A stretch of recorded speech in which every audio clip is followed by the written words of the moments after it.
Voilà, prenez place, même si c'est juste histoire de procrastiner, venir juste écouter un peu, voilà, habiller un peu l'espace sonore en fond, hein, pendant que vous ne branlez rien, ma foi, vous êtes les bienvenus quand même. Hein, voilà. Bon. Un petit coucou à tous les patients d'Arieb également qui subissent nos lives à présent, semaine après semaine. Un bon C'est rétablissement vrai. malgré tout, hein, parce que ces lives-là, je doute qu'ils aident beaucoup. Hein, quand on ne connaît rien en figurines, ça doit pas être très, très agréable à écouter, mais ma foi, vous êtes les bienvenus aussi. On vous passe le coucou. Yes. Timmy me faisait remarquer, alors, le programme du soir, hein, parce que ça mérite d'être un petit peu expliqué quand même. D'abord, les rubriques habituelles. Actu de la chaîne, le héros du wargame, hein, le JT avec toute l'actualité du hobby chez Games Workshop, réalisé par nos partenaires de 40K Wargamers TV. On passera ça avec là, cette fois-ci, attention, c'est un gros morceau. Ils ont fait le récap du Warhammer Fest en ligne. Donc c'est voilà, vous avez sans doute Une déjà semaine vu. de contenu. Oui, vous avez déjà vu toutes ces nouveautés forcément. Bon, mais là, ça fera un petit rappel et puis on reviendra dessus bien sûr pour les décortiquer tour à tour. Timmy, Iggy et moi-même. Et ensuite, on passera vraiment au débat du soir. Et là, cette fois-ci, ce soir, je vous le dis, c'est un débat. Beaucoup de personnes, des fois, attendent un débat là où on ne leur a jamais promis un débat. Là, c'en est un. Pour le coup, ouais, c'est marqué en dessous. Bon. Et sur quoi portera ce débat? Alors, on aurait pu l'intituler de bien des manières. On avait évoqué l'idée de l'appeler Lore versus Fluff sur Ouais, dans ça, le c'était dernier l'idée live. directrice. Ouais, dans le dernier live chez Iggy. C'est très énigmatique, bien sûr. Voilà, très énigmatique. Mais est-ce suffisamment putaclic pour autant pour attirer du monde? Je ne sais pas, je ne sais pas. Je tente le coup ce soir avec, néanmoins, comme vous pouvez le voir au-dessus, la comicsisation du fluff. Voilà, j'assume désormais complètement ce rôle de Eddie Malou du Wargame qui me revient naturellement. C'est comme ça. J'ai dû le vouloir à force d'utiliser ce néologisme trop de fois, la comicsisation du fluff. J'assume. Voilà. C'est un terme, pour moi, qui retranscrit le mieux ce dont on va parler ce soir. Donc, ce sera un petit peu ce débat de fond sur cette tendance chez Games Workshop, à la fois sur Warhammer 40 000, mais aussi Age of Sigmar, à choisir la voie un petit peu épisodique, petit bout par petit bout, d'un développement du fleuve de ces jeux, avec une timeline qui évolue, qui va de l'avant, de nouveaux événements qui changent la toile de fond de l'univers entier de leur jeu, petit bout par petit bout comme ça, un pas à la fois. On reviendra là-dessus. Iggy assume d'apprécier ça, a priori. Dans les conversations précédentes qu'on a eues, il a dit qu'il aimait beaucoup découvrir de nouvelles choses par ce biais. Je déteste cette merde. Timmy, ma foi, son opinion reste un mystère même pour moi, je ne sais pas, il est insondable là-dessus, j'en sais rien, on verra s'il décide de se retourner contre moi en plein live et de prendre la position adverse, on verra si ça se bouclera sur un tout cocoué Va falloir Timmy que- ce soir. Il va falloir que je m'en sorte pendant un live de faire genre, j'ai compris le sujet du live. Et pas de passer pour un Ça va teubé, être tu vois. terrible. Genre, Ouais. oui, non, mais j'ai un avis sur la question. Et je suis tout à fait d'accord avec vous deux. Je préfère écouter votre avis. C'est pas faux. Peut-être prendre la position complètement. C'est ça. Non, Il joue la de carte quel- Perceval comment, et lequel c'est bon, t'es peinard. Et Poulette, Cardac. Bon. Alors, on est bon, on est d'accord sur le programme. Et je Yes. m'aperçois quand même que vous avez... Alors là, vous avez manqué à vos obligations les plus élémentaires, là, dans le chat. À part Greg Houssin, qui semble être le seul à tenir la barre ici, franchement, c'est lamentable, hein, les gars, je vous félicite pas. Où sont les bonnes Ah, habitudes ça, pour mettre du petit emoji de singe, il y a du monde, mais Où sont les bonnes habitudes? Non mais sans déconner. Voilà. Le son sur 5, s'il vous plaît, merci, si c'est pas trop vous demander. Il y a quand même... voilà, il y a 3-4 nouveaux qui traînent dans le fond, mais enfin sinon, il y a les mêmes 3-4 000 personnes qu'on retrouve 2 fois par mois. Et ça fait 2 ans qu'on vous fait noter le son sur 5.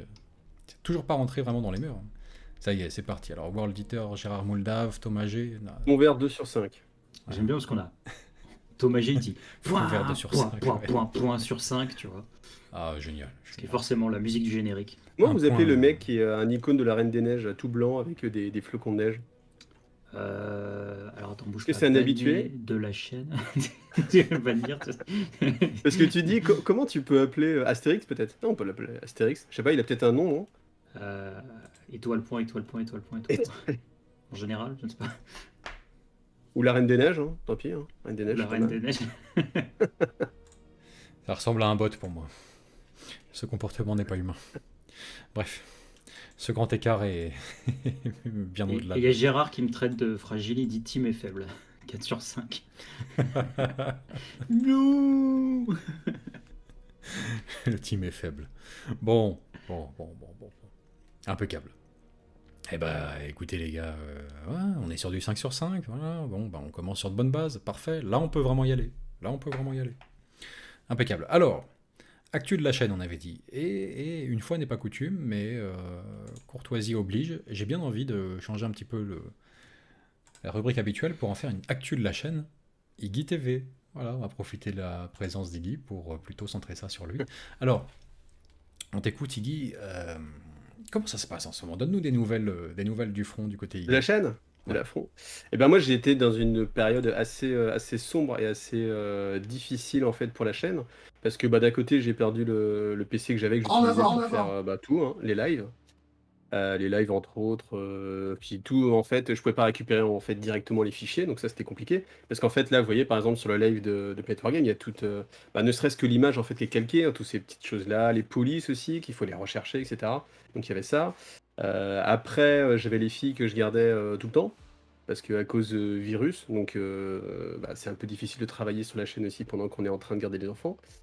Donc c'est vrai que je suis pixelisé, mais ouais, mais c'est cette caméra, faudrait que je la.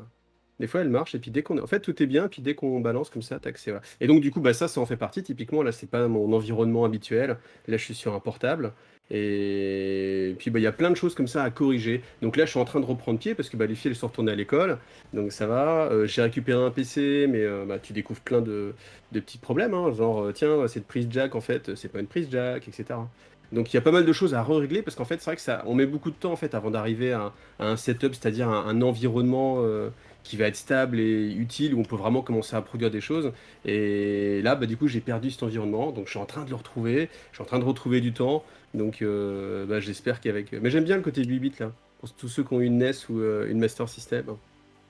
Je sais pas, après, je vais voir, non, je vois pas ce que je peux faire, mais si après, je peux essayer de paramétrer d'autres choses, mais on verra. Donc voilà, et donc l'actualité, bah, après, c'est de revenir un petit peu en avant. Donc vous voyez, même pour ceux qui suivent un petit peu la chaîne, je fais un magazine toutes les 2 semaines qui s'appelle Fig le Mag.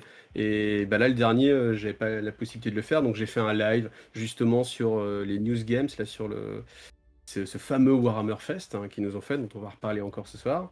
Et puis, ben voilà, après là, je compte repartir. Genre, j'ai plein de choses dans les wagons, là, plein de choses enfin, plein de rapports de bataille à sortir, des choses à rattraper aussi au montage, en fait, parce que j'ai plein de choses que j'avais pas fini de monter.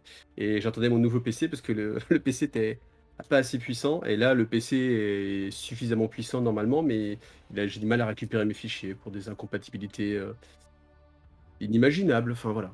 Donc voilà, je suis un peu en mode galère, mais voilà, je me remets dans le bain, donc et puis j'ai bon espoir que si tout va bien à l'été, voilà, ça soit ça dépote et que je rattrape Planet Wargame et que je les défonce et que je passe la barre des 50 000 avant eux. Oh, joli. Effectivement, ça va pas être facile avec une crevaison de PC entre temps. Franchement, je t'envie pas. Hein. Je t'envie pas. T'as toute Ah, ma c'est galère, compassion. franchement, ouais, Il y c'est a- assez galère. Hugo dit qu'on ne connaît la vraie valeur de l'éducation nationale que quand notre enfant atteint 3 ans. La vraie valeur cachée, tu sais. C'est- Vraiment. Ouais. Parfait. Alors, oui, il y a Rada dans le chat. Il nous dit que Fig le mag, à ne pas confondre avec Fig le mag, hein, qui porte sur les fruits. Hein, voilà, qui est vachement moins intéressant, quoi. Forcément. On a eu un petit don tout à l'heure, Timmy. Est-ce que tu peux nous donner le nom de l'auteur? Bien sûr. On le remercie. C'est Maxime Bourret, Ah, un habitué, toujours. et qui nous En avant, en disait avant. sur 5, cette blague valait le coup. Magnifique. Magnifique. Merci à toi, Tout en Maxime. train, ce Maxime. Ouais. Maxime nous avait d'ailleurs fait un commentaire tout à l'heure. Il disait Mélenchon est sur YouTube, de là à imaginer un featuring en live. Salut les Wargamers. C'est Mélenchon. Ah mon dieu, Ce serait magique. ce serait tellement. Ou Je terrible, veux je ne sais par pas, contre, je ne sais pas, je ne sais pas. faut Je ne qu'il sais arrive, pas, tu sais, en claquant des doigts comme ça. je ne sais pas, mais oui, bon, d'accord, évidemment. Enfin, nécessairement, on sent des fois le gouffre générationnel. Forcément, les personnes à un certain âge se mettent sur YouTube. Toujours est-il qu'il faut le reconnaître que toute considération politique mise à part, et j'insiste bien là-dessus, c'est le YouTuber Ah, qui Vince. réclame le mieux les pouces bleus à la fin. C'est fabuleux, c'est extraordinaire à la fin de ces vidéos. Là. D'ailleurs, pop-up, les petits pouces bleus, c'est c'est magique. C'est Alors, magique. ce qui veut dire que tu as quand même déjà regardé des vidéos de Mélenchon sur YouTube. Oui, Ah, mais tu Ah, sais, t'es quand il démasqué, là. arrive, tu sais, quand il arrive et qu'il dit toute considération politique à part, tu sais, c'est l'équivalent de je suis pas raciste, mais tu vois, c'est oui, pareil. oui. Non, non, mais je Il suis a fait la désolé. même chose, tu vois. Il faut savoir, à tout seigneur, tout honneur, il faut savoir s'incliner voilà, quand, si tu veux, il arrive du Crétacé avec sa manière de réclamer des pouces bleus, c'est fabuleux, quoi. C'est fabuleux. Tu sais très bien qu'il ne conceptualise pas, en fait, ce dont il parle précisément à ce moment-là, mais c'est génial, c'est génial. C'est ce saut-là générationnel, je trouve ça extraordinaire. Honnêtement, oui. Oui, sa façon de réclamer des pouces bleus, moi, Sur me bluffe à chaque fois. dit petit pouce rouge, plus difficile pour lui. Et ouais. Je suis sincère. Je suis Mettez-moi un sincère. pouce rouge. Je suis sincère. C'est fabuleux. Je pense qu'on va d'ailleurs. On n'hésitera pas à aller lui pirater un extrait pour le mettre à la fin des vidéos Planet Wargame. Ça vaut le coup, Tim. C'est une super idée. Hein. Franchement, c'est. Oui, on va perdre la moitié de notre audience, Il y a mais ce sera une forcément. semaine super marrante. Ce sera une semaine super Oui, marrante. mais tu vas en gagner d'autres. Tu vas gagner plein de gens qui vont regarder en disant mais c'est quoi le rapport? Et puis tu vois, Ouais, T'as ça les fait enfin, plus bons, du coup. d'intéressés. seul- Il y a seul- plus de gens qui sont intéressés par Mélenchon que par Warhammer 40 000. Faut c'est savoir. ça. On aura En l'élite France. de l'humour vraiment à la française qui restera dans nos lives avec cet écrémage. Ce sera génial. Et en hologramme.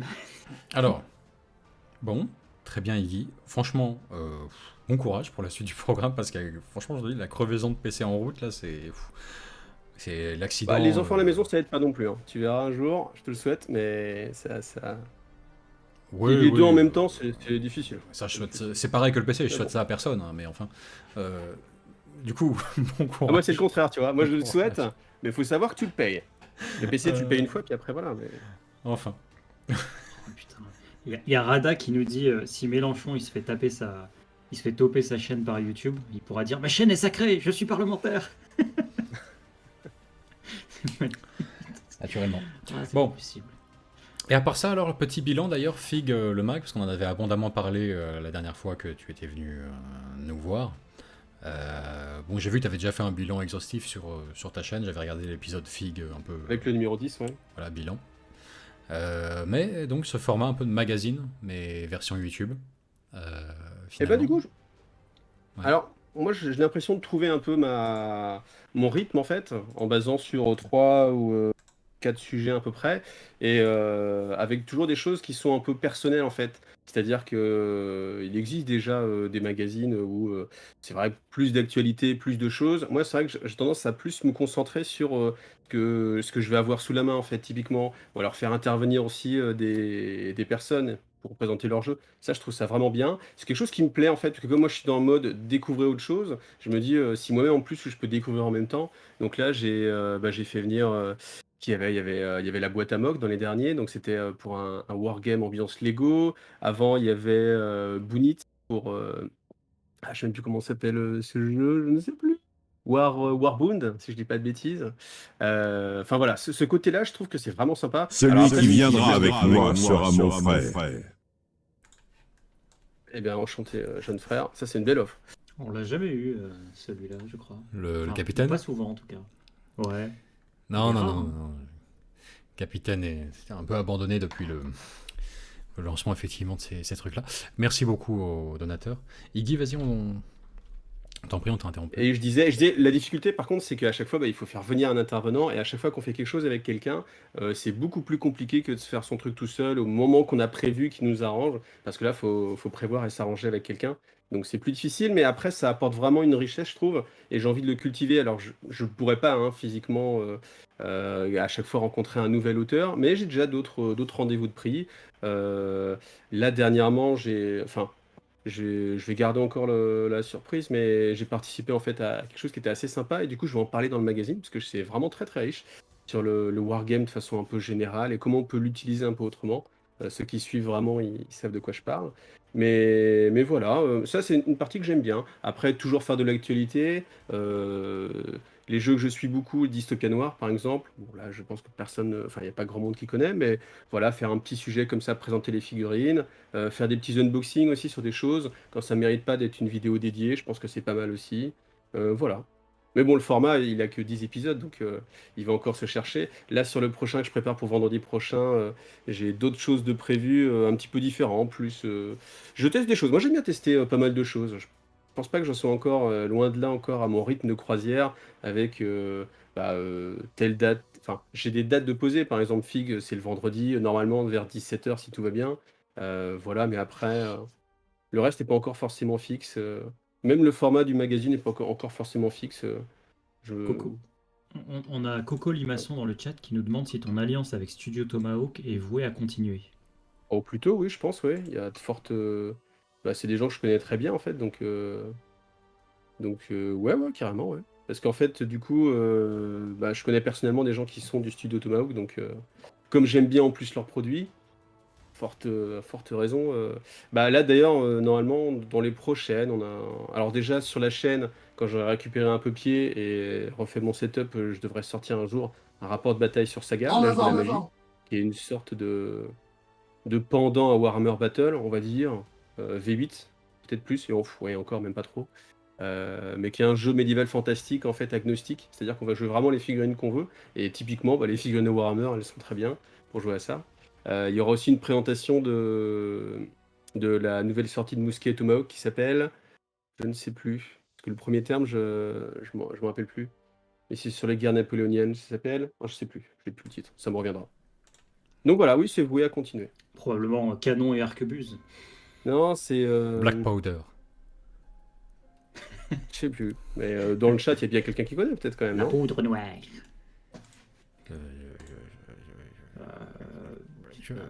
Et le premier gagne une dédicace spéciale.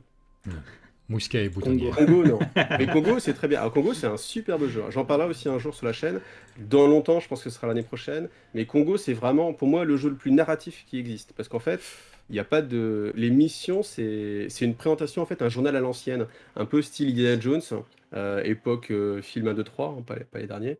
Et où on lit vraiment, comme si on était en train de lire le journal sur la colonisation, en fait. Parce que ça se passe au Congo, à l'époque de la colonisation. Et du coup, en fait, ah oui, c'est Charcot et Baïonnette. Charcot et Baïonnette, voilà, je crois. Donc le nom de supplément. Et en fait, dans Congo...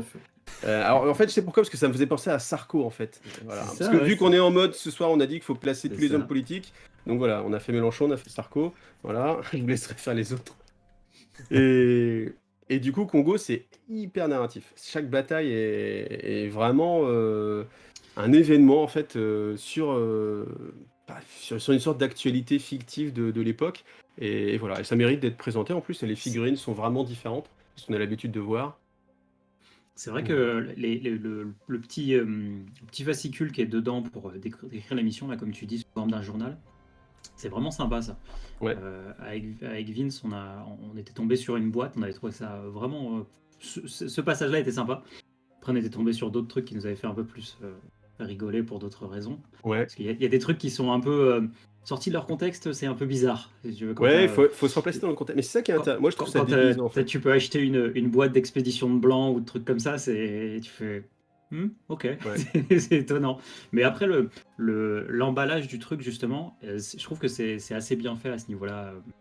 Et, ça peut être intéressant parce que c'est vrai que tous les wargames, en fait, moi, je pense qu'ils valent tous le coup d'être abordés, au moins pour parler de leurs règles. Parce que souvent, tu as des petits trucs comme ça où des jeux auxquels tu n'as aucune idée Enfin, tu n'as pas envie d'y jouer à un moment donné, mais en fait, ils vont avoir des règles qui vont te pousser dans un sens, et d'un point de vue narratif, en fait, c'est super intéressant parce que tu vas découvrir des modes de jeu, des modes de etc.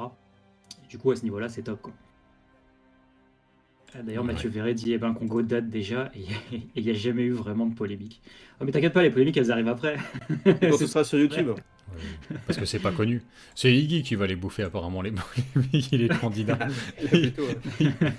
Il passe le premier, Non, mais après, je peux comprendre, mais en effet, on va partir sur un autre débat, mais Il y a un moment donné, on peut plus rien dire quand. Bah, Non, mais c'est je pas. pense qu'il faut pas en parler, sinon on va perdre du temps. Mais Non, non, non, il y non. a, Bon, il y a- si, alors nous on connaît très peu le jeu et même le studio en général et tout ça, mais s'il faut vraiment aller trouver un truc qui est bon dans ton sens, on l'a offert à un ami uniquement dans le but de troller, par humour de très mauvais goût, hein. Ouh là là, je tiens à le préciser, hein. C'est Timmy qui a eu l'idée, hein, moi je... Mais... Quel bâtard. On a été bluffé, alors que c'était un pur achat de pur troll, vraiment, vraiment mal placé et tout. Glorieux, néanmoins, ça a fonctionné. Mais on a été bluffé par malgré tout, juste la forme du bouquin et l'immersion proposée. Ouais. Voilà. À la Alors réalisation, que la mise ça en fait pas page, moi, rêver, je mais trouve ça bon, très très qualitatif. c'est juste par cet aspect-là, franchement, c'est vrai qu'il faut reconnaître que on ne s'y attendait pas. On s'attendait vraiment... Mais moi, c'est une force du studio Tomahawk, je trouve, c'est que la mise en page, elle est extrêmement qualitative. Ouais. Et même le style qui est employé, c'est quand tu te tapes honnêtement du game tout le temps, je peux te dire que studio Tomahawk, c'est une bouffée de fraîcheur vraiment assez forte, quoi. Ah ouais, Ouais, je peux ça comprendre. doit vraiment changer. On pensait Je commettre un découvre ça simple dans la boîte, méfait c'est et on a vraiment- été frappé par l'angle choisi pour la mise en page. Et c'était... Punition divine, c'était un bon jeu. Ouais, ça se trouve. Il n'y a jamais joué pour autant, mais bref, ça nous a frappé cette mise en page. C'est bien fait. Bon. Bon, allez. Sur ce, alors. Je propose de lire deux lives. Oui, de donc. De dons, pardon. Hmm. De live. De dons qu'on a reçus en live. Le premier, du coup, c'était Martin Imbert qui nous a fait le premier, enfin, probablement des premiers dons de Capcom. Celui qui viendra avec moi sera mon frère. Et qui donc nous propose, qui nous dit, pardon, j'ai décidé de faire mon premier don, suivant la chaîne depuis 2 ans et n'y communiquant que depuis peu. Débattez bien, messieurs. Merci à toi, Martin Imbert, pour ton don de 40 €. Ouais, merci On beaucoup, a Maxime Martin. qui nous a refait un second don en disant, je la refais du coup, 5 € sur 5, continuez de mal lire les dons, c'est rentable. Sinon, n'oubliez pas de préparer votre MILF aussi. Ce qui me permet de rebondir sur un commentaire qui nous avait été posé tout à l'heure par Coliflo et qui demandait le défi MILF, c'est jusqu'à quand déjà? C'est jusqu'au 31 mai. Minuit. Voilà. Et live le 1er juin, il me semble. Live à la suite, oui, le premier live de juin.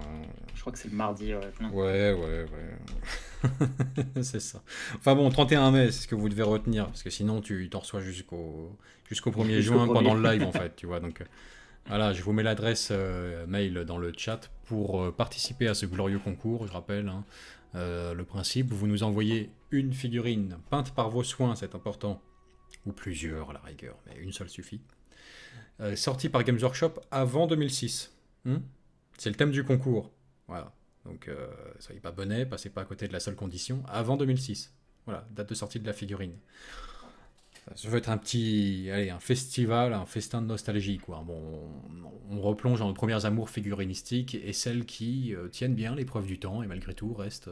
Enfin, nous font toujours autant vibrer malgré leur âge certain. Que vous ayez peint cette figurine il y a, à l'époque, quand vous avez découvert, je sais pas, le hobby il y a 20 ou 30 ans, ou que vous ayez fini de la peindre juste le 31 mai, pile poil, pour l'envoi du concours, peu importe. Hein. Le but, c'est justement de se faire un festival, une petite orgie visuelle avec toutes ces vieilles figurines qu'on a tant aimées, souvent les premiers amours hobbyistiques, hein, celles qui nous ont fait basculer, et parfois... Voilà, parce que le destin est assez ironique, parfois il est joueur, il est taquin. Il arrive que ce soit la figurine qui nous a fait vraiment basculer dans le hobby, et pourtant, on se retrouve 20 ou 30 ans plus tard à ne pas l'avoir achetée et peinte. Incroyable. Incroyable. Je sais que moi, c'est mon cas. C'est mon cas. Alors, la figurine où tu te dis, ok, c'est bon, je signe, je me lance dans cette passion, et ben des fois, tu laisses couler 20 ans, 30 ans, et tu l'as toujours pas peinte, quoi. Incroyable. Pourquoi? Comment? Voilà, on répare cette injustice cosmique à travers ce live le premier live de juin. Voilà. Donc ça va être glorieux. On a déjà pas mal de participants. Ça va être génial. On va s'éclater. Bon. Je crois qu'il est temps de passer au héros du wargame. Ça vous va, les gars? Yes, allez, allons-y. Alors là, c'est le récap de toutes les news du Warhammer Fest. 20 minutes. Il y en a pas mal. 20 minutes de héros du Wargame.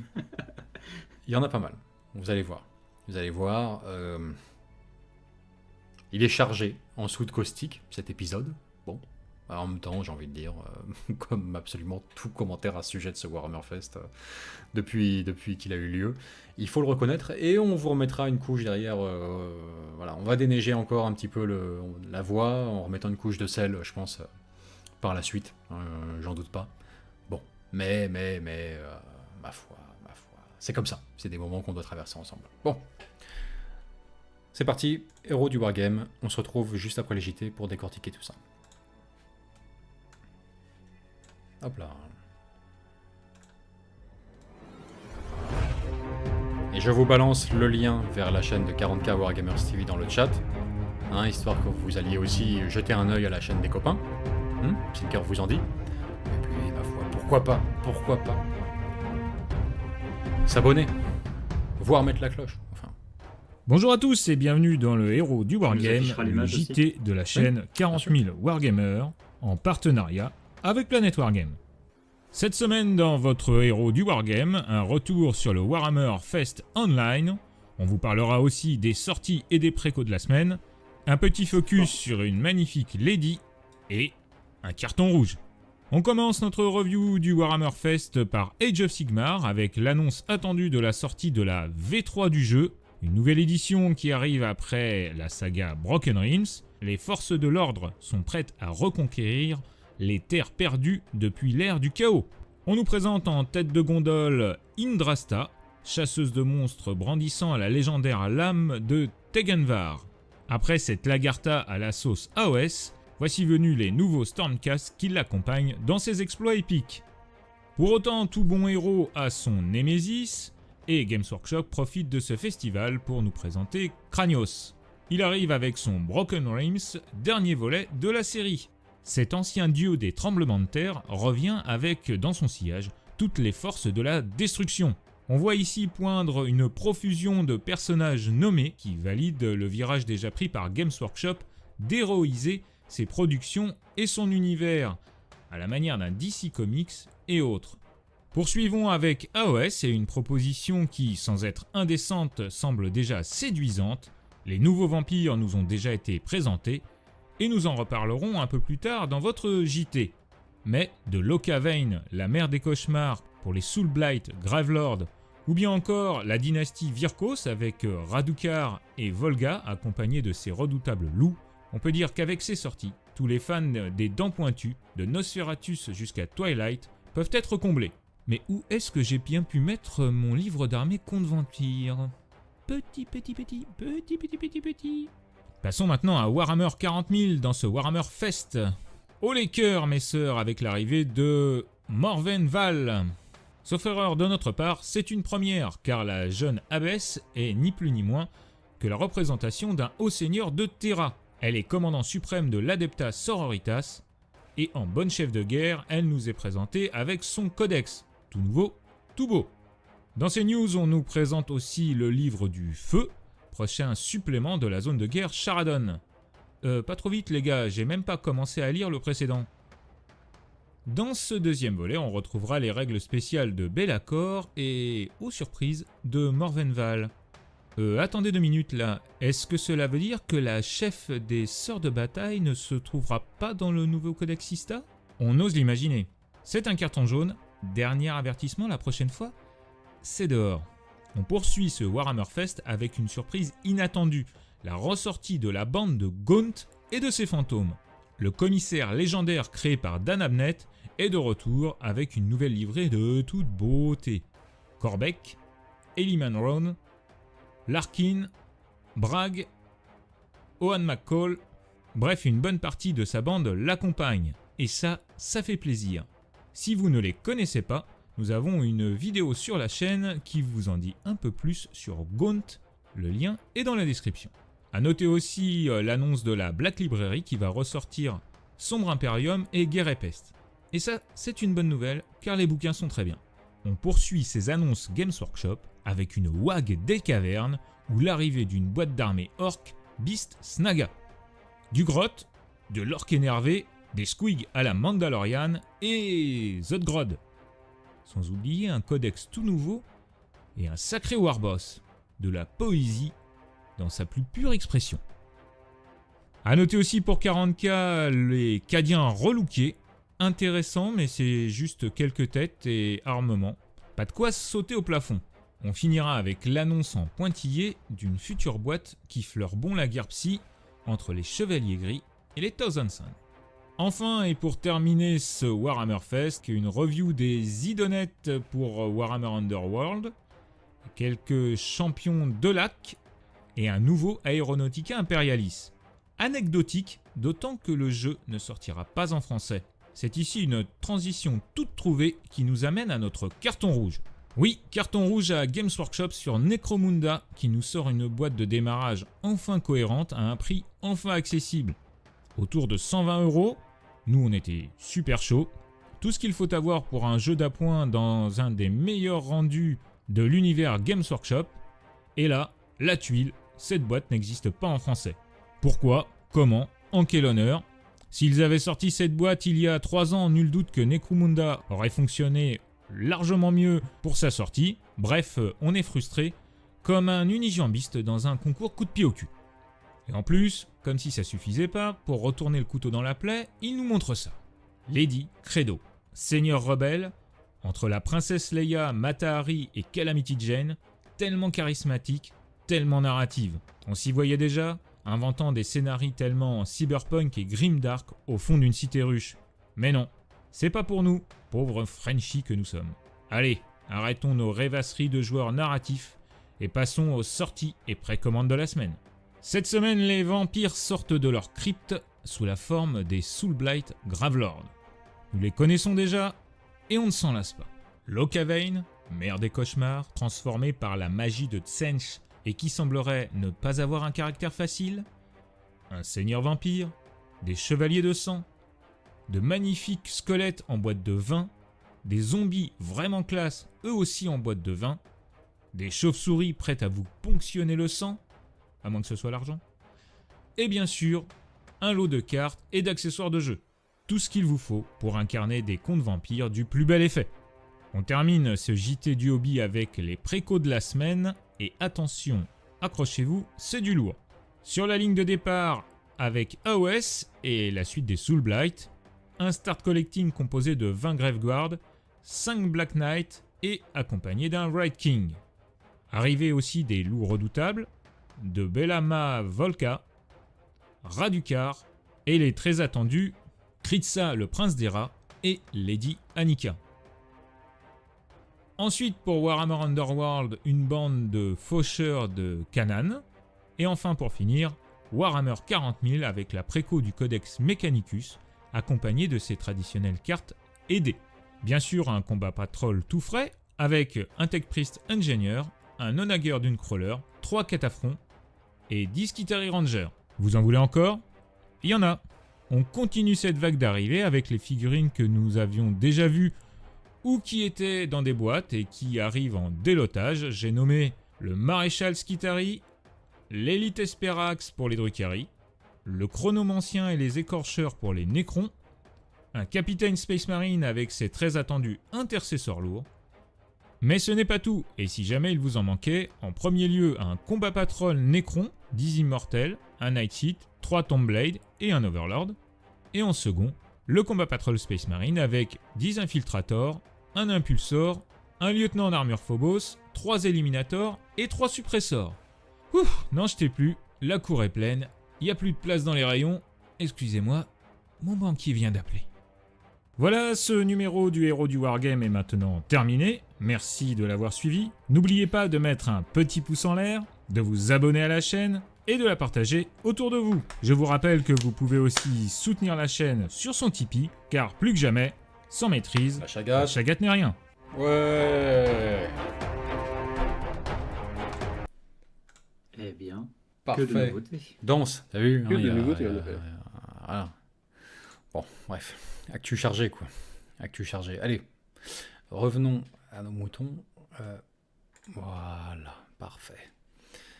Parfait. Alors, On a messieurs... vu on a vu un petit don pendant l'épisode. Ah ouais Il Il y m'a a échappé. Painkiller IMBS qui avait dit un petit don à PW, car Ricky, je suis déjà un de ses tipeurs. Mais après, il a mis Point 4 points d'interrogation. Du coup, il dit, Dans le est-ce que doute, dans le doute, qu'on recommence. Dans le est-ce doute, que on recommence. tu peux confirmer, s'il te plaît? C'est- Tout de suite en direct, c'est un peu compliqué. Alors, laisse-moi regarder. Non, mais Le dans temps le de doute, faire on les dit. comptes. Voilà. Eh ben merci beaucoup pour ce don. Merci beaucoup pour ce don. Alors, on vous écoute, les gars. On vous écoute, les gars. Pas la peine de délibérer sur le fait que sans maîtrise, la chagate ne soit rien. Allons directement dans le vif du sujet parce qu'il y a beaucoup d'actu cette semaine. Je vais vous demander néanmoins, et je sais que c'est un choix très difficile, de rebondir sur une seule. En bien ou en mal. Voilà. Déception ou au contraire émerveillement, choisissez. Hein. Mais depuis ce Warhammer Fest, voilà, qu'est-ce qui vous a le plus plu ou déçu, au contraire? On vous écoute. Comme c'est pas un exercice facile, on commence par Timmy. Pas par impolitesse à l'égard de notre invité, mais on commence par Timmy comme ça. Voilà, il se retrouve dedans le premier, et ça laisse le temps à Iggy de réfléchir. Voilà, pour dire le truc plus... Ça lui donne l'excuse de ah bah j'allais dire la même chose. Exactement, tu me l'as enlevé de la bouche. Tu me l'as enlevé de la bouche. C'est mon ami. Voilà, J'étais là en mode, c'est ah bah celui c'est que je voulais exactement donner. ce que je voulais dire. c'est parfait. Trop C'est malin, parfait. Timmy. Ou alors, voilà. attends, je vous laisse un joker cette semaine. Vous avez le droit de ne pas choisir une des sorties en particulier, mais simplement d'exprimer votre ressenti après ce Warhammer Fest. Vous avez le droit, de manière générale. Ouais. Alors sur le Warhammer Fest ou vraiment sur les sorties qu'on a vues dans le Les sorties. JT? Les sorties. Sorties? Toutes les Ouais. sorties du JT. Ok. Timmy, on t'écoute le premier. Bah, il y a beaucoup de choses. Enfin, moi, je vais avoir trois choses à dire. Déjà, la sortie que j'ai préférée, enfin, l'annonce que j'ai préférée, c'est la figurine de Necromunda, la scène incroyable. Enfin, vraiment sublime figurine. Enfin, c'est fou. Fan instantané, enfin vraiment incroyable. Le deuxième truc, alors plus qui m'a fait un peu soulever un sourcil que réellement plaisir ou quoi que ce soit, mais c'est qu'en fait il y a eu l'annonce du troisième livre de la trilogie Dark Imperium, dont on a vu qu'il y avait justement là une réédition qui était prévue. Et il y a un article justement sur le site de Warhammer Community où il parle de cette réédition, et il y a une interview en fait de Guy Haley qui a écrit le livre, et il explique en fait les raisons de cette enfin il y a une petite question qui est tournée par rapport à cette réédition, et il explique du coup que la réédition est due en fait au changement de timeline qui a été opéré avec la V9.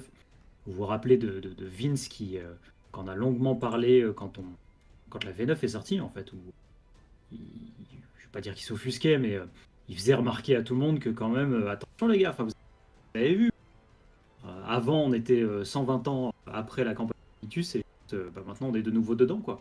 Donc c'est quoi ce bazar? Et en fait, ils ont réédité ces livres pour les faire correspondre à ça, et les faire correspondre aussi à d'autres livres qui sont sortis et qui se déroulent pendant la croisade Indomitus. Ce qui est très étonnant, je trouve, comme logique. Enfin, c'est assez... c'est rééditer des livres, du coup, pour les refaire. Je suis très, très étonné par ce process, mais bon. Ah bah alors là, Le je vais troisième dire truc que je retiens. c'est des points gratuits Ouais. dans le débat de ce soir. Tu vois le bordel Eh ben, que ça fout, quoi. Je vous les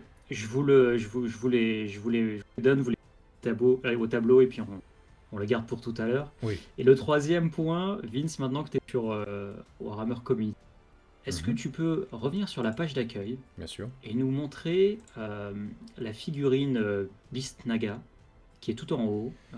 C'est dans les derniers articles. Voilà, celui-là, là, en bas à droite, Merde. qui a été révélé. Oui. Très bien. Le sorcier, là Ouais. Est-ce que on peut être d'accord que c'est la figurine officielle de Gérard Molda? Est-ce que c'est pas lui quand même? Je sais qu'il est dans le chat. Je sais qu'il le prendra bien. Moi, j'ai vu cette figue. J'ai fait, ah putain, c'est lui, quoi. C'est Gérard, c'est le roi de Moldavie, quoi. Et voilà, je veux retenir ça. Je veux retenir ça, quoi. Euh, Voilà. on Iggy, à dirait, toi de dire tout pareil. on dira ce qu'on veut de Timmy, mais en tout cas, il est insensible à la corruption de l'argent, puisque donateur depuis le début, depuis des temps immémoriaux, acheteur de tasses incomparable, unique en son genre. C'est vrai qu'il a acheté Il achète 10 une tasse 10 tous les mugs. 3 mois. Gérard Moldave, effectivement, qui représente 20% du chiffre d'affaires de Planet Wargame sur l'année. Et malgré tout, on voit que voilà, l'argent n'a pas d'effet corrupteur sur Timmy. Et il est quand même sans filtre. Ah là là. Mais ouais. C'est vrai que il a l'air de. C'est vrai que ce En Weird fait, Boy Orc a l'air de venir de se réveiller, quoi. Il y a vraiment l'aspect. en fait, tu entends la voix d'orque là, au café de JK où c'est justement Gérard qui qui fait la voix d'orque, tu vois. Sauf que tu l'imagines en train de dire le café, le café Moldave ou un truc comme ça. Et C'est génial. instantanément, c'est parti. Bon, tu vois. faut qu'on refasse un partenariat avec JK, Gérard Moldave pour refaire un doublage. C'est vrai que c'est le meilleur doubleur orc de la galaxie, officiellement. Donc, c'est vrai qu'il a son personnage tout trouvé là. L'avatar parfait. Enfin. Iggy, on t'écoute. C'est ton tour à présent. Retour sur toutes les nouvelles sorties de manière globale, ton sentiment général, ou de manière plus Ou à chirurgicale. l'aide Timmy, tu dis je vais ne choisir que 3 choses parmi. Ouais, c'est Et en un peu. plus, il a montré 4 avec sa main. Hein. Et On l'a bien en vu. plus. Ouais, tout va bien. Eh bien, tout à fait. Je vous remercie de m'avoir posé cette question et je vais vous répondre. Mais juste avant, j'aimerais qu'on revienne sur les 5 points suivants. Non, franchement, je trouve. Je sais pas sur quoi partir. En fait, j'avoue que j'ai essayé de réfléchir un petit peu pendant que Timmy parlait, mais j'ai pas vraiment trouvé de choses qui m'intéresse le plus en fait. En fait, alors on va dire que j'ai une déception qui est peut-être inattendue, mais qui est personnelle. Et c'est ça qui moi m'embête le plus, c'est que sur la couverture du nouveau Codex Mechanicus, que tu peux remettre peut-être, qu'on peut voir en grand. Et du coup, il y a cette figurine, il y a justement ce personnage qui est très grand. Certains ont dit ouais, c'est Belisarius Cawl. Moi personnellement, je ne pense pas que ce soit Belisarius Cawl, à moins qu'il y ait une évolution dans le personnage, mais je le vois pas évoluer. Donc voilà. Et en fait, je ne sais pas ce que c'est. Et j'espérais que ce soit une nouvelle figurine, genre une sorte de Dreadnought Mechanicus, quelque chose comme ça. Et vraiment une sorte d'armure en fait. Directement cette image-là en fait là. Quand tu vois directement la couverture. Ouais, Et en fait, elle est pas avec. Et j'imagine de fait que on la voit partout en fait, tu vois, ce grand personnage là. Pour moi, c'est pas Belisarius Cawl. En tout cas, il y a aucun des. En plus, il est dans une position qui correspond pas au personnage, c'est-à-dire en train de prier. Moi, je vois pas Belisarius Cawl en train de prier. Et qu'est-ce que c'est que cette figurine? Et je m'attendais à ce qu'elle sorte justement avec la sortie du codex, et en fait, il y a rien. Donc c'est ça moi qui me déçoit le plus en fait. J'aurais aimé de la nouveauté sur Mechanicus, plus que le Marshall, parce que bon le Marshall, ouais, c'est bien gentil, mais c'est un Skitari avec plus de bits quoi. Ouais. C'est vrai qu'il a une apparence très Adeptus Mechanicus, old school en fait, ce personnage que l'on voit là sur le. Un peu dark en fait, ouais, à la. Ouais. Ouais, ça revient un peu dans vraiment le côté dark, vraiment un peu dérangeant, avec tous les petits pics qu'il y a partout. Donc bonne chance pour les barbages. Enfin, si la figurine sort un jour. Mais tu vois, je vois pas ce que fait cette figurine en fait sur la couverture, sachant qu'elle n'existe pas. Les deux mains qui prient, c'est une tuerie. Hein. Les deux mains en triangle là qui sont en train de prier, je trouve que c'est un détail qui est génial. Cet artwork est superbe, hein. C'est vraiment une transposition. Plus les deux mains derrière du vrai gars en plus. Parce que tu sais, t'as ces vrais bras qui prient aussi. Ah oui, effectivement. De tout ce qui lui reste d'humain. Effectivement. Il prie 2 fois et à côté il a 2 bras pour tenir une hallebarde. Quoi. Effectivement, c'est en fait c'est vraiment une transposition les mécadendrites, etc. plus réaliste d'un. C'est du John Blanche en fait. Hein. Oui, c'est ça, exactement. La couverture, je la trouve très très dark. Hein. Même quand tu vois derrière, en fait, quand tu vois tous les personnages qui sont cachés avec le côté pic, même on voit en fait, sur juste à côté en fait, à gauche de ces mains cybernétiques qui sont en train de prier, on voit qu'il y a une autre forme, comme un autre personnage un petit peu comme lui en fait. Tu vois, au-dessus du crâne, en fait, dans la zone un peu verte, on voit dans Ouais. l'ombre on devine en fait une autre forme un petit peu comme lui. Donc je pensais que c'était justement pas un personnage, mais des unités en fait. Tu vois, genre une sorte de.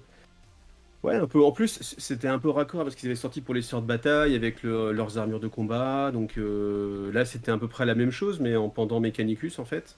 Et puis c'est très dark. Derrière, là, tous les mécadendrites dans l'ombre et tout, là, il y a un côté un peu à la Matrix en fait, où vraiment la biologie est écrasée. Et je trouve que c'est vraiment le Mechanicus dans son côté le plus sombre en fait. Mais à la sauce 2021. Donc.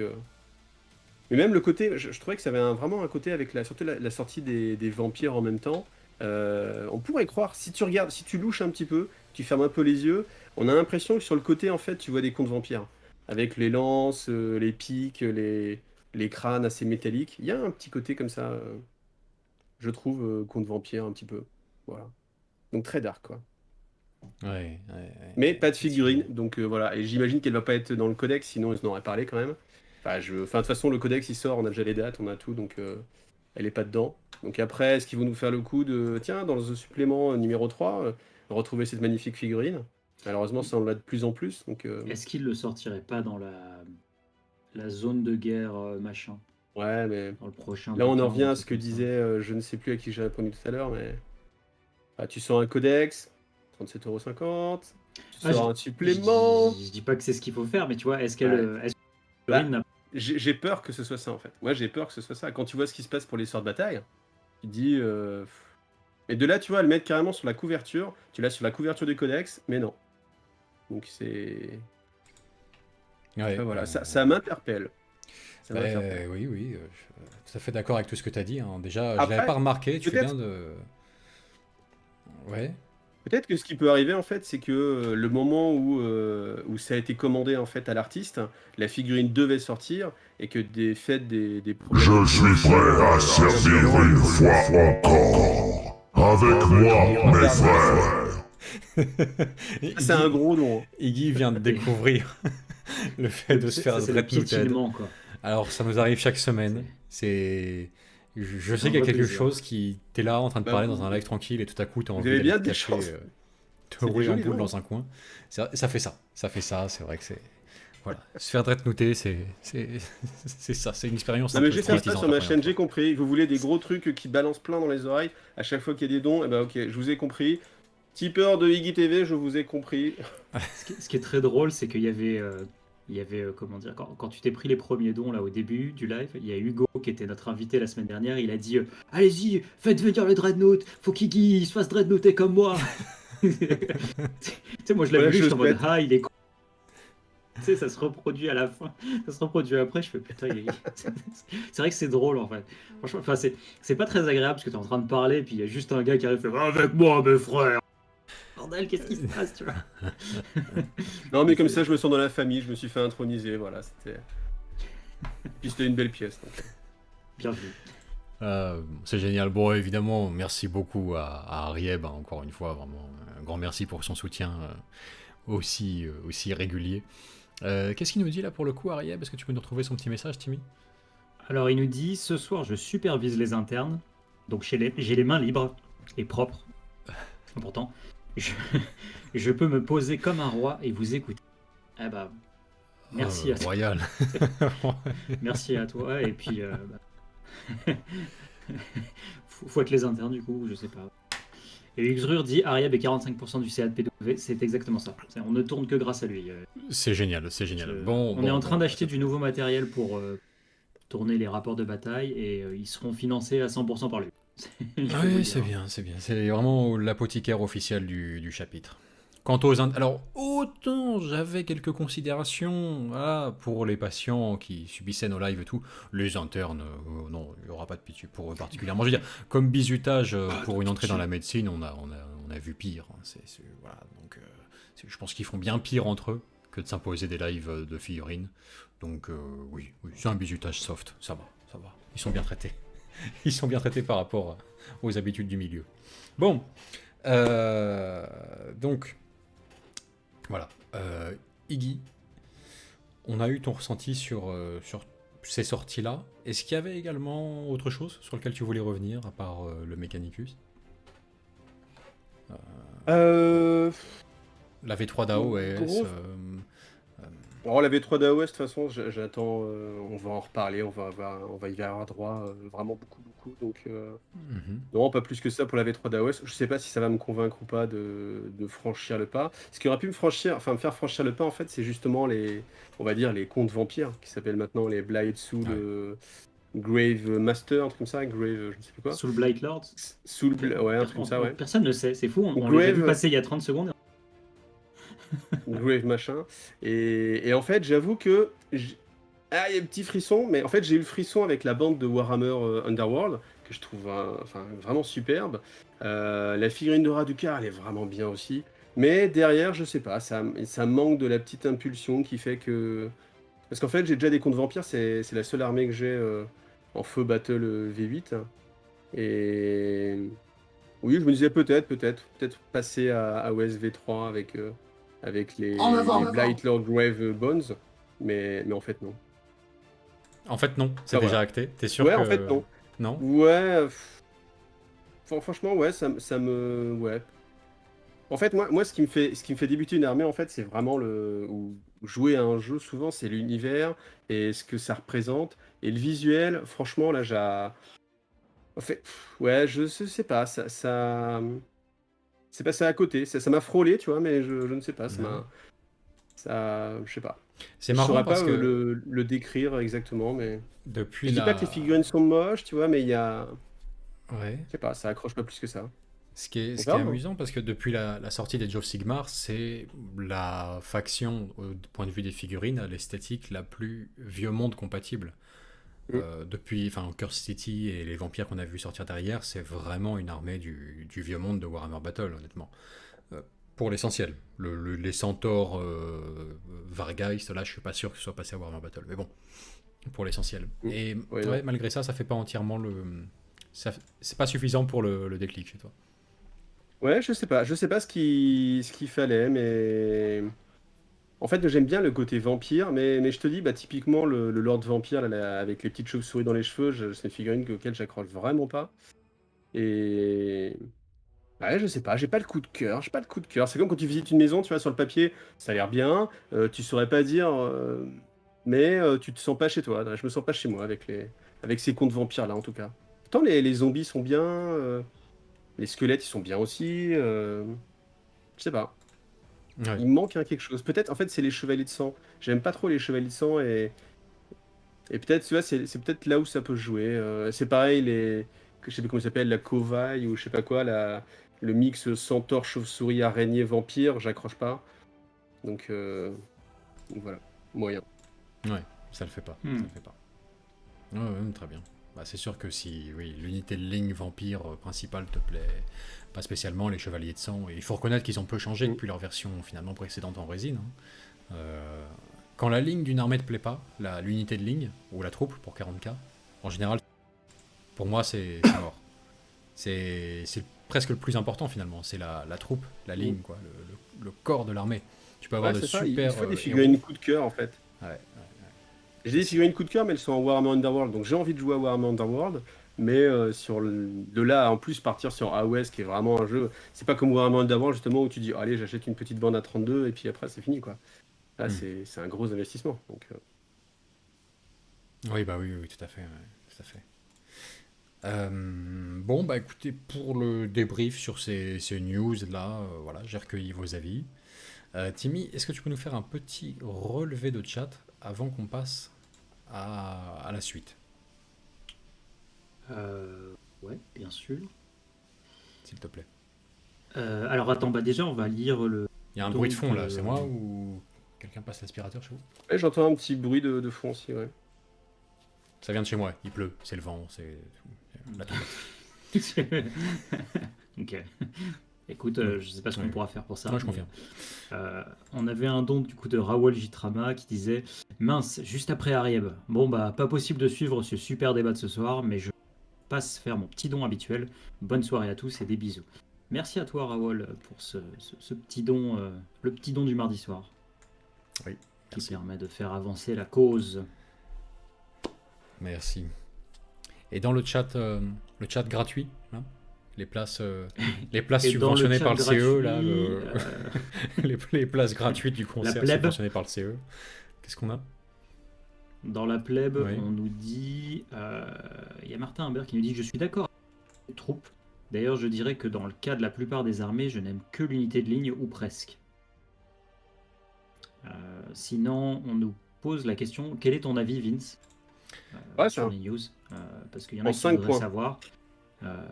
Et ce à quoi je vais vous répondre, bah, faut faire des dons, les gars. Sinon, ça parle de ça parle de WFB et AOS ici. Ah oui. Oh bah oui, Non, ouais, non, jamais. bien Que sûr, dalle, bien sûr. jamais. Bien sûr, Jamais. mais tu le saurais si tu venais Ça plus parle souvent. que de, Mais oui. ça parle que de Congo et de Dreadfleet. Mon avis, mon avis. Franchement, on peut passer Quel est sur votre mon avis, cette monsieur? semaine. Non, cette semaine, non, j'ai pas envie. Mon avis devient celui d'un vieux joueur aigri. Aigri, pestant, même contre les nuages dans le ciel. C'est ça, c'est ça. Honnêtement, sur ces sorties de Warhammer Fest, alors, et pourtant, ce qui est important à préciser, c'est que je n'en attendais rien. Voilà. Comme Dewey dans Malcolm, j'attendais rien et je suis quand même déçu. Bah, c'est presque ça que j'ai envie de dire, c'est-à-dire que j'ai pas du tout réalisé qu'on arrivait à l'échéance annuelle du Warhammer Fest, donc j'attendais rien de particulier. C'est tombé comme ça d'un coup. Bon, effet de surprise. Ah tiens, jetons un coup d'œil curieux. Et là, j'ai senti la transition, j'ai senti la haine m'envahir. En fait, c'est un petit peu comme Venom, si vous voulez. J'ai senti la haine me ronger peu à peu, là, remonter le long du cou et presque jusqu'au visage. Bon, j'ai gardé suffisamment de force mentale et de volonté pour résister encore un peu, mais pas pour très longtemps. Vous savez, tous ces commentaires insupportables, euh, de gens qui vraiment passent pas l'éponge, pour des raisons des fois compréhensibles, sur la fin du vieux monde, la sortie d'Age of Sigmar, tout ce genre de sujets permanents, récurrents, alors que ce soit les Primaris ou les Stormcast, en fait, les deux plus gros canaliseurs de ces... catalyseurs même de ce genre de haine qui ont vraiment cette particularité de revenir toujours en boucle, en permanence, et de ne pas changer avec les années, et ben j'ai senti ce même sentiment m'envahir parce que, à l'instar de tous ceux qui depuis, je sais pas, 6 ans, pointent du doigt la ressemblance entre les Space Marines et les Stormcast. Putain, no shit Sherlock, quoi. Oh, quand même, bon, les Libérateurs, ça ressemble un petit peu à des Sanguinary Guard Blood Angels. Oui, d'accord. Et bah, j'étais presque arrivé à ce stade, en fait, avec ces news-là. Je me suis dit, putain, des Stormcast Primaris, quoi. Vraiment. C'est ça, le move de Games Workshop pour 2021, c'est des Stormcast Primaris, quoi. Bordel. Bon. Et j'ai presque senti que je rejoignais le camp du mal du hobby, tu vois, sur ce coup-là. J'ai failli basculer, quoi. Bon. Il me reste un peu de force de volonté pour tenir bon, mais ça m'a... Rien de ce que j'ai vu ne m'a vraiment plu, quoi. Rien. Des sœurs de bataille cuirassés Némésis, la façon Chevalier Gris, comment dirais-je, au roman réécrit pour s'accorder à la timeline, à la V3 d'AOS annoncée comme un cheveu sur la soupe presque avec des Stormcast Primaris. En plus qui sont, enfin honnêtement la ligne, je réserve mon jugement pour les figurines quand même, faut faire gaffe toujours avec ça. Mais sur les photos principales où on les aperçoit, ils sont ignobles, ridicules. Tout ce qu'il y avait de beau chez les Stormcast, et pourtant j'aime cette armée depuis qu'elle est sortie en fait, en réalité. Ils ont tout cassé quoi, pour en changer les proportions, certes, mais alors casser tout ce qui marchait dans l'esthétique quoi. Le masque mortuaire comme ça et tout, là c'est des têtes de taupiqueurs sorties de nulle part. Faut que je vous montre ça quand même. Et puis, bon, vous m'avez demandé mon avis, vous l'avez. Oui. Est-ce que tu ressens aussi ça pour la Stormcast là qu'ils ont révélé avec les ailes ou pas du tout? Ouais, un peu. Pour d'autres raisons, celle-ci, je dirais elle élève mon niveau d'inquiétude par rapport à la ligne de développement des futurs trucs de Games. Mais bon, alors attendez, faut que je vous retrouve absolument la photo de ces Stormcast là. Mais pour moi, ce qui marchait dans l'esthétique Stormcast jusqu'à présent, là en plus, ils le cassent et pour en faire des Stormcast Primaris.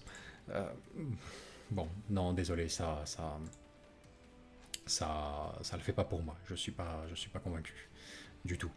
Voilà, le petit partage d'écran, hop, et voilà. Vous voyez, en fait, le fait d'avoir raboté leur halo de fer là ou leur collerette ou ce genre de choses fait ressortir vraiment le côté top piqueur du truc. Je sais pas si vous avez déjà vu, forcément, c'est une espèce de même là. J'ai joué à Pokémon. Ouais, non, mais de top piqueur, tu sais, enterré sous terre, et sous terre, c'est des corps de bodybuilder enlacés là, sous les têtes de top piqueur. Ça fait vraiment cet effet-là, quoi. Entre ce corps et cette tête qu'on imagine sortir et rentrer à loisir de l'armure, ça marche pas pour moi, quoi. Ça marche pas. Ça marche pas. Quant à ça, bon, je peux pas vraiment leur en vouloir, en fait. Soit c'est la chute définitive de Games Workshop à base de on a suivi la même ligne éditoriale que Magic the Gathering, on tourne le dos à notre audience, c'est terminé. Soit ça n'a rien à voir, et c'est juste que ce qui était tellement cool je sais pas moi, en 2000, dans les gammes figuristiques, l'est devenu moins. Avec le temps, parce que par exemple, le monde a rendu le sidecut moins cool. Voilà. C'est vrai que dans les années 2000, une Voivode d'Eldar Noir avec le crâne à moitié rasé, c'était quelque chose, quoi.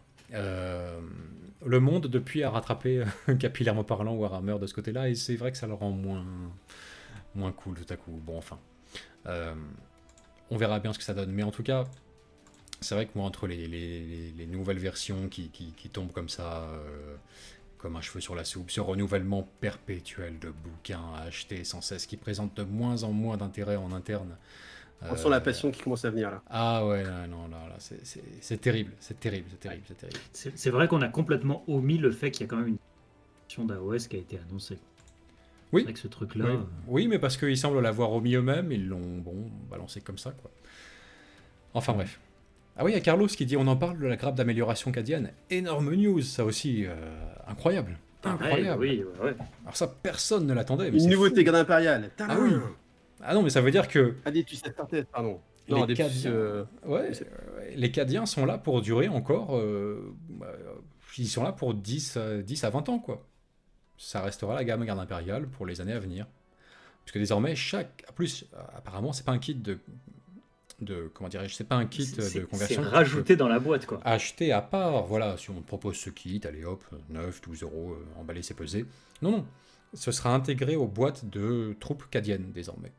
Voilà. Je pense que la boîte va un peu augmenter en prix d'ailleurs, qu'elle avait déjà bien grimpé, mais... Voilà, kit de customisation cadien. C'est vrai que c'est cool, on peut faire toutes les armes. Tu m'as fait penser aux boîtes de 20 cadiens qui étaient sortis au début. Ouais, on peut faire toutes les armes dans son escouade cadienne maintenant, mais ils sont là encore donc pour une génération, les cadiens plastiques. Voilà, avec cet ajout de têtes et d'armes sorties de nulle part. Bon, si je fais le bilan de cette semaine, moi elle m'a réconforté dans un truc. Il n'y a pas de hobby collectif qui va, il n'y a pas de communauté des wargamers, il n'y a pas de truc comme ça n'existe pas. Tout ce qui existe réellement, c'est des cercles de jeux qui s'entendent sur ce qu'ils aiment, sur ce qu'ils préfèrent, les projets qu'ils élisent, ce qu'ils veulent réaliser comme vision sur la table de jeu, ce qu'ils veulent, les grands projets de décor qui des fois voient le jour, des fois sont une arlésienne pendant 10, 20 ans dans leur cercle de jeu. Il n'y a que ça en vrai. S'approprier le hobby, en définir son espace personnel, bien le garder pour soi, s'y éclater, ne pas être esclave des avalanches de sorties de nouveautés. Il n'y a que ça qui tienne en fait, il n'y a que ça de vrai. Parce que là, je vois ça et... Bref, c'est une catastrophe. Mais bon, cela étant dit, la bonne nouvelle c'est que si vous êtes un nouveau joueur, vous n'en avez rien à foutre, tout ce qui vous attend est glorieux. On est quand même à l'âge d'or de la figurine, il faut le dire, il y a du choix, il y a une offre immense, il y a plein de ressources à utiliser pour... plein de choses, progresser en peinture, s'amuser, faire des conversions, des trucs, des décors délirants. La gamme est énorme, il y a plein de jeux proposés. C'est une passion magnifique, vous allez vous éclater, vous ne vous ennuierez plus jamais. C'est ça le super pouvoir que donne cette passion. Impossible de s'ennuyer, il y a toujours un truc auquel penser. Ça c'est génial, donc si vous êtes débutant, c'est pas votre problème. Et si vous êtes vétéran, eh ben, il vous reste l'option dont je parlais tout à l'heure, quoi. C'est-à-dire, en dernière analyse, vous et votre ou vos potes, vous pouvez toujours avoir votre hobby à vous. et dans votre version préférée. Donc, tout va bien. Tout va bien. Mais ce coup-ci, cette édition-là, ce ne sera pas grâce à Games, franchement, j'en ai l'impression. Enfin. Bon. Bien. Maintenant qu'on a complètement dessalé tout le département entier, enfin déneigé plutôt, on va pouvoir passer au débat de ce soir. Timmy, est-ce qu'il te tarde là de balancer des commentaires du chat que tu garderais bien au chaud depuis tout à l'heure, pendant que je donnais mon avis, ou est-ce qu'on passe au débat directement ? Je pense qu'on peut passer au débat après ce commentaire de Ward La France qui va bien résumer celle sur 20. Voilà. Oui. Oui, seul sur 20. Juste ça. Seul sur 20. On peut le dire.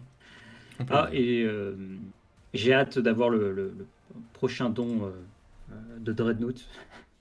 Parce que du coup, maintenant, j'ai une animation pour mettre Dreadnoughted.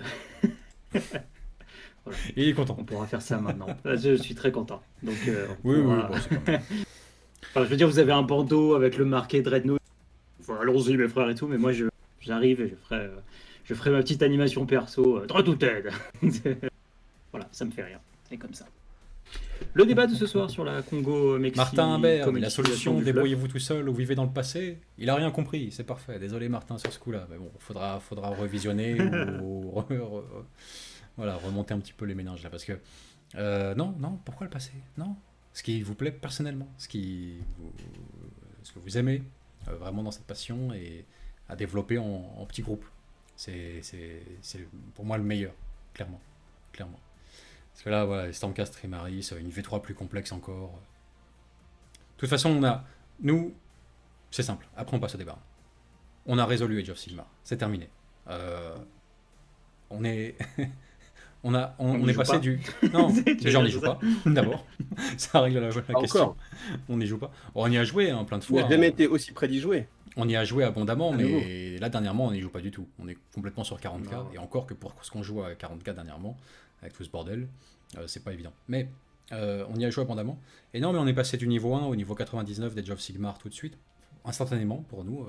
Gros XP d'un coup à un Warhammer Fest, en parlant directement à Jeff Williamson, le créateur du jeu, et en découvrant que pour lui, à la base, l'espoir, le geste, le beau geste, le grand style d'Age of Sigmar, c'était de balayer tout ce qui était devenu, en termes niveau compétitif, Warhammer Battle et tout, d'en refaire un beau petit jeu narratif, et à dire que lui-même ne préfère, favorise aujourd'hui de jouer uniquement dans ce qu'il appelle la War Scroll Edition, c'est-à-dire la première version d'Age of Sigmar, quoi. T'as tes War Scroll, t'as tes règles, tout est gratos, en PDF, téléchargeable, tout est fluide, intuitif, c'est parti, quoi. L'aventure commence en fait. Ou alors que là, on va nous faire des détachements pour AOS, des schémas d'armée, des bataillons, plus 1, plus 2, plus 3 PC, des trucs stratagèmes. Ah bref. C'est pas grave, on peut jouer à la version qu'on préfère, c'est la bonne nouvelle. Passons au débat. Passons à un débat non moins complexe, la comicsisation du fluff, aussi bien pour 40K que Age of Sigmar. Alors, je vais d'abord juste poser les termes du débat et recentrer le sujet, et ensuite on fera un petit aller-retour. On fera un petit aller-retour avec Iggy. Le sujet de ce soir, et le débat qui va nous opposer avec Iggy, ça va être sur la tendance relativement nouvelle de Games Workshop à faire avancer l'histoire de ces univers, ces deux univers phares, Age of Sigmar et Warhammer 40 000, par petits bouts, par petits épisodes, au gré des publications et des suppléments de jeu, où la timeline avance, ou du moins des événements significatifs ont lieu, tant et si bien qu'ils modifient la toile de fond globale de l'univers de ces jeux. Et on découvre au fil des pages, au gré de tous ces petits suppléments, parfois dans ceux auxquels on s'attend le moins, des suppléments du jeu pour jouer telle unité ou telle armée, nous dévoilent aussi des avancées dans ces univers-là. Et on peut avoir le plaisir, ou le déplaisir, comme c'est mon cas, de les découvrir, de les voir se dévoiler petit à petit devant nous. Moi, j'aime pas du tout cette tendance, et je vais expliquer après pourquoi. Alors que toi, ce qui me surprend, Iggy, c'est que tu sembles apprécier. Pourquoi tu es surpris d'ailleurs ? Moi, ce qui me surprend, c'est que tu sois surpris. Eh ben, parce que, alors, on a tous des biais, hein, forcément, de là où on est, mais de mon côté, la plupart, enfin vraiment la quasi-totalité des avis qui me parviennent euh, sont sensiblement, on va dire, vont dans le même sens que le mien, quoi. C'est le bordel, Alors on ça, c'est un comprend vrai plus. travers. Ah oui, Ça, c'est un j'en suis vrai conscient, travers moderne. j'en suis conscient, j'en suis conscient, mais du coup, c'est En fait, ce que je veux dire intéressant. par là, c'est que on a tendance à se rassembler avec des gens qui pensent comme nous. Donc à partir du moment où tu es dans ton groupe et tu commences à discuter de quelque chose, souvent il y aura un consensus qui va se former. Et du coup, ça va te conforter dans ton consensus qui ne sera pas forcément. Au contraire, d'où l'intérêt de faire débat et de rencontrer des gens que tu n'as pas l'habitude de rencontrer, etc. Et c'est là où, à mon avis, on peut essayer de voir des choses intéressantes. Ouais, tout à fait. Et justement, c'est pour ça que c'est intéressant de te recevoir ce soir pour ça. Et à plus forte raison, ça m'étonne encore plus parce que la tendance minoritaire à dire j'apprécie ça, enfin minoritaire, non, non, attention, minoritaire dans ce qui me parvient. C'est pas du tout un échantillon représentatif, satisfaisant pour bon, une étude, non. Mais les avis minoritaires quand même qui me parviennent et qui disent apprécier cette tendance-là, à ce que ça bouge, à ce que ça évolue, à ce que ça avance, eh ben, c'est pas des profils tout à fait comme le tien. Ça va être plutôt soit des jeunes, soit des gens qui ne jouent pas. Comment ça, soit des Euh, jeunes? Je m'insurge, monsieur, c'est une attaque personnelle qui ne reflète pas la réalité historique des choses. Je suis jeune. J'ai été jeune et je le reste. c'est vrai que c'est Ça fait très longtemps que je suis jeune, monsieur. Ça fait excessivement longtemps que je suis jeune. vrai que Et je n'entends pas changer. ce petit truc passif-agressif de ma part au passage. Tu vois. Ouais, c'est les jeunes, c'est pas toi. Bon, bref. Étonné qu'un vieux comme toi, il soit aussi con que les jeunes. C'est quand même bizarre, C'est quoi. ça. Euh, mais non, mais à plus forte raison encore, surtout des gens qui jouent pas ou qui jouent plus ou qui sont complètement dans un truc. En fait, en vrai, leur hobby c'est Black Library quoi. C'est de lire des romans, c'est de lire des livres et ça, par contre, de ce côté-là, oui, la vie majoritaire, c'est oh putain, enfin ça bouge, enfin ça évolue, 40 000 redevient intéressant parce que ça bouge, alors que ça ne bougeait pas depuis près de 30 Ouais. ans. Donc, c'est. Toi, t'es un joueur, quoi. T'es un wargamer, t'es un peintre, t'es un joueur, enfin, t'as le truc complet, quoi, l'ensemble du tableau. Ouais, mais je lis des romans aussi. Ouais. Mais c'est pour ça que ça me surprend un petit peu. Alors, euh, est-ce qu'on peut essayer ensemble, déjà, de commencer par, pour encore mieux la définir, situer un petit peu peut-être le début de cette tendance et donner des petits exemples pour illustrer, parce que c'est pas clair, il n'y a pas marqué sur les suppléments games, ceci est en faveur de l'univers toile de fond figé, et ceci est en faveur de l'univers comics qui évolue, quoi. Je Non. ne suis pas d'accord. Monsieur, je ne suis pas d'accord avec votre argument. Quand est-ce que ça commence, Et, cette tendance-là, d'après toi? pour moi, très clairement, c'est Gathering Storm. Ouais. Gathering Storm, ça a été la fracture. Et à partir du moment. En fait, moi, j'ai très, très, très bien senti le moment justement où il y avait ce changement. Et c'est ce changement-là que j'ai adoré. Et c'est pour ça que moi, je suis en faveur du côté évolution de l'historique. Parce que, en fait, je me suis tapé plein de versions où à chaque version, ils sont là en mode ouh, on a détecté des petites imperfections dans le trône d'or. Que va-t-il se passer? On ne sait pas. Pour l'instant, ça va. Hop, après, tu passes en V5. Ah, on a appris qu'il y avait eu un dysfonctionnement assez important, on va dire de classe 3, voilà. Mais il ne se passe rien. Bouquin numéro 5, j'arrive en mode qu'est-ce qui se passe avec le trône d'or, quoi? Ah oui, il y a eu un dysfonctionnement et même un arrêt de l'astronomicane, ok, et c'est tout. D'accord, vivement la V6, quoi. T'arrives en V6, ah oui, il y a eu un dysfonctionnement dans le. Tu fais, attends, c'était pas déjà le cas il y a vachement longtemps. Et V7, approche. Presque on n'en parle plus. Presque on n'en parle plus, si je dis pas de bêtises. Et là, je fais, mais ça a été oublié, quoi. Et après, on arrive à Gathering Storm, et là, grand chambardement, l'ouverture de la cicatrice Medictum. Et là, tu fais, ah ok, ça avance. Il y a un primar qui revient, deux primars, trois primars. Tu fais, ok, alors là, ça avance, quoi. On a Cypher qui arrive aux portes du trône d'or. Tu fais, ok, c'est une des quêtes qui m'inspire le plus. J'ai vraiment envie de savoir. L'histoire de Cypher, c'est un personnage, de par son ambiguïté, que j'ai vraiment envie de.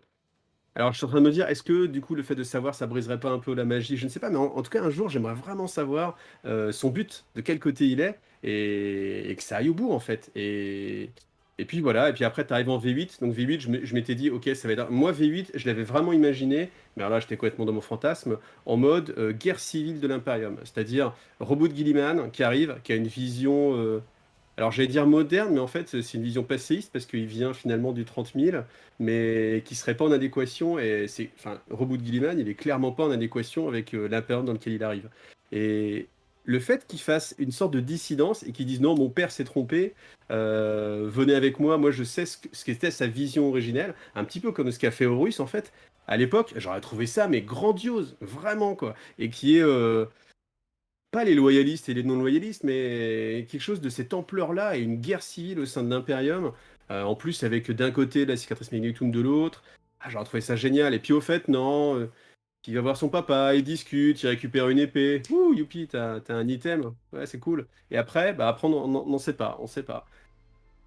Et voilà. Donc en fait, j'avoue que moi j'ai eu cette phase après Gathering Storm où j'étais vraiment super hypé et je voulais du changement et je sais que ça m'avait plu et je sais que je voulais aller vers ça.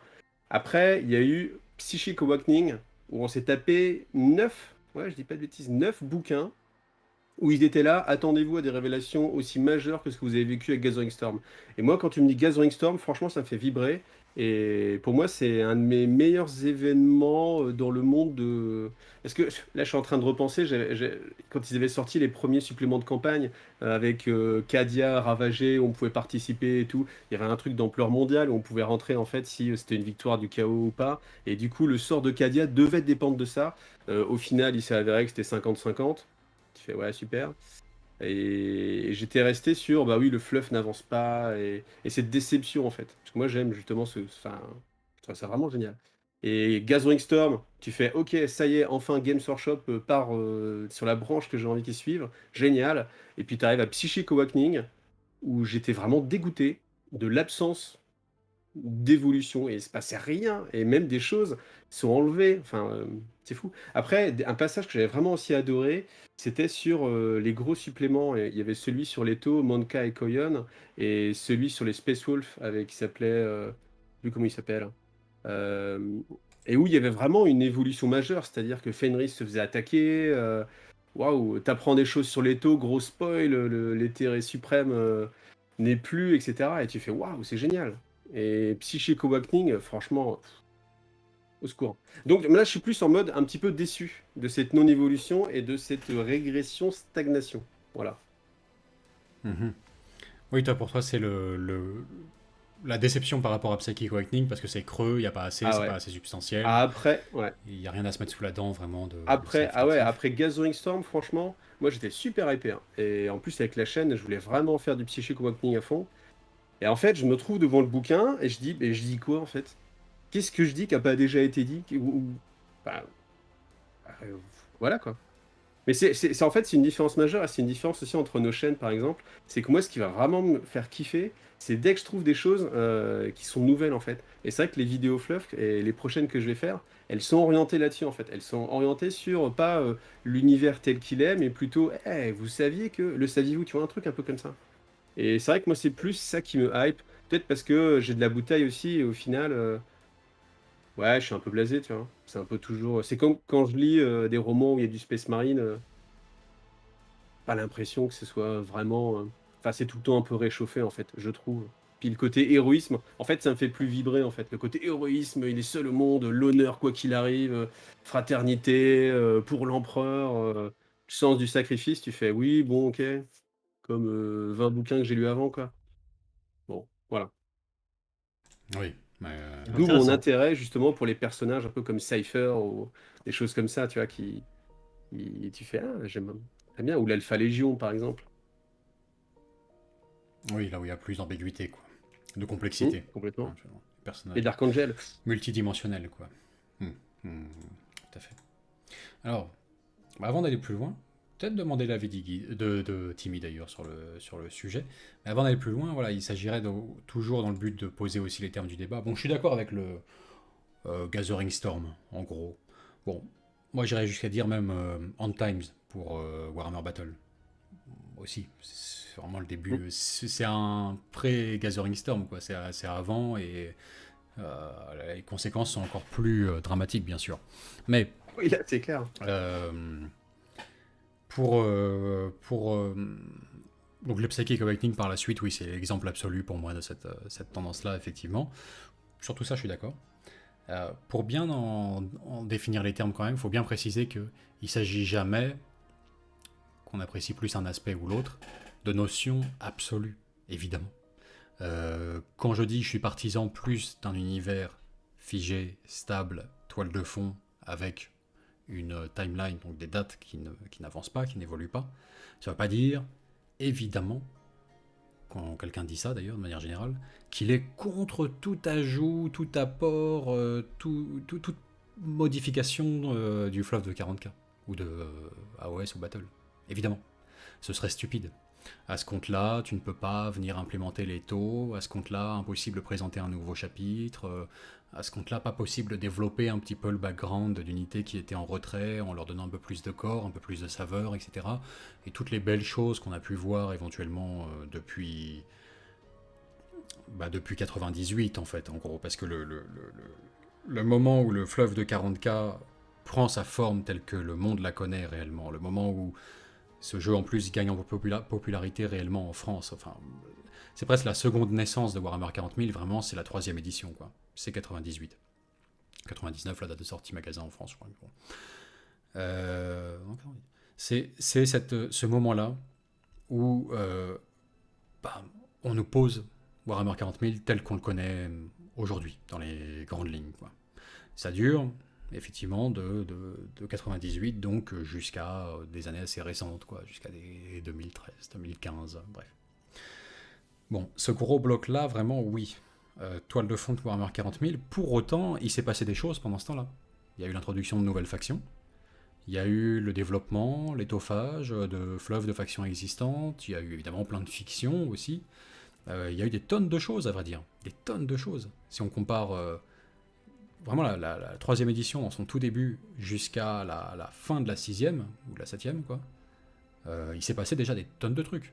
Mais jamais dans cette optique de développement, une semaine après l'autre, d'épisodes, d'avancée de l'univers de Warhammer 40 000, quoi, avec des changements tellement drastiques qu'il reconfigure complètement l'entièreté de la toile de fond.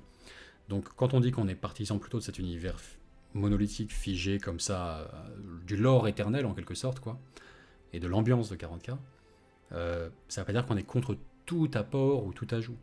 Inversement, si on a le point de vue opposé, on aime bien. On aime bien savourer ces petits ajouts, ces petites avancées dans le fleuve, etc. Ça ne veut pas dire qu'on est contre tout ancrage possible, stabilité, pérennité de l'univers de Warhammer 40 000, qu'on est pour des développements les plus rocambolesques, drastiques, tous azimuts, avec des vortex temporels, bam, on passe en 50K, tous les primarques sont morts, puis renés à nouveau, puis ça ne veut pas dire qu'on est dans ces extrêmes-là, et qu'on n'apprécie pas une certaine dose de base, en fait, de toile de fond, quand même, de stabilité dans cet univers-là. Bon, donc c'est jamais des notions absolues, c'est juste des... Moi, ce qui me séduit, c'est quand il y a une logique, quand même, malgré tout. Moi, je suis pour le changement, mais avec une logique et une continuité. Parce que si tout d'un coup, quelque chose qui a été dit et qui t'a martelé pendant 15 ans, on fait « Non, mais en fait, non, ça n'a jamais été comme ça. » Un peu comme les Nécrons, en fait, typiquement. Les Nécrons... Et encore, je m'aperçois que je l'ai quand même bien accepté et que je trouve ça plus intéressant comme ça. En fait, finalement, en y réfléchissant, je me suis auto-convaincu du contraire. En fait, au début, les Nécrons, c'était vraiment des esclaves en fait, des Cthans. Et là, maintenant, dans la nouvelle version, les Cthans sont des esclaves des Nécrons, donc c'est quand même un changement drastique. Et en fait, je trouve que alors, la continuité n'y est plus, on ne fait table rase du passé, mais au final, je trouve que c'est plus intéressant. Et du coup, j'adhère, parce que je trouve ça plus intéressant, en fait. Alors après, c'est très personnel, je sais pas ce que vous en pensez, mais c'est vrai que ça donne beaucoup plus de richesse, et voilà. Donc finalement, en fait, c'est une question de résultat, peut-être, au final. Enfin, pour moi, en tout cas. Moi, je sais que il y a des gens qui vont être... Il y a des gens qui sont un peu plus, on va dire... je sais pas, on va dire... Chaplin. Il faut pas que ça change, quoi qu'il arrive, même si ça peut être meilleur. Non, non, on va suivre la ligne établie. Moi, c'est vrai que je serais plus... voilà, regarder, finalement dire, oh, finalement, c'est mieux. Bon, bah, ok, tant pis pour le passé. Oui, ça fait 20 ans que c'est comme ça, mais en fait, l'histoire est quand même plus riche et plus intéressante. Ouais, il y a des commentaires qui vont un petit peu dans le sens de la question à laquelle tu vas nous amener, que je vais lire dans le chat. C'est intéressant, ça va nous amener vers le sujet suivant. Tu as Sorrent qui dit... Regarde, j'ai perdu, il était plus haut. Alors, Bon alors, Sorette, moi, je vais j'aimerais commencer bien par ses Martin. commentaires Je tout vais à commencer par Martin. Attends, je le relirai plus tard, Sorrent. Martin qui dit bon, je suis encore d'accord avec Vincent. Bon, ça c'est pas pour ça que je le lis, mais je pense vraiment que c'est une approche de Mytho. rôliste face à une approche de comique. Je ne sais pas trop, enfin de comics quoi. Bon, mais le fait d'évoquer les mots rôliste et comics est pas inintéressant dans son commentaire. Xwork dit le must avoir un fleuve globalement stable, mais qui évolue dans son histoire tout en permettant à chacun d'y insérer ses propres histoires, chapitres. Je serais presque complètement d'accord avec ce truc-là. C'est vital, la dernière partie, permettre à chacun d'y insérer ses propres histoires, chapitres. Un fleuve globalement stable, je suis aussi d'accord. Qui évolue dans son histoire, je nuancerais juste avec qui étoffe sa toile de fond de manière cohérente et intéressante. C'est plus ce qui m'intéresse, mais oui. Maxime Bourré dit un univers toile de fond laisse la liberté à chacun de faire sa propre histoire sur ses fondations. Un univers en mouvement va t'entraîner dans des récits épiques, mais sur lesquels tu n'as pas la main. Ah, ça, ouais. Là, Maxime Bourré, je te mets un gros +1, là, un gros point Planet Wargame, parce que c'est l'un des sentiments principaux que ça me laisse. Tu es spectateur dans ce rôle-là, quoi. Tu es spectateur d'une épopée qui se déroule devant toi.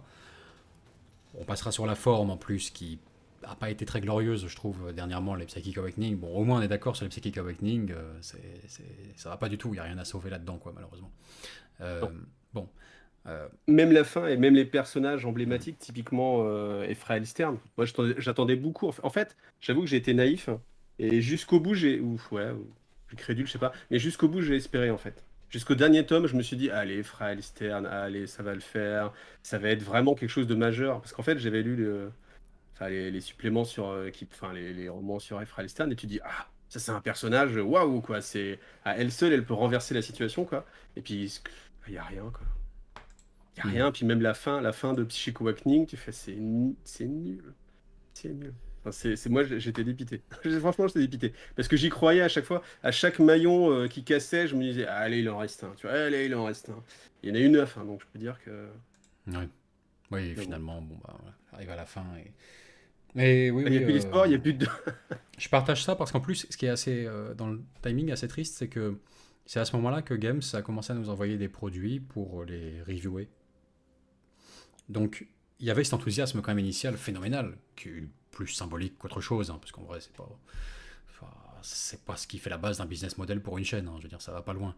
Mais quand même, extraordinaire, c'est la première fois. Ou alors tu le dédicaces, et puis tu le Ouais, on s'est dit, mais quelle reconnaissance dans notre vie, quand même. La maison mère nous envoie des trucs gratuitement, quoi. J'ai toujours payé pour ça toute ma vie. Normalement, le sens de la vie, c'était justement gagner sa croûte, là, son pain quotidien, pour pouvoir, avec les miettes supplémentaires, et une fois qu'on avait bien mangé, se payer des figurines, quoi. Et là, tout à coup, on nous en envoie, bordel. Extraordinaire. Et ça commence avec les Psychic Awakening. Et tu vois, c'est difficile que les premiers produits comme ça. En même temps, t'as fait une belle économie, parce que si t'avais dû acheter les 9 tomes. Oui, c'est vrai. Mais du coup, il commence comme secret, ça. c'est qu'on les aurait pas achetés. Gorgé d'enthousiasme et tout. Et je dis putain, c'est extraordinaire, quoi. Je vais pouvoir être reviewer officiel de produits Games. Je vais pouvoir exprimer tout l'enthousiasme et l'amour que j'ai pour cette passion. Et les premiers, tu dis putain, le tue l'amour, quoi. Bordel. Impossible d'en dire du bien. Ah, c'est dommage. Enfin, bon. Mais sur le fond, je voulais revenir tout à l'heure sur l'aspect rôliste. Ça m'a fait penser à quelque chose. Et j'ai prévu quelques accessoires pour ce débat. Petite minute. Ah. Le truc de fond, vraiment. S'il sort un dé, je rage quitte. Des 20. Ah, c'est alors plus gros qu'un dé, ou alors c'est une boîte à dés. C'est un livre. C'est un roman. Ou ça a l'air d'être un codex vaisseau monde. J'arrive pas à voir. Ni l'un ni l'autre. 15 et 3. Ni l'un ni l'autre. Oui, tout simplement. Tout simplement. Alors, juste pour resituer, voilà. Là, je sors le bouquin V3 pour revenir sur un sujet à la fois autre et en même temps qui est le cœur du débat. C'est, pour moi, Warhammer 40 000, bon, la découverte s'est faite par ce bouquin. au-delà des premières figurines auxquelles j'ai été exposé, ça s'est fait par ce bouquin. Et dès les premières pages, fondamentalement... On voit des taches un petit peu là au milieu de la page, ouais, tout à fait. Ah oui, je veux bien le croire, hein. C'est vrai il en a vu celui-ci, il est pas ça. mal, hein. Il a quand même... il doit avoir 20, je sais pas, 20 et quelques années, quoi. Enfin bon, On sent 98. qu'il n'a pas compris l'insinuation, Oui, enfin c'est ça. l'astuce qui est derrière. Non. Première fois.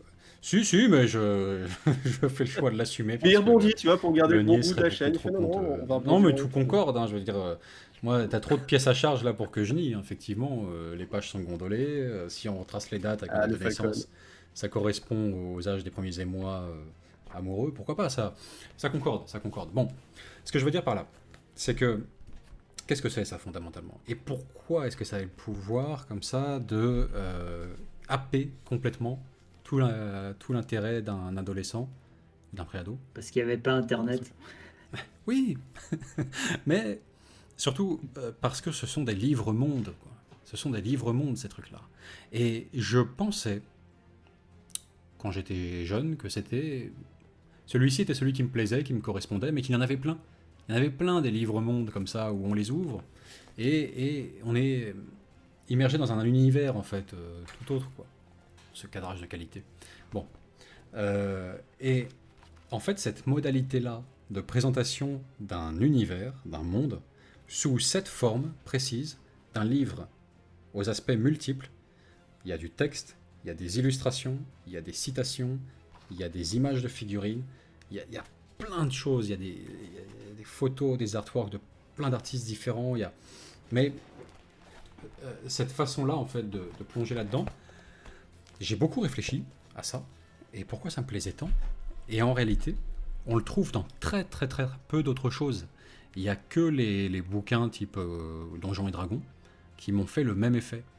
Tout le reste, dans les autres arts, etc., ça va être des romans, des films, des séries, de la musique. À 99% du temps, c'est un récit. On suit un récit, d'ailleurs le plus souvent basé sur des personnages. On n'a pas cette plongée-là dans un univers. Quelle est la star de Warhammer 40 000 ? C'est son univers en toile de fond. C'est Warhammer 40 000 lui-même. C'est ni Gilliman, ni Belisarius Cawl, ni... Bon, bref. Vous avez compris. Donc, ce que je veux dire par là, c'est que c'est précieux, ça. C'est vraiment précieux, en fait. On le retrouve pas ailleurs. Je vous dis, il y a que Donjons et Dragons, à peu près, qui m'a fait des effets similaires, et les nombreux suppléments sortis pour ça. À part ça, je vois pas. Peut-être que dans le monde du jeu vidéo, il y a des équivalents à peu près, où on n'est pas collé au basque de personnages dont on suit le récit, avec un peu toujours les mêmes mécanismes d'ailleurs, dans le développement des histoires en général, on retrouve souvent les mêmes choses. Non, c'est... Voilà, tourne ces pages-là et découvre un monde tout autre, en fait. Et ça, c'est sacré, en fait, pour moi. Et donc j'apprécie beaucoup les ajouts qui viennent étoffer cette chose-là et qui viennent la rendre encore plus riche, encore plus cohérente, encore plus complexe dans sa globalité, mais toujours avec des, comment dirais-je, bien intégrés, tous ces nouveaux ajouts en rapport avec les autres, etc. À côté de ça, je suis désolé, le développement Netflix comics là, de semaine en semaine où on découvre les aventures de Gilliman et ses amis, bordel, ça me déprime, quoi. C'est... cette tendance-là, eh ben, j'espère qu'elle va péricliter, s'étouffer le plus vite possible, bien que je sois conscient que ce soit un jeu qui se joue à deux. Hein. C'est pas que Games, les méchants, ont choisi tout à coup de faire ça et d'éclipser un petit peu une partie que j'aimais beaucoup dans ce hobby. Non, c'est un jeu qui se joue à deux avec là l'éditeur en gros, hein, et puis l'audience, quoi, les lecteurs. Il y a une partie non négligeable des gens qui aiment ça. Enfin, ça bouge, ça, machin. Donc ça se joue dans les deux sens, quoi. Mais je signe pas pour 25 ans de Psychic Awakening, fondamentalement. Je signe pas pour ça. Quelle horreur. Les fous, que vont-ils faire? Pour 25 ans de Gathering Storm. Tu signes ou pas? Pour 25 ans de Gathering Storm. J'ai apprécié, je les ai découverts tardivement. Je les ai lus tardivement grâce à Inspecteur Ibarra qui me les a envoyés. J'ai apprécié la qualité de ces suppléments parce que c'était bien écrit, alors que j'avais énormément lu le contraire en fait en ligne. Je ne m'explique pas pourquoi. C'est bien écrit, c'est bien foutu. C'est plaisant. Pour autant, bah non, je signerai pas parce que, désolé, mais la team Avengers, en fait, de Célestine, Belisarius Cole, Ah ouais. Yvraine, machin, qui vont demander Il audience fallait amener des nouveaux personnages majeurs, hein. Ouais, mais ça va Greyfax, demander ouais. audience sur Ultramar, aux régions d'Ultramar, et hop, allez, on débranche et on rebranche le Primark, et c'est parti, et cette sorcière Eldar, enfin, c'est complètement Avengers, en fait, quoi, cet aspect-là, en fait, c'est pas que je puisse pas l'apprécier, d'ailleurs. D'ailleurs, au demeurant, j'aime bien, en plus, certains films de super-héros comme ça. Mais pas dans 40K, quoi. Bon sang, c'est sacré. Et n'allez pas croire, surtout, ça je précise, parce que il y a trop de gens qui éludent tout argument, ils le balayent de la main avec ce truc facile de mais c'est de la nostalgie, mais t'es un vieux con, mais tu n'acceptes pas que certains puissent découvrir et apprécier ces univers-là d'une manière différente que toi, mais tu es contre le progrès, l'évolution. Attends, je note. Attends, va moins vite que je te les ressens tout à l'heure. Ah merde, c'était tes 5 points suivants. Oui, enfin bref, vous avez compris quoi. Le dernier argument, qui pourrait être le plus pertinent, mais qui ne l'est pas dans le cas présent, mais qui au moins, je le reconnais, une certaine finesse. C'est celui de dire, certaines personnes n'apprécient pas qu'on touche à ce qu'elles aiment comme ça, parce que là où ils avaient des connaissances, de l'expérience, un long passé, etc., ils avaient une sorte de précaré de connaissances et de trucs établis, où ils étaient une sorte de vétéran. Tout à coup, c'est un peu du passé faisant table rase, il y a de la nouveauté, un nouveau monde s'offre à eux, et puis Pour faire des vidéos fluff, ouais, je comprends bien. voilà, un débutant, un primo-accédant, un nouveau peut très vite, par la lecture de romans plus actuels ou de suppléments plus récents, acquérir des connaissances que les vieux de la vieille n'ont pas, et donc ils leur volent un peu la vedette. Enfin, ça, je l'ai déjà entendu dans d'autres débats, d'autres univers, etc. Moi, j'ai jamais entendu cet argument-là, mais c'est vrai que oui, ça peut exister. Je peux imaginer que ça existe. Ouais. Ouais, il peut être. Parfois, il peut toucher dans le mille. Mais là, rien à voir, parce que c'est pas une question générationnelle ou d'âge ou de temps ou de trucs comme ça. C'est juste cette sensation précise d'être happé dans un univers par un de ces livres-mondes. Je la trouve rare, parce qu'il n'y a pas 50 000 propositions comme ça dans le monde. Il y en a très peu. Il y en a dans le jeu de rôle et dans Warhammer, en fait. C'est tout. Et pour moi, elle n'est pas délimitée dans le temps, elle n'est pas marquée à une certaine époque. Là, j'ai montré volontairement celui de la V3 parce que c'est celui par lequel j'ai commencé. Mais celui de la V9 également. Parce que je pense qu'ils peuvent tout à fait faire le même effet à des personnes qui débutent aujourd'hui. Il y a cette même puissance combinée où on mobilise tout. On mobilise plusieurs arts pour t'émouvoir, quoi. Il y a du graphisme, il y a de la littérature, bref. Et voilà, de temps en temps, narration externe, narration interne, citation. Il y a tout ça, putain. C'est fabuleux. Je sais pas comment le dire. Et j'imagine volontiers qu'en 2020, en 2030, en 2040, ça puisse de la même manière fasciner, en fait, quelqu'un qui découvre ces trucs-là, quoi. Et c'est pour ça que je dis que c'est un trésor. Pour moi, c'est le trésor de Games. Ils ont eu ce coup de génie, notamment pour la 3e édition, de fixer vraiment leur univers, de l'immortaliser. Ils ont réussi ce coup de génie, qu'on leur reproche souvent d'ailleurs. Oui, c'est juste une agglomération de vols, de trucs de science-fiction qui existaient ailleurs.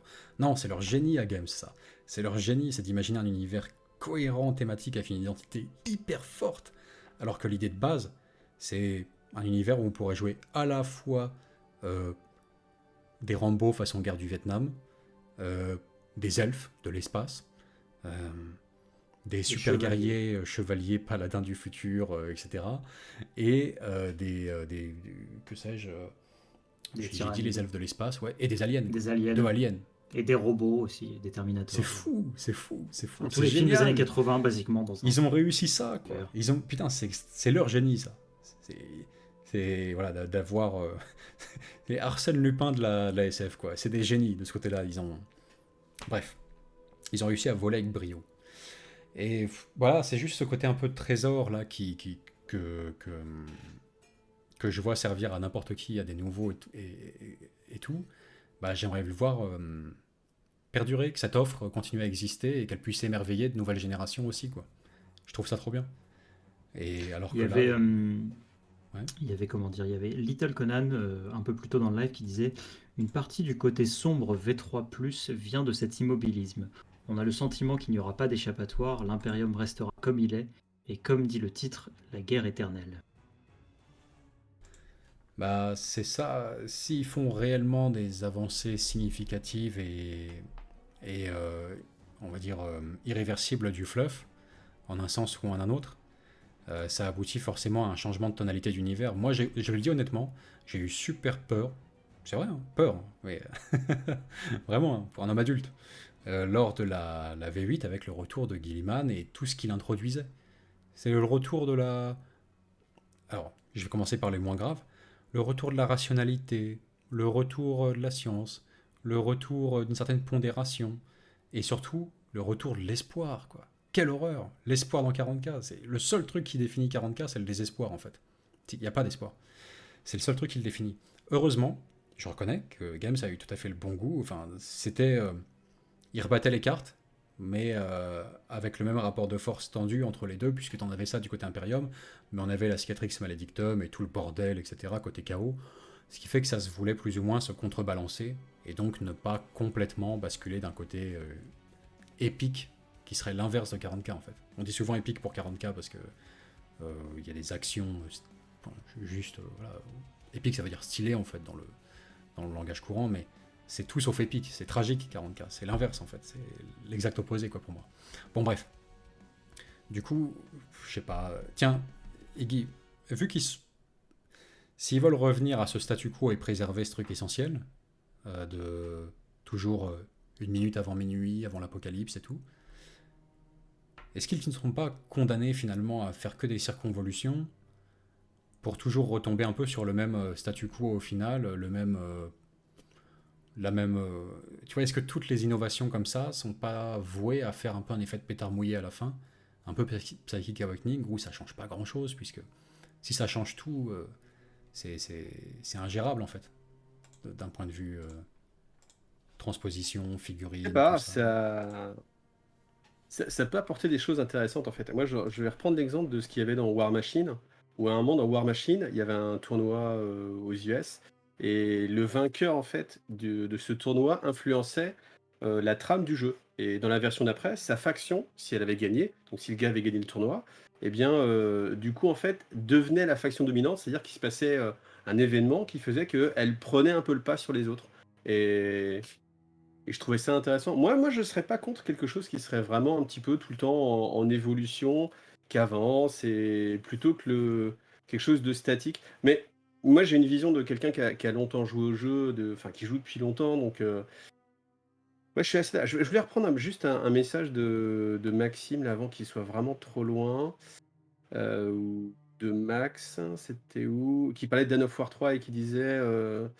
Alors j'aurais bien aimé le citer, mais en fait, ah non, c'est Charles, pardon. Charles qui disait les parties de FIG deviennent comme les parties de Dan of War 3, du moment que tu as ton héros sur la table, toute l'action se centre sur lui. Et alors là, moi, je suis d'accord, et c'est quelque chose que je n'aime pas du tout. Moi, j'ai horreur, en fait, j'ai toujours eu horreur, en fait, des personnages nommés dans une partie de 40 000, parce que je trouve ça stupide que même un capitaine, même un maître de chapitre, même sans aller jusqu'à un primarque, enfin, quand tu vois des primarques qui se tapent sur le bout de la couenne pour défendre à l'échelle en plus de ta table de jeu, c'est ridicule. Comme je dis, c'est Robot Gilliman qui va défendre sa boulangerie préférée, quoi. Moi, je trouve ça ridicule. Et ça sort complètement le côté incroyable d'un primarque, de ce que ça peut être dans la galaxie. Là, en plus, on parle de la galaxie. Et en fait, quand tu vas dans un tournoi, quand tu vas dans un événement, t'as que des personnages spéciaux et c'est eux qui font le café, c'est eux qui font tourner. Et tout se passe, bah, tu fais ah, ton Gilliman, il a fait quoi? Et ton Mortarion, etc. On dit même pas t'es Space Marine, on dit ah, ton Mortarion, ouais, il est fort, ouais, il performe bien, quoi. Ok. Et moi, c'est quelque chose qui m'attire pas du tout. Je préfère le côté anonyme. Et en fait, je m'aperçois que je préfère jouer des jeux où justement il y a un côté complètement anonyme et où bah, typiquement le format épique, net épique, où on est vraiment très très loin de l'action et où c'est un vrai combat. Moi, c'est ce que je recherche en fait. Après, le côté héroïque, je préfère l'avoir dans des jeux style Warcry par exemple, mais où t'as pas genre Abaddon, tu vois, enfin pas Abaddon, Archaon. Si t'as Archaon dans Warcry à un moment donné, je trouverais ça ridicule, incroyable. Et c'est ce qu'on a en fait dans Warhammer 40 000. Alors je comprends le côté oui, j'ai envie de jouer mon personnage préféré, Mais moi, ce côté justement héroïque, c'est quelque chose qui ne m'attire pas en fait dans le jeu. Et c'est vrai que là, la V8, la V9, on part vraiment sur ce côté héroïque. Tout le monde joue des persos nommés, etc. Moi, c'est quelque chose qui me Hmm. Ah bah. qui m'ennuie. Alors là, c'est marrant parce que du coup, 100% d'accord, quoi. C'était censé être ma botte secrète. L'argument. t'es- Eh ben voilà, félicitations, tu m'as convaincu. Non, mais. Je pensais déjà très Non, mais bien la avant. surenchère de personnages. Ah oui, c'est Et vrai. après, c'est vrai que pour revenir à ce qu'on disait tout à l'heure avec Belisario Cole, Greyfax je ne sais plus comment elle s'appelle d'ailleurs. Comment s'appelle cette mignonne? Bon, avec son chaton, je sais pas. Tu Ivren. dis, ils viennent de Ivren, tout à fait. Ils viennent de nulle part, ils arrivent là et ils changent complètement le destin de la galaxie. Tu fais, ouais. Et bon, pourquoi pas. Après, franchement, comme je répondais tout à l'heure à Games sur Chat, je pense que le problème, c'est que nous, on aimerait que le fluff, ça reste que du fluff et qu'il n'y ait aucune considération, aucune, qui vient intervenir. Alors que la considération majeure, c'est Games Workshop veut gagner de l'argent. Games Workshop a fait une nouvelle figurine, il faut que cette nouvelle figurine, elle envoie. Il faut que cette nouvelle figurine, elle ait des règles fortes. Il faut qu'elle ait un historique fort. Il faut qu'elle amène quelque chose parce que sinon, les gens, ils vont dire, ce qui lui, je le prends pas, c'est un personnage, je le connais pas. D'où Belisarius Cole, d'où Greyfax. Greyfax, enfin, ouais. Heureusement, il y avait Sainte Célestine quand même. Donc, tu fais Sainte Célestine, ok. Et j'ai l'impression que Sainte Célestine elle était là pour apporter une sorte de. Pas de crédibilité, mais de en mode non, mais les vieux, on vous a pas oublié, regardez. Non, non, on respecte le fluff quand même. Il y a quand même Sainte Célestine, elle est là, c'est la voix de l'empereur, voilà. Enfin, l'empereur s'exprime à travers elle, donc.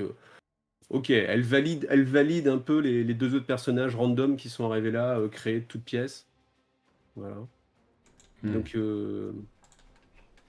Ouais, ouais. voilà, je suis d'accord avec ce côté personnage. Moi, c'est quelque chose que je n'aime pas. Après, je comprends la logique d'essayer. C'est plus facile, en fait, je pense, pour quelqu'un qui débarque, de se fixer à un personnage et de vivre, en fait. Typiquement, je pense à Tolkien. Si tu pars sur expliquer le monde sans passer par des personnages qui le vivent, ça peut être compliqué. Et tu peux être perdu, puis tu peux décrocher à un moment donné. Alors que s'il y a le personnage avec des cliffhangers à chaque chapitre, tu dis, ok, ça, tu dis, ah, qu'est-ce qui va lui arriver? Tu t'attaches à la personne, à son histoire, etc. Donc je pense qu'il y a besoin de ces, ces solutions pour expliquer les choses un peu plus simplement, en fait, et faire adhérer les gens. Je pense que c'est peut-être aussi pour ça qu'il y a des armées comme typiquement les Tyrannides, ou les Nécrons juste avant. D'ailleurs, les Nécrons, c'est très visible, parce que la flopée de personnages spéciaux qui sont dans les Nécrons, c'est un truc de fou, hein. Alors qu'à la base, c'était juste des machines décérébrées, il y avait les Cthulhu qui étaient un peu personnifiés. Mais là, maintenant, v'là la tripotée de persos. Mais en même temps, bon, oui, c'est intéressant. C'est intéressant. Enfin, moi, je trouve ça intéressant parce que ça apporte une autre vision que le côté Imperium. Et enfin, on sort du Space Marine. Et moi, le dernier roman que j'ai lu, c'était enfin, sur les Nécrons, c'était Orican contre Trazyn, qui s'appelait L'Infini contre le Divin. Et c'était super, parce qu'il y avait vraiment une nouvelle approche des choses, et il y avait l'approche vue par les Nécrons qui vivent des milliers et des milliers d'années, et où le temps est une arme pour eux. Et je trouve ça vraiment riche, en fait, dans un roman, alors que quand tu réfléchis un petit peu, tu dis, bon... Enfin, je trouve qu'il y a des tas de choses qui tiennent pas la route à chaque fois, et là, je dérive un petit peu, mais les batailles qui durent des années et des années, mais où, en fait, les personnages, ils vont se déplacer, tu fais... Mais attends, il était déjà là-bas. Une bataille, normalement, ça dure au moins 45 ans, 50 ans, 100 ans. Ok. Des fois, voilà, c'est pour ça que moi, j'aimais le côté vraiment ta mort ne signifie rien, ton succès ne signifie rien non plus.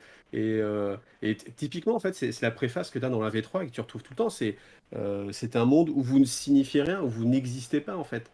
L'humanité en termes d'individus n'existe pas. Et c'est vraiment ce qui définit Warhammer 40 000. Là, je suis complètement d'accord. Et sortir Robot Guilliman contre. Ou même Marnus Calgar contre Abaddon, ça c'était ridicule. Et que Marnus s'en sorte, moi j'étais outré. J'étais outré. Enfin bon. Ouais, ouais, tout à fait. Mais Mais bon, ça, on attention, est. et il sort primarisé, parce que comme ça on a une nouvelle figurine. Bon, Oui, ok, bah oui, du coup. super. Du coup. Mais Mais bon, après, c'est ça le problème. Faut bien comprendre qu'il y a un but mercantile derrière. Donc, du coup, bah, il y a voilà, ils peuvent pas faire des choix. Typiquement comme Han Solo.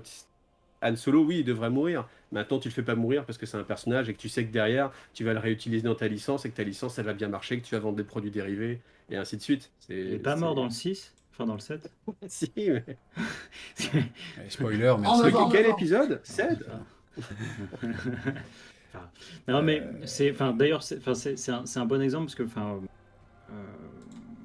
mon avis, moi, sur la question un peu par rapport à tout ça, ça rejoint des trucs que vous avez dit, mais un élément que vous avez un peu omis entre les deux dans l'aspect comics versus jeu de rôle, c'est qu'en fait, le problème qu'on va trouver vraiment dans le côté jeu de rôle, c'est les sorties successives et qui font avancer l'histoire, mais surtout qui en fait vont tellement être rapprochées et tellement être importantes et surtout être une course à l'armement qu'en fait très rapidement tu te retrouves bloqué dans ton histoire. C'est-à-dire que pour faire en sorte que ton Avengers 2 ou 3 soit plus intéressant que le 2, il faut que le méchant soit encore plus puissant. Ouais. Pour battre le méchant qui est encore plus puissant, il faut que tes super-héros ils trouvent un truc. Et quand tu arrives à la fin de ton Avengers 3, 4, 5 ou je sais pas quoi, et qui tue la moitié des héros, bah en fait le seul moyen de t'en sortir et de continuer, c'est soit de de continuer l'escalade, soit en fait d'arriver et de dire bon, bah maintenant on fait soit un biback dans le temps d'une certaine manière, soit on retconne tout ce qu'on a écrit jusqu'à ce moment-là et on reprend là où on était auparavant. Et en fait, ça c'est la grosse limite en fait. C'est la grosse limite du système parce que quand tu as des sorties qui suivent comme ça, au bout d'un moment, ça passera plus en fait. Alors, j'entends l'argument de Vince qui dit mais du coup, faut avoir un univers qui soit stable et qui te permette de faire des choses. C'est vrai que la question posée avant, Vince, était assez intéressante sur mais est-ce que ça leur comment dire, ça leur donne pas la possibilité de choisir un nouvel élément, un nouvel instant pour stopper l'histoire. Ça, c'est vrai que c'est une bonne opportunité en fait qu'ils pourraient avoir pour un peu s'en sortir et comment dire, un peu reprendre la main là-dessus et arrêter d'être emporté par ça. Il y avait pas mal de commentaires justement qui proposaient ça en disant ouais, mais est-ce que justement maintenant il faut pas un peu comment dire, calmer les sorties parce que justement Adeptus Barbouillus il disait le problème c'est dans le rythme de l'évolution. Tout le monde ne joue pas avec la même vitesse de timeline en plus, et plus ça va vite, plus il y a des risques de tourner en rond. Par exemple, Tante May dans Spider-Man qui meurt pour la 45e fois. Et ça reprend ce que je disais, où pour moi c'est ça le plus gros risque en fait. C'est vraiment le côté où quand tu auras fait revenir 55 Primarques qui vont tous se battre les uns contre les autres, que tu auras la grosse... Bah, en fait, tu vas te retrouver à un moment où en fait tu vas en tuer la moitié, tu vas en tuer l'autre moitié. Qu'est-ce que tu fais pour l'étape d'après quoi? Parce que si comme tu es engagé Je dans pense une que ça espèce de arrivera jamais. montée, Je pense que de fait, ça arrivera jamais. Hein. À moins de faire un None of Time, genre typiquement comme AOS, et puis après de faire oh bah au final leur âme immortelle a survécu dans un autre monde, donc on repart. Ok. ouais mais c'est sale tu vois. Enfin c'est pourri. C'est horrible en termes de... Je trouve que, enfin, si tu veux comme alternative, ça reste un truc où tu te dis, c'est dommage quoi. C'est dommage de faire ça. Je trouve qu'il y a des évolutions qui ont été sympas en plus dans le fleuve. Tu vois, Vince lui il veut pas du tout que ça bouge. Moi je trouve que qu'il y a des trucs qui ont été faits justement avec la cicatrix et tout, ça a rajouté des trucs intéressants. J'aime bien moi cette idée de la galaxie qui est séparée en deux, l'Imperium Sanctus, l'Imperium Sanctus et tout, c'est sympa. Mais il y a des choses où certains points, et tout ce que tu disais par rapport à la surreprésentation des personnages, ça c'est un truc où moi j'ai un peu plus de mal. Je trouve que je suis d'accord avec ce que tu disais dans le sens où c'est vrai que il faut pas trop personnifier toutes ces choses-là parce que ça casse justement cet accès à l'univers et ce côté où en fait vous avez plus le choix et vous n'êtes pas obligé de jouer forcément ces personnages nommés-là. Et d'ailleurs, ça me fait penser que parce qu'il y en a beaucoup aussi dans le chat qui relevaient ça comme étant un argument d'argent, dans le sens où quand tu sors des figurines, si tu sors des personnages, ça te permet de sortir des figurines, ça te permet de générer de l'argent et tout ça. Sortir des figurines, ça n'a pas besoin forcément d'être personnages. Si tu sors des nouveaux Space Marines en faisant par exemple des Primaris, c'est pas forcément des personnages, mais ça peut te sortir des nouvelles figurines aussi. Ça existe. Sortir des nouveaux régiments de la garde avec des nouveaux, comment dire, chacune des nouvelles spécialités, tu vois, des Tani, machin, des Katashan et tout ça, et même d'autres qu'on connaît pas. Ce serait super intéressant en fait. Et ça fait des figurines qui se vendent. Donc je pense que ça, c'est pas forcément un argument qui bloque en fait mais Moi, je pense que c'est plus une demande quand même du public, et typiquement avec tout ce qui est Avenger et Marvel, c'est d'avoir un côté super-héros en fait. Moi, je pense que globalement, les gens, c'est ce qu'ils veulent en Je fait. je sais pas si c'est ce qu'ils veulent ou c'est ce que Games pense que les gens veulent. Parce qu'en Je fait, suis là le pour problème, c'est que les gens. servir. Parce que je pense que le problème, c'est qu'en fait, les gens pensent aimer les comics, alors qu'en réalité, ils en ont pas forcément beaucoup lu. Par contre, ils aiment bien les super-héros et les films de super-héros. Parce que ça, c'est sympa et que c'est des super films qu'on a là depuis 10 ans. Le problème, c'est on arrive justement dans comment dire, l'étape où tu as terminé un cycle, tu as certains super-héros qui disparaissent, qui meurent, etc.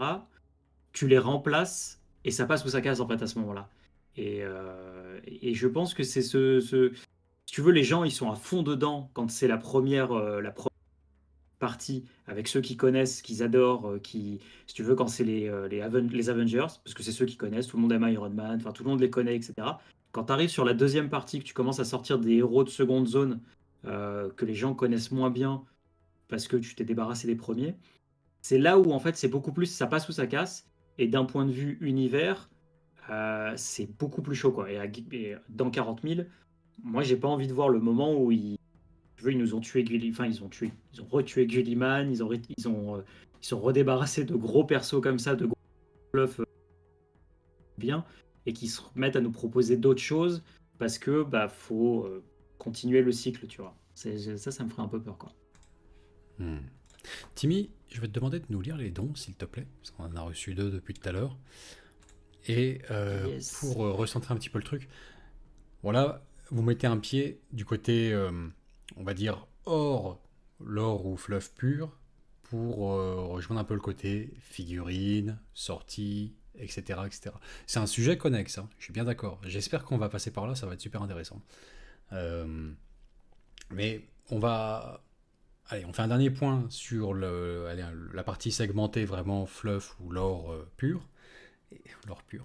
Et après, on passera sur, en plus, les implications que ça a pour des joueurs, en fait. En réalité. Toutes les implications que ça a. Niveau sortie de figue, niveau, comment dirais-je, accompagnement fluff de celle-ci, cohérence, voilà. Bon. AOS, on n'en a pas beaucoup parlé. Iggy, tu suis un petit peu Age of Sigmar quand même de temps en temps? Non. Franchement, Ouais. j'essaye, mais j'ai pas le temps de. Déjà, j'ai pas le temps de me lire tous les bouquins de 40 000 que je voudrais, donc plus tous les autres jeux connexes, donc ouais, non, AOS, j'ai essayé, si, qu'est-ce que j'avais lu? J'avais lu quand ils avaient sorti Tempête de magie, je crois que ça s'appelait, où il y avait un supplément sur la magie qui était assez intéressante.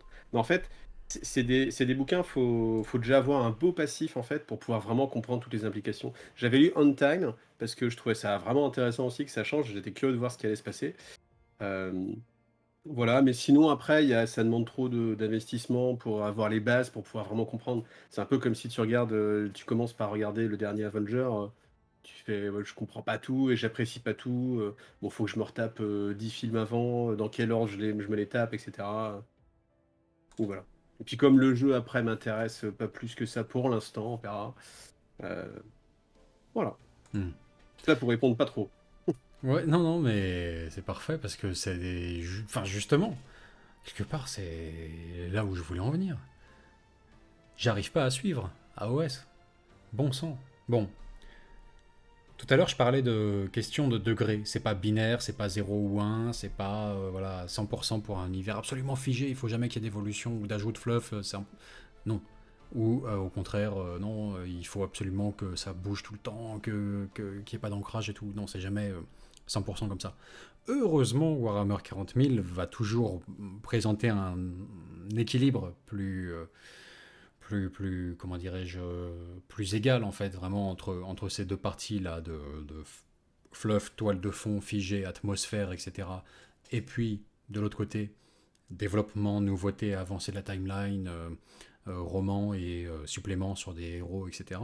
Ça va être forcément plus équilibré parce que Warhammer 40 000 a voilà, des décennies d'existence, il a une identité de base, vraiment de fond très très forte, très très ancrée, un thème vraiment bien bien jalonné, une atmosphère quoi.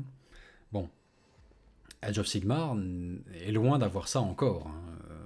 Depuis sa sortie, il est loin d'avoir ça. Alors au début c'était le désert, il n'y avait rien. Niveau univers, fluff, il n'y avait que des bribes d'informations comme ça. Il n'y avait qu'une tonalité vague qui disait, bon, ce jeu-là va être un petit peu plus mythologique, un peu plus high fantasy, bon, mais surtout, moi, le mot qui définissait le mieux le truc, je trouve, c'est mythologique, par rapport au côté plus médiéval, fantastique et sombre de Warhammer Battle. Là, on va avoir plus des dragons soleil, de la taille de planète, des dieux qui marchent parmi les hommes, tout ça. Ça va être un peu plus mythologique. Bon, c'est tout ce qu'on savait au début. Dans sa V1, malgré le General's Handbook et tous les livres sortis dans sa V1, ça restait comme ça très évasif. La V2, putain, j'étais ravi parce qu'ils ont marqué un grand coup. Ils ont enfin offert aux joueurs une possibilité minimale, mais une possibilité quand même, d'ancrage un petit peu, de redéfinition de cette atmosphère, de cet univers. À quoi ça ressemble les royaumes mortels ? Quelle est la cosmogonie de cet univers-là ? Comment est-ce qu'il s'agence ? Comment avoir des repères vraiment même de base et très très très très vaste, très très très permissif, parce que c'est un multivers à OS, ça reste un univers géant, quoi. Enfin bref, avec différentes tonalités, quoi. Donc c'est énorme, c'est vaste, mais au moins, bon sang, c'était génial. On savait tout à coup que les royaumes mortels étaient des disques plats, des royaumes d'existence, des plans d'existence plats, avec en leur centre une magie plus stabilisée, plus propre au développement de la vie humaine, au développement de civilisation, et à leur bord, plus on s'approchait de l'extrémité du disque, et plus le vent de magie qui était à l'origine de la création de ce royaume mortel était déchaîné, intense, sauvage, etc., de telle sorte qu'il devenait impropre à la vie humaine, quoi. Bon. Au moins on avait ça, génial, quoi. Et alors on apprend, bon bah le royaume de la lumière et de l'obscurité sont, voilà, orbitent mutuellement les uns autour des autres, comme ça, et dictent le cycle des jours et des nuits dans les autres royaumes mortels. Ce sont eux qui donnent la temporalité dans ces autres mondes. On avait quelque chose, quoi. Là c'est le royaume du feu, là c'est le royaume de la mort, là c'est le royaume du métal, là c'est le royaume de la vie, bon bref. Enfin, un peu d'ancrage, un peu de possibilité de s'immerger dans ces univers-là, quoi. Et d'y inventer toutes sortes de trucs fantastiques et des tonalités très différentes. On peut faire du grimdark dans AOS, on peut faire au contraire des trucs très, très colorés, très... bon bref, on peut faire plein de choses. Et là, depuis, je pensais qu'ils étaient pas loin de transformer l'essai, quoi. De partir de pas grand-chose et juste 2-3 mots de tonalité à un univers qui avait une âme, qui avait quelque chose à proposer. Il y avait même des artworks des habitants des royaumes mortels. Pas beaucoup, pas pour tous les royaumes mortels. Mais on voyait à quoi ça ressemblait un humain de Hakshi, un humain du royaume du feu. À quoi ressemblent ses vêtements, à quoi ressemblent ses tatouages, maquillage. Fabuleux, quoi. Depuis, au lieu de transformer cet essai, alors que là, ils avaient déjà marqué un bon point, quoi, vraiment. Enfin, c'était très bon. Au lieu de ça, on est reparti dans le grand carnaval du n'importe quoi de développement en épisode, avec les bouquins, là...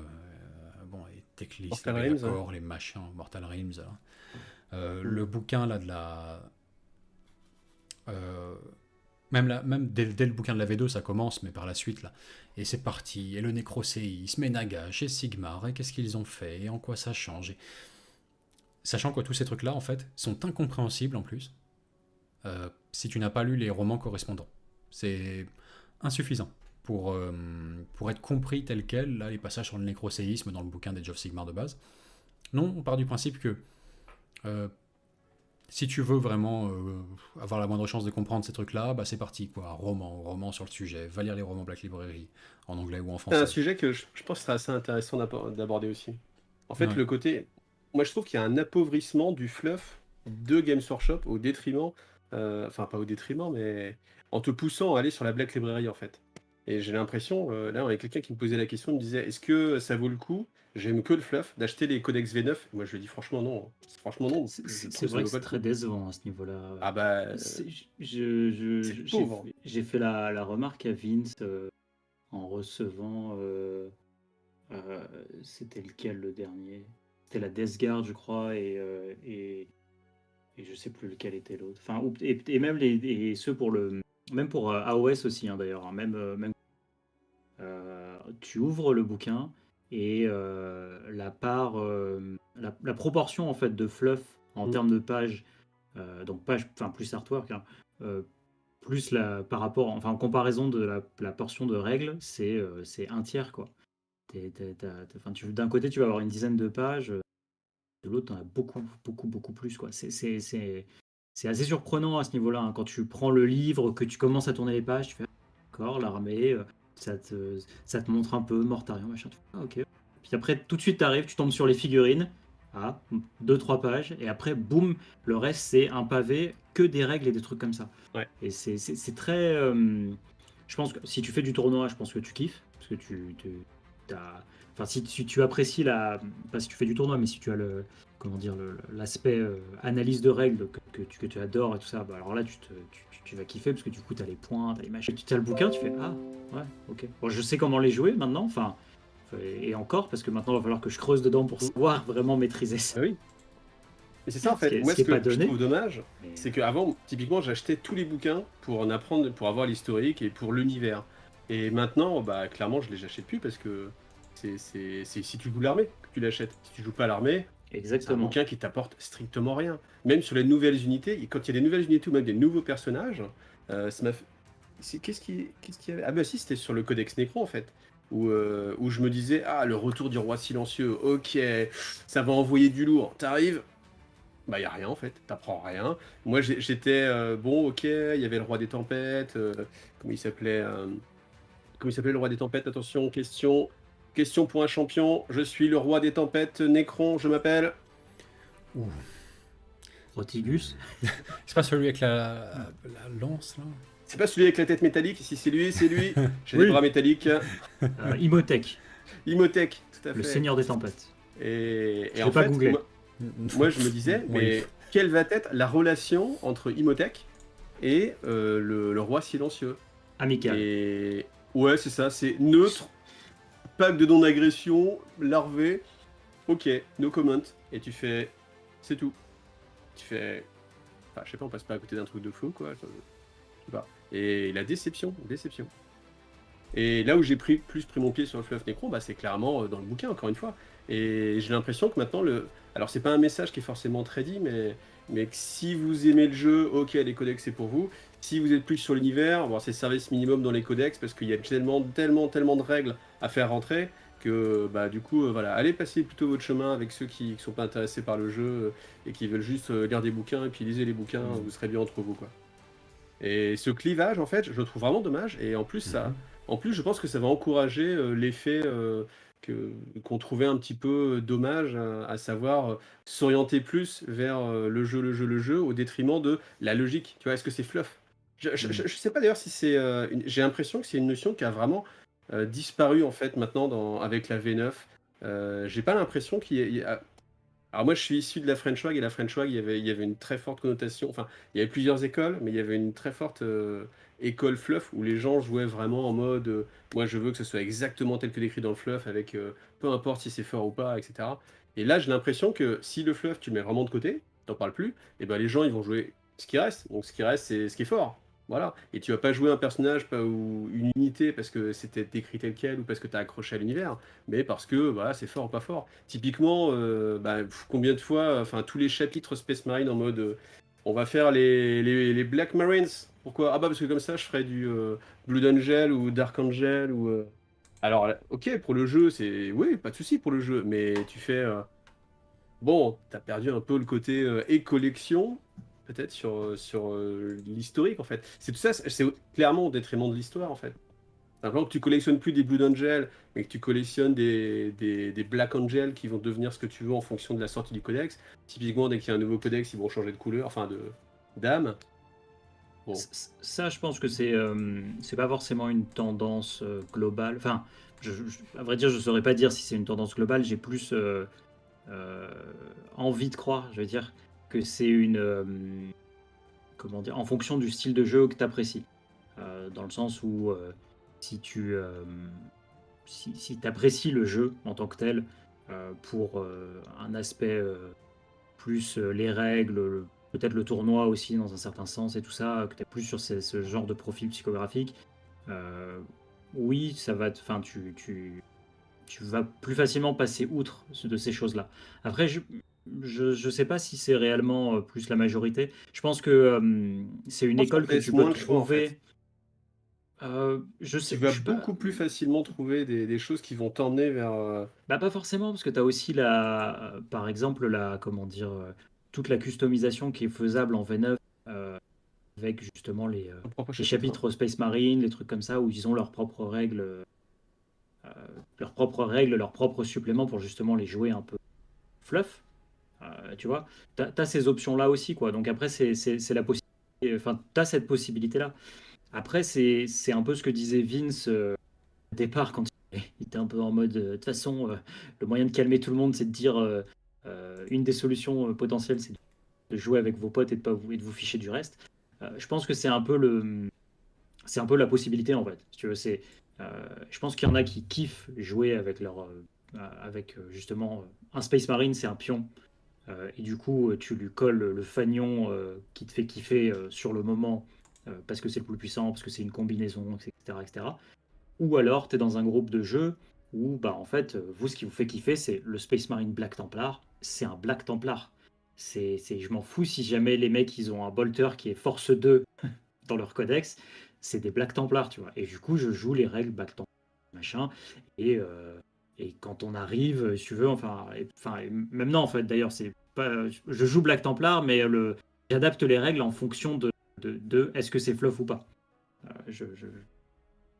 Pas justement, je respecte la force 2, si dans leur codex c'est force 2. Oui. Tout à fait. Alors. On avait 2 dons, tiens, que je n'ai pas lu tout à l'heure. Il y a Witchman qui nous disait, pardon. En avant. Il nous disait en avant, pour la direction du fleuve général, j'ai un peu peur de la propagande Netflix au Twitter qui pourrait venir adoucir 40K pour en faire un safe space. 40K doit rester un aggression space, mais pour la réputation, les grosses boîtes sont prêtes à tout. Un aggression space. Et ensuite, on avait. Je suis là pour servir. N'êtes-vous pas offensé? Et qui disait petit, mes batailles étaient épiques avec ma seule vingtaine de Black Templars, la présence d'être si petit dans un univers si grand, ta mort ne fait partie que de milliards d'autres, tes actions ne sont rien, tu n'es rien. Eh oui, bah oui, c'est toi, t'es rien. C'est ça la modalité de base de Warhammer 40 000, c'est sa saveur, quoi, singulière. Après, attention, hein, pas de panique à bord. Hein. Moi, je pense que c'est un débat de fond qui, sur le long terme, est quand même vital.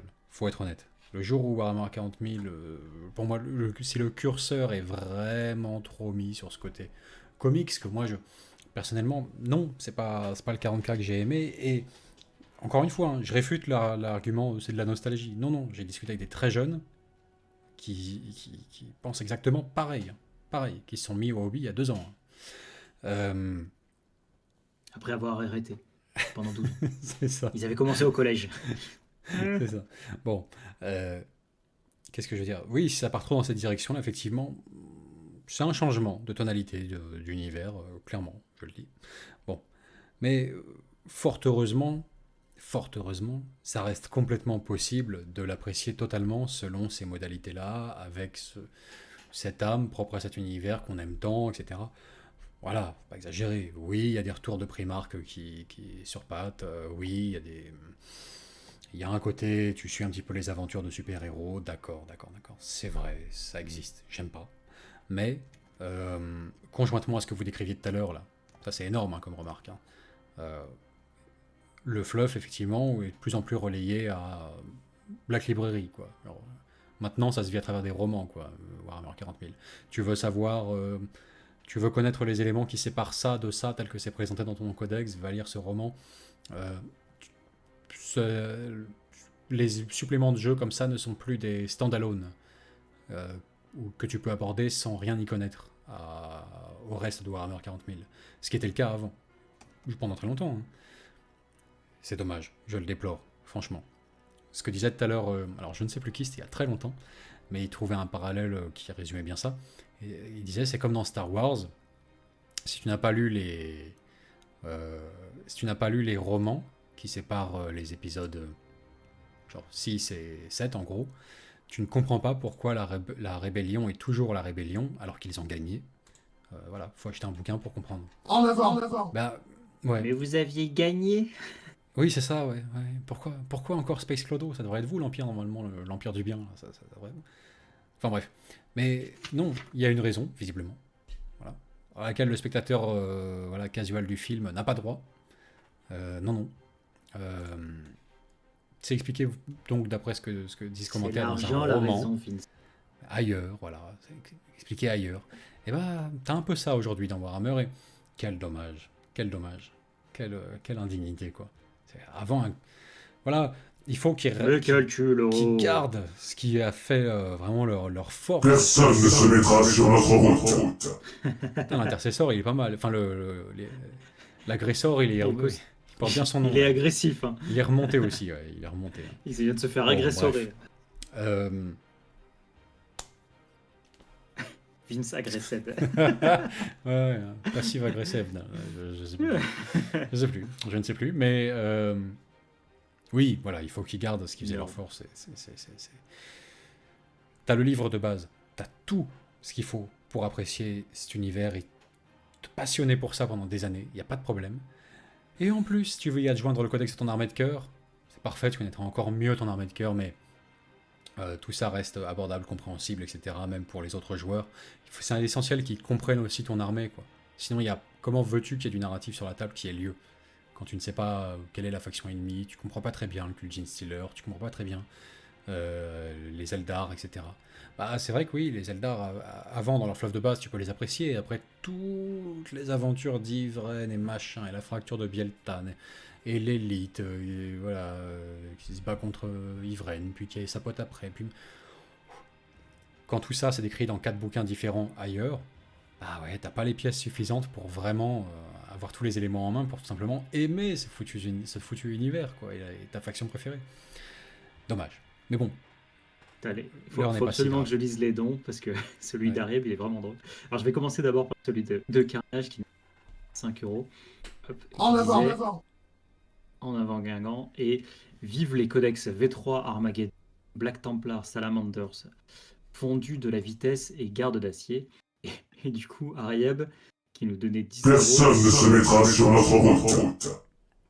C'est top. L'interne a mis le live en salle de suture avant que j'arrive pour l'aider.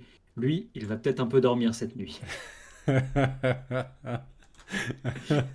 Ce que j'adore, c'est l'idée de l'interne qui est en mode putain, vite, mets un live les deux cons. C'est génial. Et puis, Monseigneur est miséricordieux. Oui, c'est merci. ça. C'est génial. J'ai un respect et une admiration. Félicitations à toi. Respect et admiration sans borne pour les médecins, je comprends pas. C'est un des métiers les plus difficiles qui soient, pas forcément si gratifiant que ça en retour, et tu passes par... faut d'abord atteindre ton niveau de primarisation, l'élite de l'élite, tu vois, intellectuellement, faut être blindé. Et quand tu arrives au bout de ce parcours, putain, tu te rebouffes du bien 5 ans de totale servilité. Oui, monseigneur, tu vois, jusqu'à avoir enfin le statut tant convoité et avoir le droit d'avoir ta blouse blanche et ton stéthoscope à toi, quoi. C'est terrible, c'est terrible. Voilà, t'es un paysan orc pendant encore 5 ans après un bac plus 10, quoi. C'est monstrueux. Enfin bref, j'adore. Respect en tout cas. Bien. Bon courage. Oui. Vincent, Bon. meilleur conseiller de l'ONICEP. Revenons un petit peu sur notre débat. Mais, cette fois-ci, alors là, c'est parti, il n'y a plus de règles. C'est combat libre. On n'est plus obligé de segmenter un petit peu le sujet à le fluff, les romans, les codex, etc. et le fluff tel qu'il est présenté. Non, non, non. Tout, niveau figurine, niveau jeu, est autorisé. C'est parti. Les implications que peut avoir cette ligne un petit peu de développement de fluff sur le jeu, sur les figurines, etc. On peut y aller là. Donc, est-ce que pour vous, Non, ça franchement, non, je suis pas d'accord. Magnifique. est-ce que, m'en va. est-ce que Non, mais explique-toi, va au bout de ta pensée. Non. Ah bah voilà. Ça a des implications concrètes qui se manifestent aussi sur le jeu et même les sorties de figurines. Cette tendance-là au développement épisode après épisode des aventures de nos chers héros dans les royaumes mortels ou la galaxie d'un lointain futur. Est-ce que pour vous, ça s'accompagne, ça va naturellement avec un mouvement de sortie de figurines particulière et de tendance sur le jeu particulière? Je vous écoute. Je suis prêt à répéter cette question tant que vous voulez, parce que j'entends qu'elle est complexe. Alors, ce que tu veux dire, c'est est-ce Et que ça va que, être du coton coup, direct. on peut pas faire évoluer l'historique sans pour autant sortir des figurines, en fait? Ou est-ce qu'il y a besoin d'avoir Non. une justification? Ou est-ce que dans l'autre sens? Est-ce que chaque nouvelle figurine doit être justifiée fluffiquement? Non, est-ce que cette discussion qu'on a sur le fluff s'étend aussi du coup aux sorties de figurines et même aux Ah, c'est-à-dire implications qu'il sur va y le avoir jeu? des nouvelles figurines? Non, est-ce que ça... Vous avez observé Ça les fait années... beaucoup de noms, hein. Ah bah, J'aime bien parce que toutes les manières dont tu as vraiment, compris la question. oui, non, c'est pas ça. C'est non. Non, c'est pas ça. Est-ce que vous avez En même temps, les observé... questions de 20 minutes, hein, c'est un peu compliqué, j'avoue. Avez-vous observé sur les dernières années que ça se traduisait également par certaines sorties de figurines, une abondance de personnages spéciaux, et une certaine approche du jeu, genre jouer des héros absolument plus épiques les uns que les autres? Est-ce que vous avez remarqué que c'était consubstantiel aussi, enfin joint à ce fluff en épisode? Clairement. Enfin, Mais non, m'excuse, Timmy, je c'est prends pas je prends le bâton de parole. Mais de ce J'ai que je beaucoup comprends de la dit quelqu'un. question, Vince, est-ce que tu as posé une question? Non, c'est pas ça. D'accord. de ce que je comprends de la question, enfin, Games a clairement, enfin, sort clairement plein de bouquins en ce moment, et il y a de plus en plus de personnages par rapport à ça. J'ai oublié la question, putain, avec votre troll. Enfin, franchement, j'avais une réponse. T'avais une réponse? Bah, formidable. La réponse était j'ai trop perdu. longue. Voilà. Est-ce que c'est pas la question qui amène une réponse trop longue, en fait? Mais non, mais enfin, pour le coup, j'ai l'impression que Games sort de plus en plus de personnages, ça c'est clair. On est d'accord. Et que En même temps, c'est ils en lié- tuent pas aussi, donc c'est peut-être ça le problème aussi. Ouais, mais je sais pas. En fait, moi, je trouve, ce qui est dérangeant, c'est que J'ai plus tu perdu la sors de question. personnages, j'essaie de te sauver en passant aux choses comme ça, tu vois, tu reprends en Vas-y. pied et tu retrouves la réponse à sa question que lui-même n'est pas sûr de savoir si elle était posée ou pas. Mais pour revenir là-dessus, et ça c'était un point qui avait été abordé tout à l'heure et que je trouve assez intéressant, c'est que plus il y a de personnages et moins on veut les faire mourir, plus ça devient compliqué parce que quel que soit le combat, tu sais que ça va être une égalité. Tu sais que personne va gagner parce que quoi qu'il arrive, lui il est trop important et lui il est trop important, on peut pas les arrêter. Donc bah faut bien qu'ils se rencontrent pour que ce soit un petit peu épique quand même. C'est exactement une des raisons pour lesquelles j'ai envie de lire le troisième roman justement de Dark Imperium, parce qu'on sait que c'est là où il y a la confrontation finale entre Mortarion et Gilliman, que dans le deuxième justement ils sont bien... Deuxième, c'est ridicule. Le deuxième, si tu veux, à la fin, enfin, Mortarion il s'échappe parce que justement il est en train de perdre. donc d'un coup, puis il perd contre une carte chance, tu vois.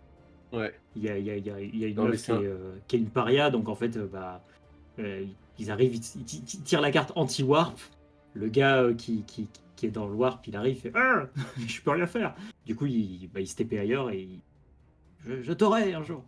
Mais tu Je vois, trouve du coup, toutes les confrontations entre les primarques, pour l'instant, tout ce que j'ai lu, c'est ridicule. quand t'as... Quand t'as... Comment il s'appelle alors attention, on y va. Question pour un champion. C'est un Primark. Il a été... Jagatagan. Non. Il n'a Rogaldorn. rien fait de mal. Il n'a rien fait de mal. Magnus. Magnus. Quand Magnus capture Robot de Gilliman, tu dis quoi? Ok. Et en fait, ah bah non, en fait, on va s'échapper. Oh, puis toute notre armée, elle est juste derrière la porte. Ça regarde, appuie sur le bouton. Oh, bah t'as récupéré ton armée. Bien joué. Tu fais ok. Ok, c'est ça le fluff quoi. Et la bataille dans le deuxième tome justement de Guerre et Peste là, où t'as Gilliman qui est au milieu du champ de bataille, face à toute l'armée en face, il peut se faire bombarder et mourir juste comme ça. Mais non, en fait, il se passe rien, il se regarde et...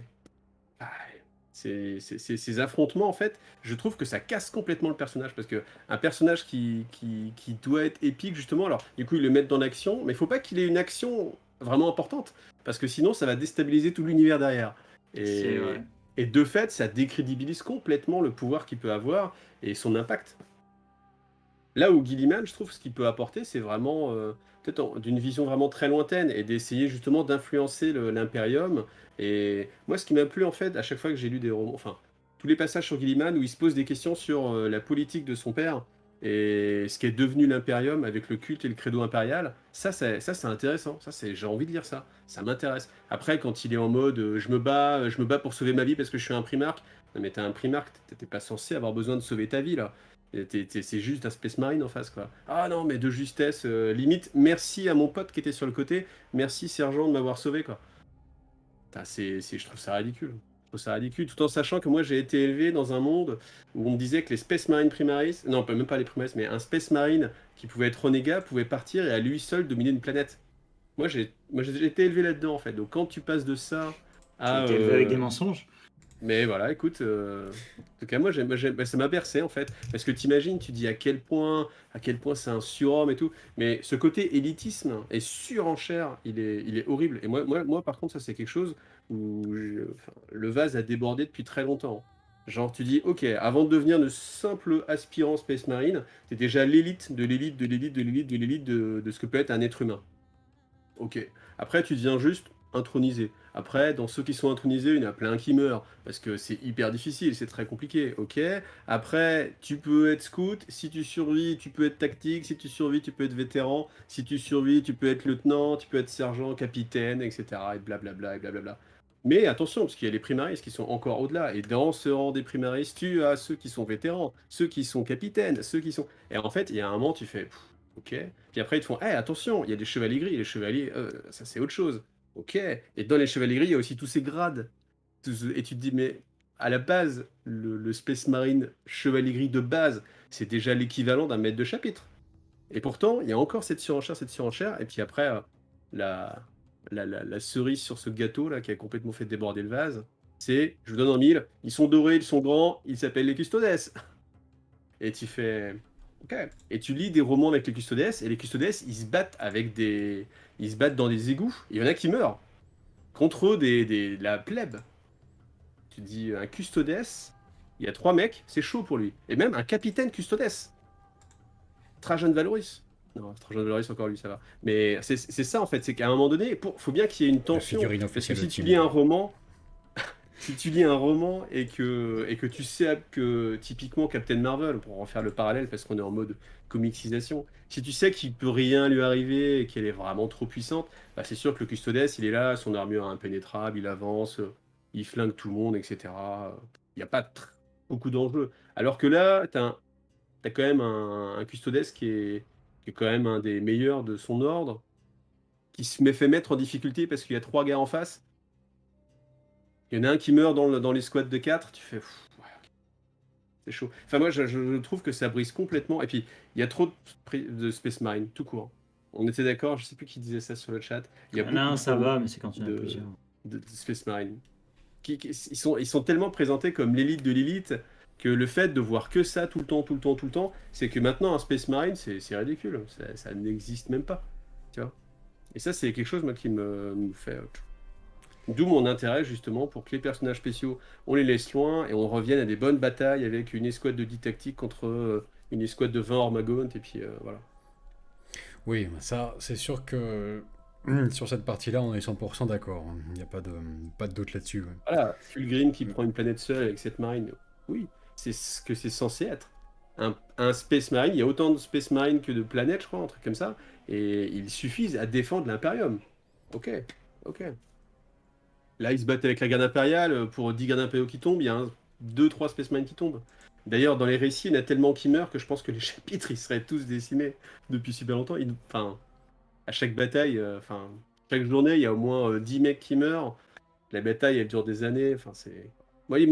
Ça, c'est toujours quelque chose qui m'a gêné, mais c'est le côté où on veut te vendre toujours du plus. Attention, c'est la nouvelle version, un nouveau Space Marine encore plus fort. Là, c'est les vétérans, mon gars, ils sont encore plus forts. Et c'était symptomatique aussi quand je disais dans un dernier codex, c'était les sorts de bataille. Tu les sorts de bataille, et t'as déjà une sorte de bataille, c'est le parangon du credo impérial. Ok. Ah, mais non, après, t'as les Célestes et ainsi de suite, les Chamoinesses, etc. Et tu fais à un moment donné, vraiment, qu'est-ce qu'elle peut faire de plus? La première, elle est déjà prête à s'ouvrir les veines et à donner sa vie pour défendre tout le monde. Je veux dire, pourquoi l'autre serait plus noble? Au bout d'un moment, ça devient du détail, je pense. Enfin, voilà. Et du coup, Vince, et toi? Il n'a pas compris la question. Alors, ma question, Vincent. C'est très clair. La surenchère dans le fait de rendre des unités toujours plus puissantes, toujours plus d'élite, etc., accessibles, jouables pour le joueur. Et du coup, le revers de la médaille que tu évoques, ces trucs-là,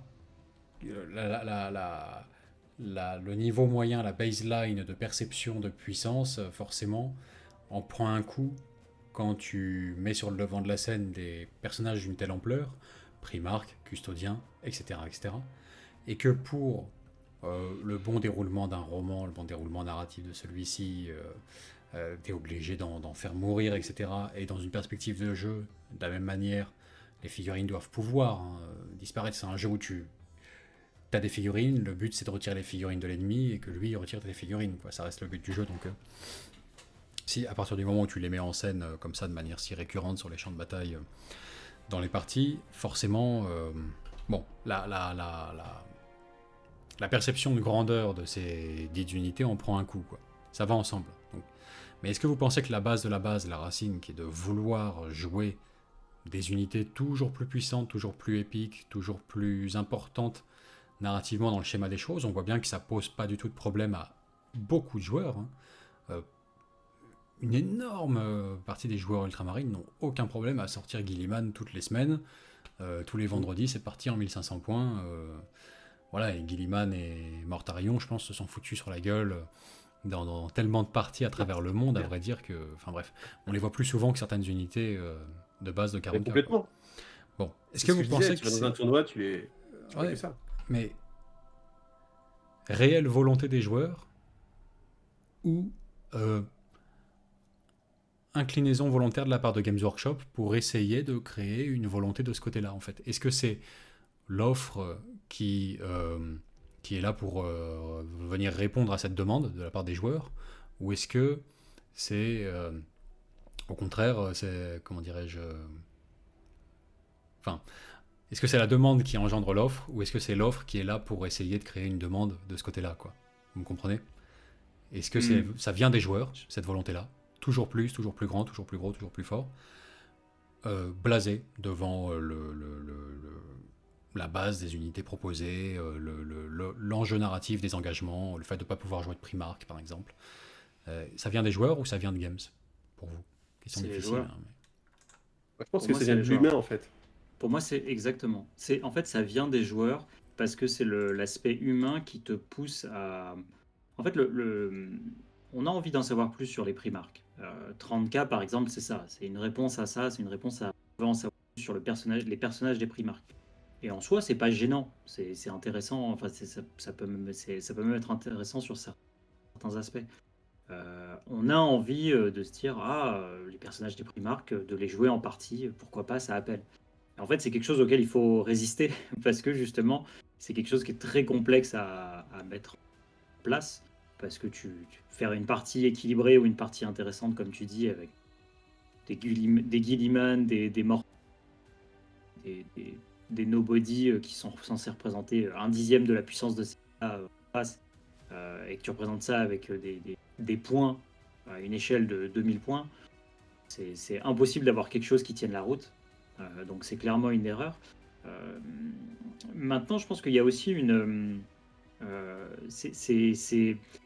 c'est un problème et c'est quelque chose à laquelle il faudrait qu'en fait Games Workshop essaye de se retenir en fait, de refuser ça. Même si en même temps, si tu veux, la course à l'armement, elle amène aussi sympa dans certains aspects, avec par exemple les chevaliers, tu vois, ça amène des figurines qui... Ça, c'est toute l'arrivée des chevaliers, c'était sympa. C'est un truc, c'est une figurine, on l'a vu débarquer dans Warhammer 40 000. Enfin, moi, j'ai trouvé ça intéressant. Ramener des trucs qui étaient cool. Le problème, c'est qu'à partir du moment où tu ramènes dans les règles actuelles, avec des figures face à d'autres figurines, ça peut créer des fois des déséquilibres qui font que les règles ont du mal à gérer en fait de ce côté-là. Mais je trouve que sur cet aspect-là, c'est plus facilement le problème est plus facile à corriger que sur les personnages nommés, on va dire, qui sont ultra power et tout ça quoi. Mais pour moi, ça vient des joueurs. En tout. Ça vient des joueurs, ouais, pour toi. Iggy, tu disais que c'était inhérent à la nature humaine, quoi. Humain, ouais, c'est ça. En fait, je me faisais le parallèle pendant qu'on discutait avec les Kickstarter, en fait. Et où quand tu as un Kickstarter, il sortait... un Kickstarter, quand il va sortir, il est déjà, quand normalement bien fait, il est déjà prévu et tu sais déjà ce que tu vas proposer. Sauf que tu le proposes pas en une fois et tu l'amènes au fur et à mesure, en fait, pour faire monter la hype et pour que les gens ils donnent de l'argent et qu'ils aient l'impression que ça progresse. Et en fait, je pense que c'est uniquement ça, en fait, qui motive les choses.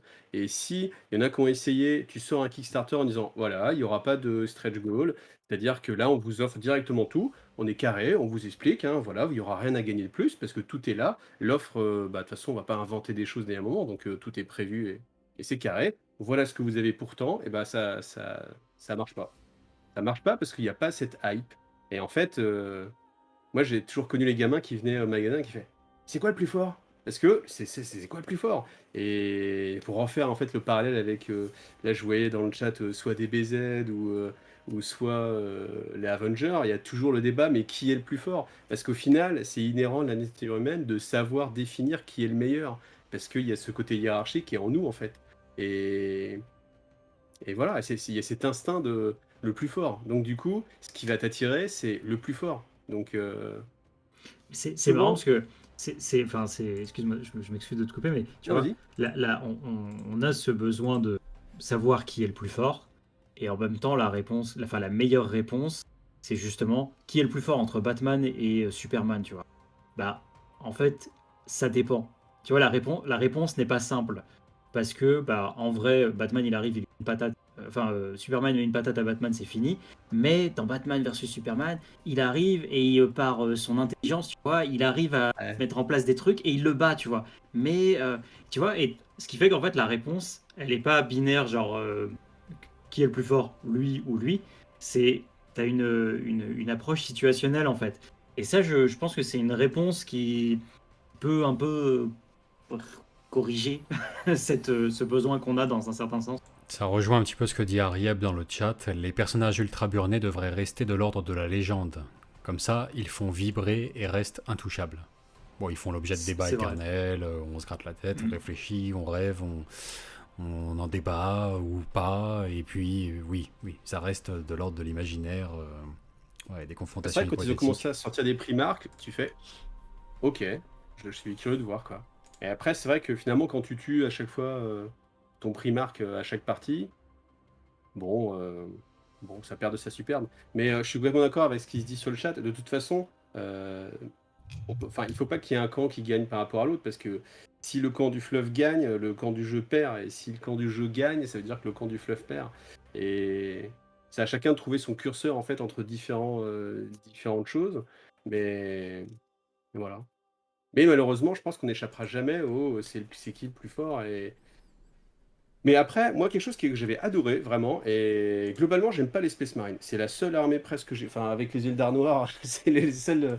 Les Drukhari, pardon.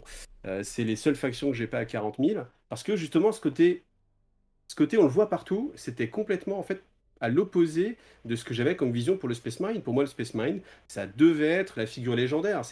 Personne n'en a vu des Space Marines, c'est une légende. On se raconte que les chapitres Space Marine existent, que ce sont les anges vengeurs de l'Empereur, mais personne ne les a vus, ça n'existe pas. Il y a des planètes qui passent des milliers d'années sans les voir. Alors que là, dans chaque bataille, t'as tout le temps du Space Marine, c'est tout le temps le Space Marine qui va faire le café, alors que techniquement, c'est censé être quand même la garde impériale qui fait gagner l'Imperium, en fait. Le Space Marine, il est là pour appuyer un tout petit peu, mettre la petite impulsion qui, des fois, dans les cas extrêmes, va changer la donne. Mais ce qui fait que l'Imperium gagne et domine, c'est vraiment l'Astra Militarum.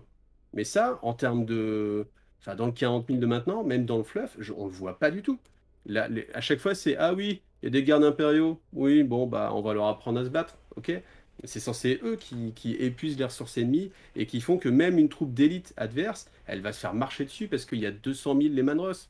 Voilà, c'est ça la force de l'Imperium. C'est pas le chapitre Space Marine qui est le petit couteau suisse. C'est comme ça qu'on l'a présenté. Tu vas pas gagner une guerre avec ton couteau suisse. T'as beau balancer ton super couteau suisse multifonction Primark, hein, t'es pas censé gagner une guerre avec ça. Et c'est ça qui est crédible.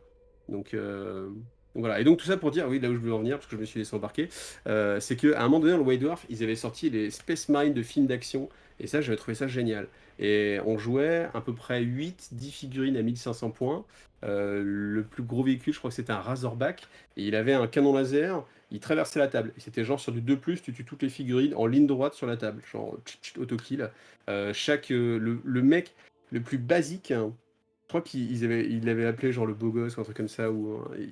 C'était genre son bolter, c'était 8 tirs perforants, pas de PA, enfin des trucs de fou en fait. Mais des trucs qui étaient crédibles. Et moi, c'était des batailles. Enfin, moi, je les avais joués bon, avec Proxy comme ça, mais je trouvais ça intéressant parce que ça représentait vraiment ce que je m'imaginais du Space Marine. C'est-à-dire que oui, vas-y, envoie-moi tes 200 gaunts, allez, ok, peut-être tu m'en tues un, quoi. Et moi, je trouvais ça amusant à jouer en fait. Même si l'équilibrage, voilà, l'équilibrage, évidemment, c'est compliqué. Oui, clairement, Mais mais voilà. c'est vrai que ça, c'est le genre de perspective qui vend du rêve, oui, oui, c'est sûr. C'est sûr. Mais du coup, on en arrive à ce point-là Julien, où... il dit, attends, parce que moi, Julien, il dit juste un truc intéressant. Il dit, après, les parties de Wargame, c'est pas canon. S'il veut dire par là que à chaque fois que tu fais une partie de Warhammer 40 000, tu ne respectes pas le fluff, c'est assez intéressant. C'est intéressant comme vision des choses. Oui, mais ça va dans le sens d'un commentaire de tout à l'heure, là, si je le retrouve, qui disait moi je pense qu'il faut jouer, il faut différencier le fleuve du jeu. Et, personnellement, je joue SM contre SM. Faut Voilà, savoir toutes les différencier semaines, j'en ai rien à l'homme foutre, de... voilà. Ou Sister contre Sister, tu vois, ou n'importe quoi. Tu peux juste jouer pour jouer, etc. Bah, alors, Mais bien sûr, mais alors c'est pas mal du tout, hein. Mais pour c'est vrai que je pense que c'est impossible en fait de plaire à tout le monde en fait, tout simplement. Donc après voilà, chacun. Moi aussi, c'est un peu me faire plaisir d'affronter un gars et puis je sais pas, je vais avoir. C'est quoi les deux armées qui peuvent vraiment le moins. Peut-être Custodes contre Custodes, et encore, on peut dire que c'est une partie de chasse quoi, même si normalement ils sont seuls, mais. Ouais, ou Tau contre Tau peut-être. Peut-être Tau. Ouais, encore, il y a Farsight. Donc, deux chapitres Space Marine qui s'affrontent, c'est le truc le plus débile qui soit. D'un point de vue immersion fluff, hein. Ah, mais c'est Imperial tellement Fist, ce que tu vois tout le temps. Ultramarines, Ouais, un Imperial Fist Ultramarine, ce sera vraiment. c'est terrible. Et Mais non, Vince, ils sont en train de s'entraîner. oui, oui, la Ou perma Dark excuse, Angel Space Wolf, par exemple, ça, ce serait du jamais vu, ça serait incroyable, ça. exactement. Mais oui, oui, les excuses ignobles, non, mais ils font du paintball ou la pire de toutes, non, mais c'est l'Alpha Légion en fait. Là, ils sont déguisés en ultramarine, mais c'est l'Alpha Légion. C'est ignoble. Mais, comment dire, je suis d'accord avec son commentaire, hein, à ce viewer inconnu, hein, désolé, j'ai pas retrouvé ton pseudo, mais à un détail près, il dit, moi je pense qu'il faut jouer comme ça. Quelle horreur. Non. Je reconnais la possibilité légitime offerte par Games de jouer comme ça. C'est possible, on peut jouer comme ça. On peut s'en foutre de toute cohérence d'univers, etc. Jouer pour jouer, voilà. L'important, c'est de Qui se faire gagne. plaisir, hein. Bon. On peut. On doit, par contre, je suis pas d'accord. Parce que moi, je joue pas comme ça et je joue plus comme ça, plus précisément. J'acceptais avant par politesse. Et c'est vrai que le mec a qu'une armée d'Imperial Fist, il a qu'une armée de successeurs d'Ultramarines. Allez, on se la fait, parce que sinon, voilà, tu vas vraiment penser que je t'aime pas, vu que je joue jamais contre toi. Je le ferai même plus aujourd'hui. C'est pas possible, c'est pas ce que je recherche dans une partie. Mais on peut, si on veut, on peut. Simplement, comme disait Guy tout à l'heure, effectivement, difficile pour un éditeur comme Games de satisfaire tout le monde, vu la diversité en fait de sa clientèle, Impossible. à vrai dire, et des attentes de sa clientèle. Et vu parfois, la quand tu richesse fais du jeu, en fait. plaisir aux uns, bah, tu ne fais pas plaisir aux autres, et puis quand tu fais pas plaisir aux uns, tu fais plaisir aux autres. Bon, bref. Donc, ça, c'est une fatalité, voilà. Il faut composer avec, c'est sûr. Et on revient sur ce que j'avais dit en début de truc. De toute façon, il faut se faire sa sauce à sa manière, avec les potes avec qui on joue, et point barre, quoi. Il n'y a que ça de vrai, en fait. Il n'y a que ça de valable dans la vie, quoi. Ou alors complètement dire moi j'aime bien les rencontres tournois avec inconnus où à chaque fois c'est la surprise et je joue comme ça. Tu joues Mortarion, incroyable. Je m'y attendais pas du tout en voyant le chaos. Voilà. Et puis si c'est Death Guard versus Death Guard, et bah ainsi soit-il, on y va. Que le meilleur gagne. C'est le choix de chacun. Bon, mais du coup, si je suis vos raisonnements, ça vient Répondre des à ta joueurs. question de tout à l'heure. Ah bah, je ne sais pas, c'est non la réponse. Toujours pas. C'est inhérent à la nature Attends, est-ce humaine. que nous dit. Timmy, il a retrouvé la réponse? Parce que moi, je meuble depuis 10 minutes pour qu'il puisse retrouver la réponse. Oui, il a répondu tout à l'heure, il a fait du mieux qu'il pouvait, avec la question que je lui ai donnée. Du coup, j'ai une question pour vous. C'est inhérent à la nature humaine, tout ça. Bon, dans combien d'années est-ce qu'on peut jouer l'empereur, d'après vous? À ce compte-là. Moi, je pense jamais. Sauf Comme End of Time je rage 40. quitte à ce moment-là. Ah, tu rachetes. Ouais. Non, mais enfin, ouais. Oui, non, mais t'inquiète pas, hein. On pourra brûler nos collections à deux, Timmy, hein. Moi, je Je pense ramène que le si briquet, ça je arrive, ramène l'essence. Si Oui. ça arrive, c'est vraiment qu'il y a un changement majeur et que. Après, moi au-delà de ça, il y a une question que j'aimerais vous poser qui me paraît assez. Est-ce que vous seriez prêt à vivre sur un jeu en fait avec des saisons et où l'histoire en fait passe de saison en saison, un peu comme si on parlait d'Age of Sigmar et que la V1 c'était, je sais pas, l'âge des dieux, je sais plus les termes exacts, H2, l'âge du chaos, H3, l'âge de Sigmar, etc. Et que toutes les, je sais pas, tous les 5-6 ans, peut-être, on sait qu'il y a une évolution majeure qui va avoir lieu et on se débrouille pour que on puisse jouer encore les mêmes armées, parce que histoire que les gens ne passent pas leur armée à la poubelle, mais où vraiment il y a des changements et on soit dans une saison différente avec une autre faction qui domine. Tu vois, genre par exemple, imaginons on passe dans l'âge tyrannide et du coup les tyrannides sont vraiment partout, enfin présents presque partout dans la galaxie. Il y a que quelques zones qui survivent. Qu'est-ce qui va se passer? Parce que ça empêche pas. En fait, il y a tellement de monde que ça empêche pas qu'il se passe autant de batailles que ce qui se passait avant. Donc, est-ce que vous seriez client de quelque chose comme ça ou au contraire, non, pas du tout, je zappe. Alors, c'est une question intéressante. Moi, la réponse courte, non. En vrai, oui, dans des proportions raisonnables, parce que c'est déjà ce qui se passe. Il y a en le fait. risque que ce soit meilleur. Tu vois. Alors, dans des On proportions n'est jamais à l'abri que ça se passe bien. dans des proportions raisonnables, c'est ce qui se passe, déjà. Parce que là, par exemple, la 9e édition, elle est placée sous le signe des Nécrons. En gros. Ça pourrait être pour la Après- 10e, les Tyrannides. Pourquoi pas? Moi, j'imagine qu'ils vont faire ça. Je pense que chaque édition, il y aura une armée en face. Et j'espère qu'un jour, il y aura les tyrannides, en effet. Et que ça va être une menace majeure. Ouais. Et je pense qu'ils vont tourner, moi, comme ça. Parce qu'on a eu le chaos. Je pense que le chaos, à un moment donné, c'est bien gentil, mais peut-être passer à autre chose, ça me paraît intéressant. Ouais, c'est ce qu'ils ont fait là pour la dernière édition. On a les Nécrons au premier plan, l'ennemi principal, etc. Bon. Ça reste dans des proportions limitées. On ne change pas complètement vraiment de saison dans ce jeu-là, avec toute une ambiance, atmosphère, etc. différente. Donc, si c'est léger, disons, allez, on change un petit peu de personnages principaux, le plus sur le devant de la scène, mais on garde l'essentiel. Très bien, ça me va. C'est très bien. Et ça peut concorder avec je dirais la temporalité du wargame, la manière dont ça se vit, en fait, cette passion. Si c'est trop important, trop drastique, exactement à la Magic, en fait, pour ceux qui ont déjà joué au jeu de cartes Magic the Gathering, ils voient très bien ce dont je la parle. façon dont ils Voilà. traitent l'historique, en fait. Alors eux, c'est un multivers qui est un bordel innommable, ça n'a aucune cohésion, aucun sens, hein, mais ça n'a jamais été vraiment au cœur du truc, le fleuve de Magic en réalité. Il y a des gens qui qui s'y intéressent, mais bon, ça pisse pas loin, quoi. Je En revanche- savais tellement pas qu'il y avait un fluff à Magic. Si. complexe. Ils sortent des livres, enfin, ça marche Ouais. moins bien, mais il y avait des Néanmoins, bouquins. néanmoins, Surprise. c'est agréable dans ce jeu-là d'avoir des éditions successives qui vont chacune avoir un thème et une identité qui leur est propre et qui est assez forte. Alors, un coup, on est sous l'ère des dragons. Voilà, c'est dragons contre tribus humaines qui sont affiliées plus ou moins à ces dragons. Bon, très bien. Très intéressant comme thème. Certains, ça va les passionner, d'autres moins, mais c'est une proposition intéressante. Édition suivante. Alors là, on passe au, comment dirais-je, à une ère noire, tu vois, écrit en français même dans le jeu anglais, quoi, vraiment le style noir, tu vois, c'est vampire, loup-garou, enfin un peu tous ces trucs-là, la littérature européenne fantastique à l'ancienne, quoi. Vampire, loup-garou, etc. Bon, des Frankenstein, des créations comme ça, quoi.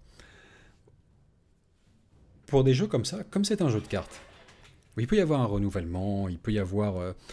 ça peut aller assez vite, quoi, niveau temporalité. On peut passer comme ça du coq à l'âne et apprécier une proposition différente, il n'y a pas de souci.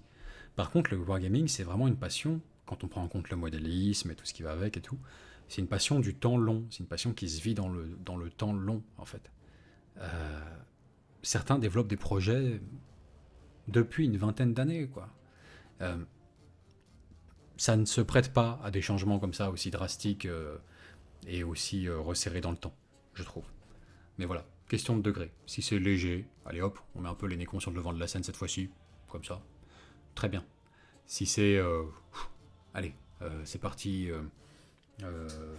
Warhammer Days of Future Past, tac tac tac. Dans cette édition-là, on entre dans une ère différente et tout. Horrible, horrible. Ça peut pas aller en fait. Ça peut pas aller. La date de péremption sur les figurines, le Ah, côté date de vraiment peinture sur les éphémère figurines, et bien tout. sûr, ça c'est impossible. Ah ouais, le Mais côté, après, en fait, le truc, ça va je vous dis, pas. c'est qu'on n'est jamais à l'abri que ça évolue dans le bon sens. Tu vois, typiquement, je reparle du fluff Necron, mais ça a changé. Donc là, on peut dire, oh, mon Dieu, ils ont changé le fluff, alors qu'on a toujours soutenu que ça. Mais je le trouve beaucoup plus intéressant maintenant. Et peut-être qu'on pourrait remanier même une saison et puis dire, voilà ce que c'est que l'Imperium maintenant. Ça vous empêche pas de jouer des Space Marines, ils sont toujours là. Ça vous empêche pas de jouer des sorts de bataille, ils sont toujours là. Mais voilà ce que c'est que l'Imperium et on change comme ça. Parce qu'en fait, le problème de rester toujours sur le même univers, c'est que t'as qu'une seule. Enfin, c'est ce qu'ils ont essayé de faire justement sur Age of Sigmar, je trouvais ça assez intéressant d'en parler. Avec une sorte de multivers, tu peux vraiment jouer et attirer les joueurs que tu veux dans le monde que tu veux, ça marche bien. 40 000, le problème c'est que c'est beaucoup trop ancré et tu peux pas vraiment le modifier et tu peux pas. Si de base quelqu'un aime pas le côté gothique, tu vois, typiquement, tu vas pas pouvoir rentrer dans Warhammer 40 000. Et c'est pas une armée de taux avec des exo-armures qui va foncièrement changer la donne, en fait. Je sais Et... pas. Je sais pas parce que, mine de rien, enfin, tu vois, tout Ah, dépend mais ce tu que vas tu te entends taper tout le par. temps du Space Marine gothique en Ouais, face. mais Hein. tout dépend ce que tu entends par n'aime pas le côté gothique, si tu veux. Dans le sens où si t'as pas une appétence pour ça, que tu veux pas faire d'armée de ça, euh, t'as de quoi faire ailleurs. Parce que tu prends des tyrannides, tu prends des taux, comme tu disais. Enfin, si tu veux, ça te permet en fait de t'éclater d'un point de vue figurine, en fait, ça sera suffisant. T'as largement à faire, enfin, ou même les nécrons, si tu veux. Les orques, enfin, tu vois, t'as plein de choses comme ça qui te permettent de faire d'autres choses. Après, si t'aimes pas ça au point de pas supporter d'affronter un gars qui a marine, bon, là je dis pas, tu vois, mais je Non, pense mais que ça n'existe pas, justement, les gens comme ça. je Ouais, les pense, gens je comme pense ça, que ils sont bannis. On n'en je connaît pense que aucun. justement, tu vois, l'univers de 40K, il a cette puissance qui fait que euh, il est tellement large que même des trucs qui peuvent paraître en étant à l'opposé d'un aspect existent quand même, tu vois, et tiennent dans cette cohérence.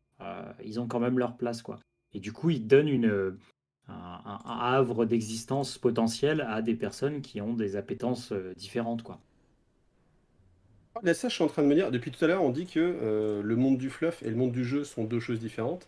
Et finalement, qu'est-ce qui fait vendre? C'est les joueurs, pas ceux qui achètent des bouquins. Enfin, même si les bouquins, ça fait vendre, certes. Je suis en train de me dire, le mec qui a juste envie de jouer, ok? Il compte sur les règles, il compte sur la façon de jouer. Il aime le jeu Warhammer 40 000 tel qu'il est défini maintenant, les points de stratagème. Il y trouve son compte. Au final, le fluff, ça n'importe pas, parce que il joue son chapitre. Un jour, c'est du Blood Angel, un autre, c'est du Dark Angel. Le troisième matin, c'est Imperial Fist. Et en fait, ce mec-là, au final, si on lui change complètement son univers, est-ce qu'il va arrêter de jouer? Tu vois? Étant donné que déjà, il ne joue pas en fonction de l'univers, parce que ça le gêne pas du tout d'avoir Guilliman contre Mortarion. Même s'il pouvait jouer 3 Guilliman parce qu'il trouve que c'est fort, bah c'est pas grave, il le peint d'une couleur différente parce que c'est rigolo à jouer. Ça lui pose pas de problème. Est-ce que, de fait, si on changeait vraiment son univers et on disait, tiens, là on passe sur saison 4, bah tiens, l'histoire c'est ça. Voilà, on te présente comme un Magic, t'as un moment t'as Ravnica, après c'est un monde où le temps change, à un moment c'est une époque médiévale, des choses comme ça. Est-ce que vraiment ça le gênerait et qu'il arrêterait de jouer, sachant que lui, le fluff, il aime bien les histoires comme ça, mais ce qui l'intéresse vraiment, c'est d'aller chercher les combos, au final. Je pense que c'est. Il y a une. Comment dire Considérer que.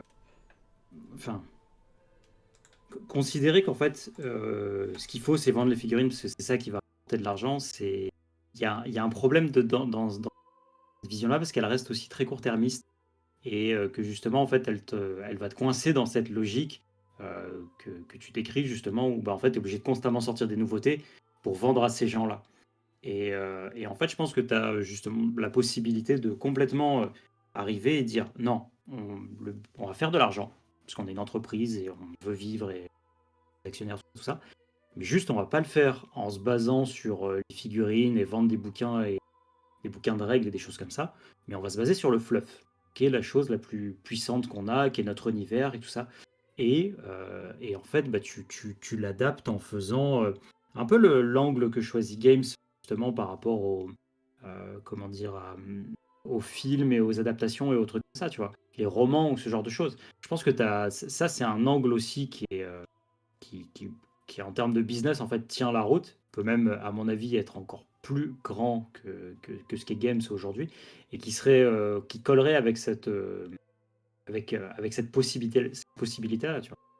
Ça pourrait faire coexister les deux sans justement détruire le fluff et même sans détruire le jeu parce qu'en fait il y a tu peux imaginer comment dire une version où les règles seraient régulièrement remises à jour, que les gens qui aiment le jeu pour le jeu trouvent quand même leurs updates de règles et ils aient leur équilibrage, c'est ces choses-là qu'ils vont rechercher, je pense. Ah, je suis complètement d'accord en fait, hein. L'idée c'est d'avoir un débat et de réfléchir sur des idées qui peuvent faire bousculer un peu les choses, mais je trouve qu'en effet, la plus grosse richesse de Warhammer 40 000, c'est son univers. Et pour moi, il n'y a aucun jeu où l'univers il est aussi présent que Warhammer 40 000. Donc, quel que soit son profil de jeu. Mais vraiment, je me suis posé la question, je me dis, si au final le fluff ne t'intéresse pas, bon, qu'on le change, ça gêne pas beaucoup. Mais c'est vrai que si un jour le fluff change radicalement, enfin finalement, il va se passer ce qui s'est passé avec Edge of Sigmar et puis 9e âge. Enfin, 9e âge, pardon, la 8e édition. En fait, tous ceux qui aimaient la 8e édition, ils se sont sentis floués par Games Workshop. Mais c'est en fait, finalement, je suis en train de réfléchir au parallèle qu'il y a eu et qu'ils ont fait sur Edge of Sigmar, parce qu'au final, qu'est-ce qu'on peut dire? Est-ce qu'on peut dire que la V8 attire plus de monde que Edge of Sigmar? Qu'est-ce que vous en pensez? Est-ce qu'on peut dire oui ou est-ce qu'on peut dire non? Tu veux dire que 40 000 marche mieux que... Non, même sans pas. Non, restant vraiment sur la V8. Ah oui, pardon, la V8 de Battle. La Parce V8 que de Battle Battle, ouais. V8, parce qu'en fait, l'idée c'est que Battle V8 c'était en fin de vie, ça attirait plus, et ils ont voulu justement dynamiser ça, et du coup, faisons table rase du passé, tant pis les anciens, on les oublie, on passe à Edge of Sigmar, on repart avec des nouvelles personnes, et puis on réutilise quand même un petit peu les figurines qui existaient déjà, et puis on sort tellement de nouvelles figurines qu'au final, les gens vont avoir envie d'acheter les nouvelles figurines. Et je suis en train de me dire, c'est aussi ce qui se passe avec les Primaris. Franchement, quand tu vois les Primaris maintenant, t'as plus vraiment envie d'acheter une figurine de Space Marine. D'ailleurs, ils en sortent quasiment plus. Le dernier, c'était un chaplain en Armured Army. Et je me suis demandé, même si c'était pas la dernière figurine de Space Marine, non Primaris, qu'on verrait en fait. Ah oui, mais ça de c'est toute façon, sûr. t'en Ouais. verras plus. Oui, Enfin, oui. ça, c'est Ah oui, évident. oui. Ah, ça c'est. Oui. Faut accepter ça. Mais tu vois, c'est Désolé, ça hein. veut plus ou moins dire que tu peux au final faire changer les gens petit à petit en fait. Et même sur une armée qui est la plus représentée où tous les joueurs de 40 000, on va dire, jouent des Space Marines, et ben même sur cette armée qui est la plus représentée, tu peux, avec un petit peu de fluff par-ci par-là, des figurines qui sont plus jolies, faire en sorte que bah, les gens acceptent plus ou moins ça. Et puis au final, maintenant, Ouais, mais bah, la ça plupart c'est des gens une le erreur. méritent. Enfin, c'est une erreur parce que Dans quel c'est sens? la manière dont ça a été fait est une erreur. Dans le sens où en C'est-à-dire fait, d'amener le Primaris ou en fait, les Primaris, ils existent pourquoi? C'est pour faire des figurines. plus belles? C'est pour faire des Space Marines plus gros. Mm. True scale si on veut, même si le problème c'est qu'ils ont augmenté tout. Ils ont Ah oui, c'est augmenté clair. ils ont augmenté les Tu vois les échelles de sorts tout de le monde bataille à aussi. côté des Primaris, tu fais. Mais tu vois, de base, quand les Primaris ils sortent, t'arrives, tu fais bah, enfin des Space Marines tels qu'ils auraient toujours dû être. Et alors, est-ce que tu penses qu'il faut et- une raison fluffy à ça ou pas? Bah, au départ, ils n'avaient pas besoin, moi je pense. Je pense qu'ils auraient vraiment pu juste Sortir, voici les nouveaux sortir les figues, modèles, voici. Juste, tu remplaces, tu vois. Ouais. De la même manière que quand il y a une nouvelle boîte, quand tu sors une nouvelle version d'une boîte, tu vires l'ancienne, bah pareil. Tu faisais la même chose. Et je pense que les gens, ils auraient kiffé. Après, Games a choisi une voie différente, justifiée par du fluff. Et ça, c'est intéressant. Pourquoi tu penses qu'ils ont fait ça en fait? Pourquoi tu penses qu'ils ont eu besoin de. Parce que je pense que la réflexion, elle a été menée en interne. Et ils se sont dit, qu'est-ce qu'on fait? Est-ce qu'on sort les Primaris et puis on dit que c'est une escouade tactique? Ou alors est-ce que du coup on les intègre pour que les gens ils se disent, ah ok, ils existent vraiment, etc. Peut-être qu'ils ont eu peur de se prendre un coup de pression à la Age of Sigmar. Tu vois. Peut-être ils ont eu peur de se faire tracher méchamment par tu sais, ce changement drastique, tu vois. Ah, mais Honnêtement, je sais trouve pas. pas ça plus drastique Je- de dire c'est un nouveau type de Space Marine?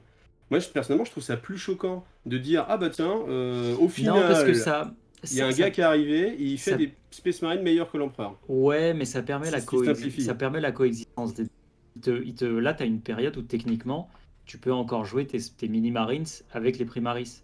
C'est Ouais, mais légal, tu tu peux vois. le faire. Tu vois, je peux jouer, je sais pas, mes anciens guerriers V3, plastique, même V2, avec mes guerriers tyrannides V3 et avec les nouveaux guerriers qui sortiront un jour, ou des zoanthropes ancienne version avec des zoanthropes nouvelle version. Tu vois, rien ne me l'empêche. C'est juste une question de choix. Ou même le lictor. T'as plusieurs versions de lictor, t'as 3 lictors différents. Ouais. C'est mignon parce que ça te fait des figurines un petit peu différentes. Ou le Seigneur Fantôme. Tu vois, au final, est-ce que tu as besoin d'une justification fluffique pour dire on fait un nouveau Seigneur Fantôme?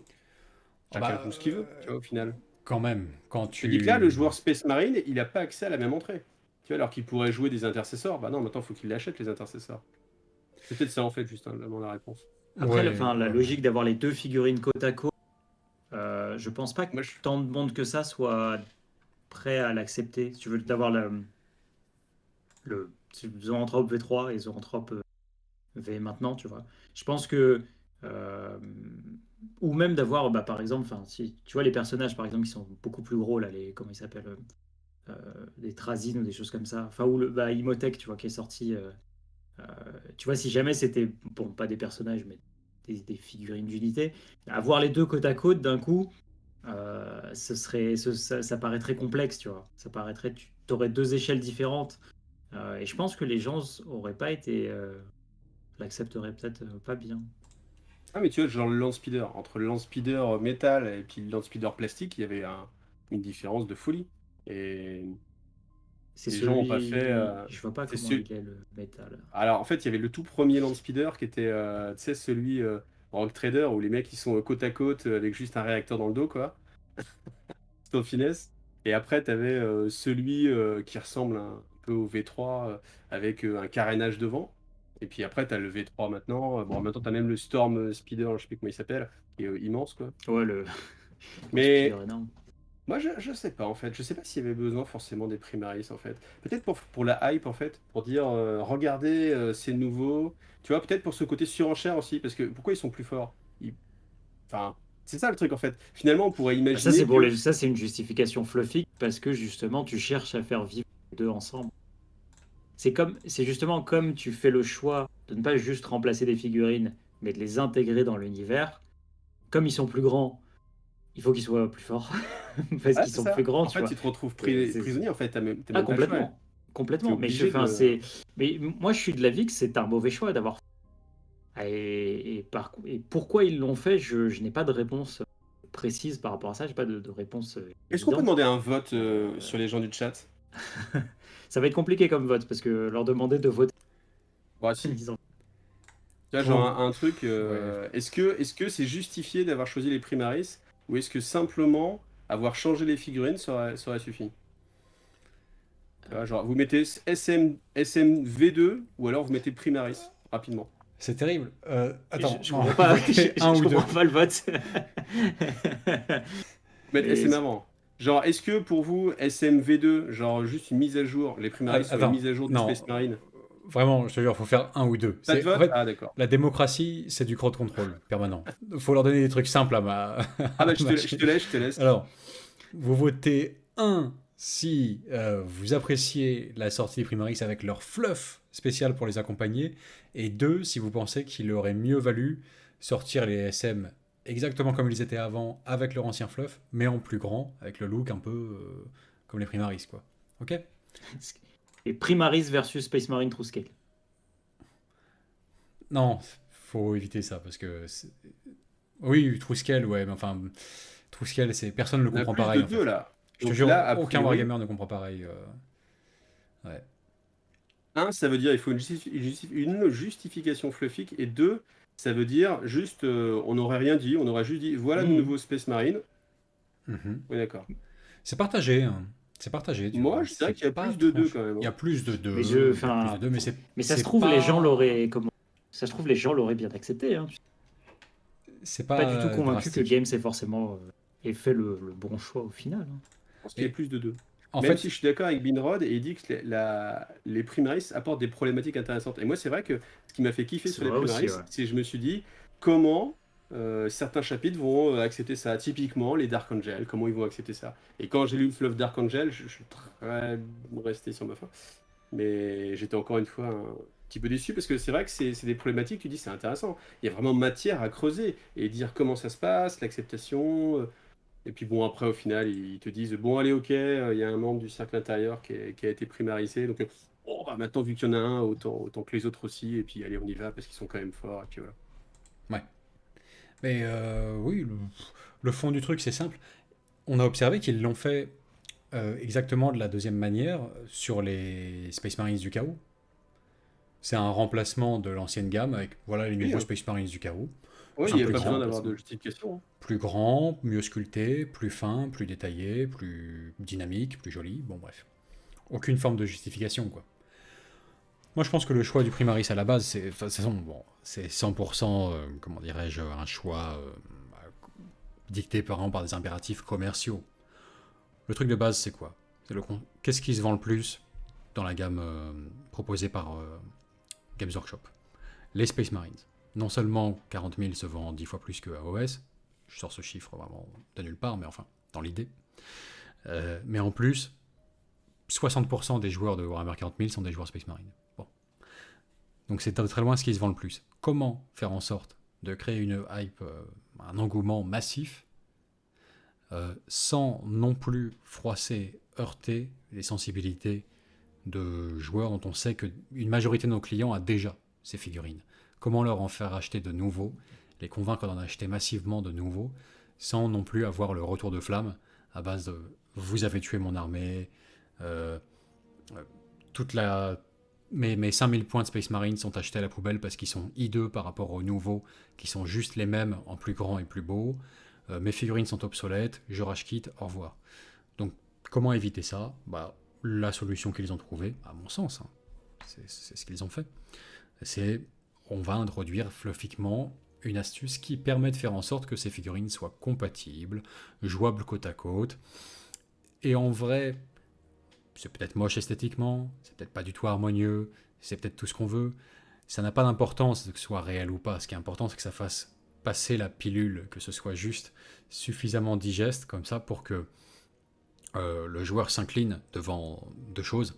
La disponibilité de la nouvelle gamme, elle est partout, vendue partout. Elle est là, elle attend que toi, la boîte de base. Comment elle s'appelait? Dark Imperium. Elle est là, elle attend que toi, quoi. Et les nouveaux designs, quand même, qui ont tout pour eux. Moderne, beau, élégant, tout ce qu'on veut.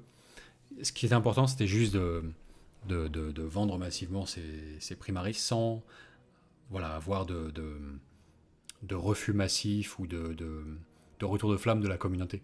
Ça a très bien marché. Même les plus récalcitrants En fin de compte, ils gueulent un peu au début. Qu'est-ce que c'est que ces nouveaux Space Marines? C'est quoi ce bordel? Pourquoi ils ressemblent? Pourquoi ils ont l'air aseptisés? Pourquoi Si je ils peux ont me l'air permettre, aussi je pense vanille? que on passe à côté de l'élément principal qui est pas le fluff en fait. Je pense juste que leur donner des meilleures règles, ça suffit en fait. Parce que là, on est en train de dire que finalement, il y avait le choix entre justification fluffique ou pas, mais au final, ce qu'ils ont fait, c'est simplement qu'ils ont donné 2 points de vie, des meilleures stats, un coup en point qui était plus avantageux. Bon, bah voilà, ça suffit quoi. Au final. Ça va de pair avec, probablement. Dans une certaine mesure, ça peut aller de pair avec. C'est un constat à nuancer parce que c'était pas le pur Primaris, c'était très mauvais en début de V8. Hein. T'avais pas assez de choix. Hein. Tu pouvais faire que du bolter ou du coup de poing d'intercesseur, enfin du coup de poing d'agresseur, c'est l'arme la plus puissante des Primaris quoi. C'était pas très bon, donc bon. Mais c'est vrai que sur la base, oui, t'as raison. C'est meilleur qu'une tactique de base. Ça avait 2 points de vie, ça Ouais. tirait plus loin, t'avais de la PA, c'était... Oui, en gros, oui. Ça te donnait envie de t'y mettre en tout cas. T'avais envie de jouer des Space Marines à 2 PV, ça c'est sûr, avec des bons bolters. Mm. Ça, t'en avais envie. Ça, c'est indéniable. T'en avais envie. Et voilà, juste faire passer la pilule, c'est pour ça. Sachant que voilà, ils composent avec leur clientèle. Le joueur Space Marine, qui est de loin le plus nombreux, on va dire la plus grosse part de leur clientèle, c'est les joueurs Space Marines. Tout jeu confondu, tout truc confondu, c'est clairement ça. Sont en plus les plus tatillons, les plus susceptibles aussi, on le sait, les plus carrés. Un joueur Space Marine, ça aime aussi les nomenclatures, ça aime Et non, c'est les l'âme orques, de chaque chapitre. bien sûr. Mais oui, les joueurs orques, c'est... Ils respectent tous le même credo à la lettre. J'adore les Rien à battre. nomenclatures. Mais oui, tu vois, les joueurs Et orques, c'est- tu leur ils ont vends toujours la n'importe même quoi, ils en ont rien à foutre, tu sais, ils ont joué des coptères Et justement, orques en ça, c'est métal une doctrine. pendant 40 ans. Ils ont exactement la même doctrine. On s'en Oui. fout. Eux, ils en ont rien à cirer, ils Ça te passe. jouent des boys V2 à côté de nobs immenses, ils en ont rien à foutre, ils jouent des coptères en métal. Le joueur orc comprend, le joueur orc pardonne, le joueur orc prend tout ce que tu lui donnes, il n'y a pas de problème. On sait tous que c'est les plus... Toute sortie est une sortie orc. Hein. Voilà, Donc, c'est les plus sympas de Warhammer 40 000. Voilà. Et avec suffisamment de rivets et de Oh, des dagas, decks toute trop sortie cool. de sortie orc. Une nouvelle conversion. Mais voilà, le joueur Space Marine, il y a ça. Le joueur KO, il est plus habitué à ce qui n'est pas spécialement d'homogénéité visuelle entre ses unités, ça le dérange pas. Là, il y a un peu de démon, là, il y a un peu de old school Horus Heresy, là, il y a un petit peu de Space Marines du KO de base à l'ancienne. Il y a un peu de tout, les machines démons, chars impérial classique. Il est plus ouvert à ça, quoi. Ça passe plus facilement, il n'y a pas besoin de drastiquement trouver une justification fluffique pour complètement rebooter son armée, quoi. Joueur 40k, il en avait besoin. Il y avait un stade transitoire où le mec qui avait 6000 points de SM, il avait besoin de savoir que...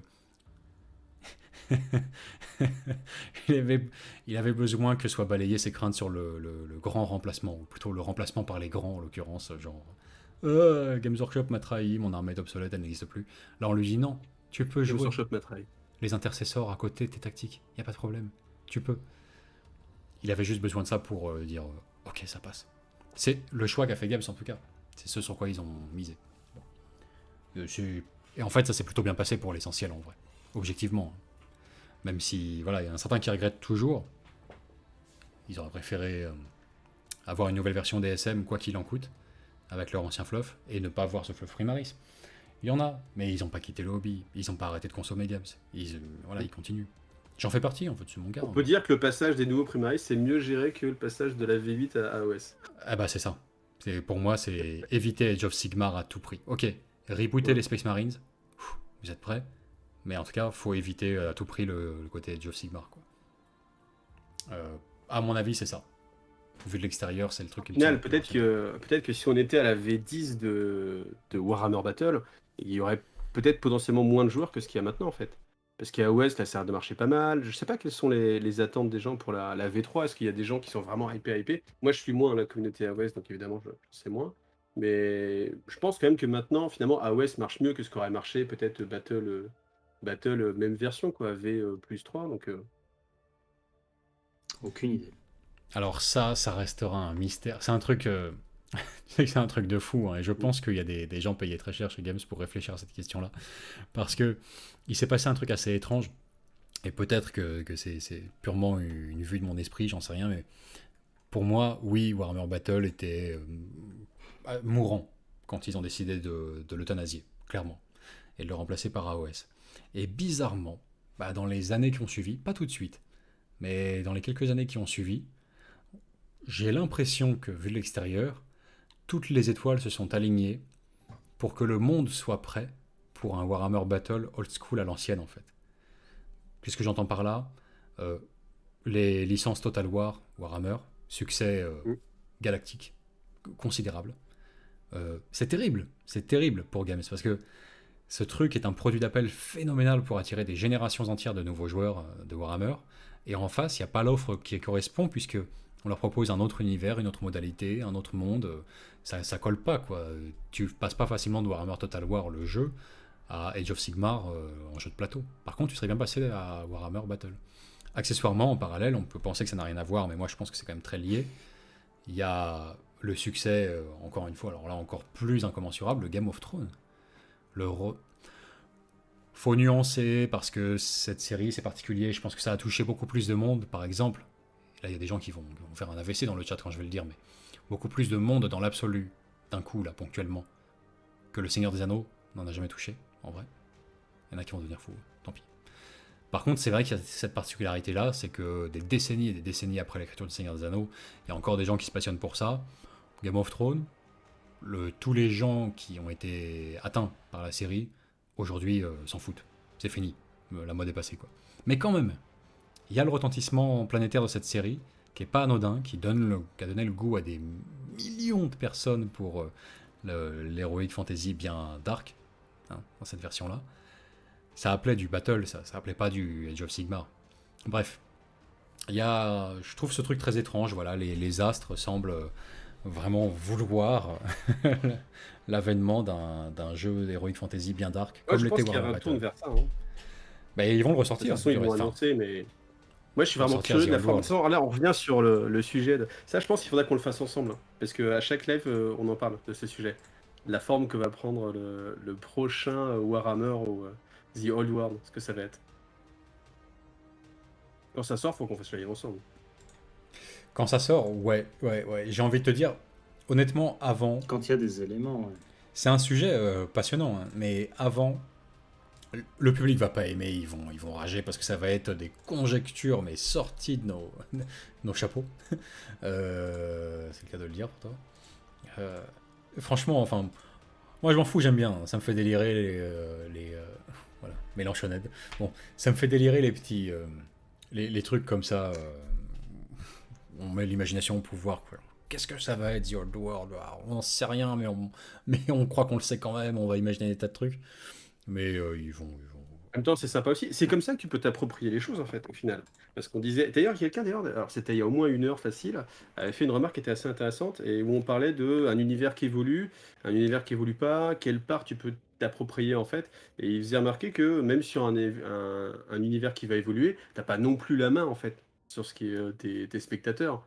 Donc, il ne changeait pas grand-chose de ce point de vue-là. Et c'est vrai que ça, c'était quelque chose qui était assez intéressant. Et je me dis, bon, il y a plein de choses, mais je me dis, est-ce que forcément on a besoin d'avoir la main sur un jeu pour pouvoir l'apprécier? Peut-être. Et après, si on a ce besoin-là, et ben justement, réfléchir à une prochaine version, c'est ce qui fait que ça émoustille et qu'il y a de la hype, parce que c'est là où tu te projettes en fait, et où tu dis voilà comment moi je le verrais, moi je verrais bien ça comme ça, etc. Et c'est là où il y a des débats, où ça fait vivre le jeu, et je trouve que c'est ça qui est intéressant en fait. C'est d'où le fait de oui, se lâcher et puis de partir en conjecture.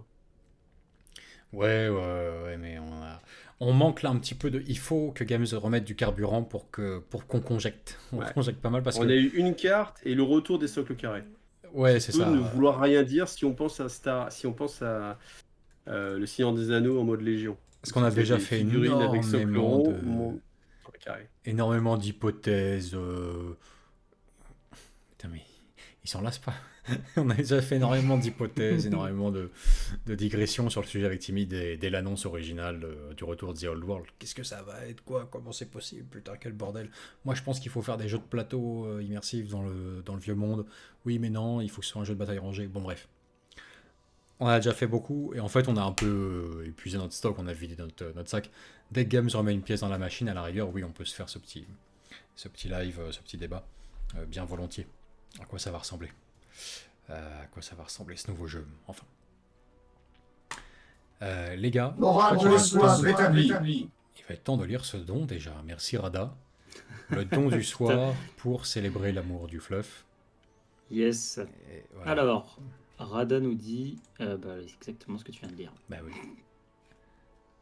Je sais Voilà. lire, Timmy. Il n'y a pas que toi qui sais lire. Hein, Ouais. tu te feras plus malin que moi. Morale de l'histoire rétablie. Bien. Je le remets. Ouais.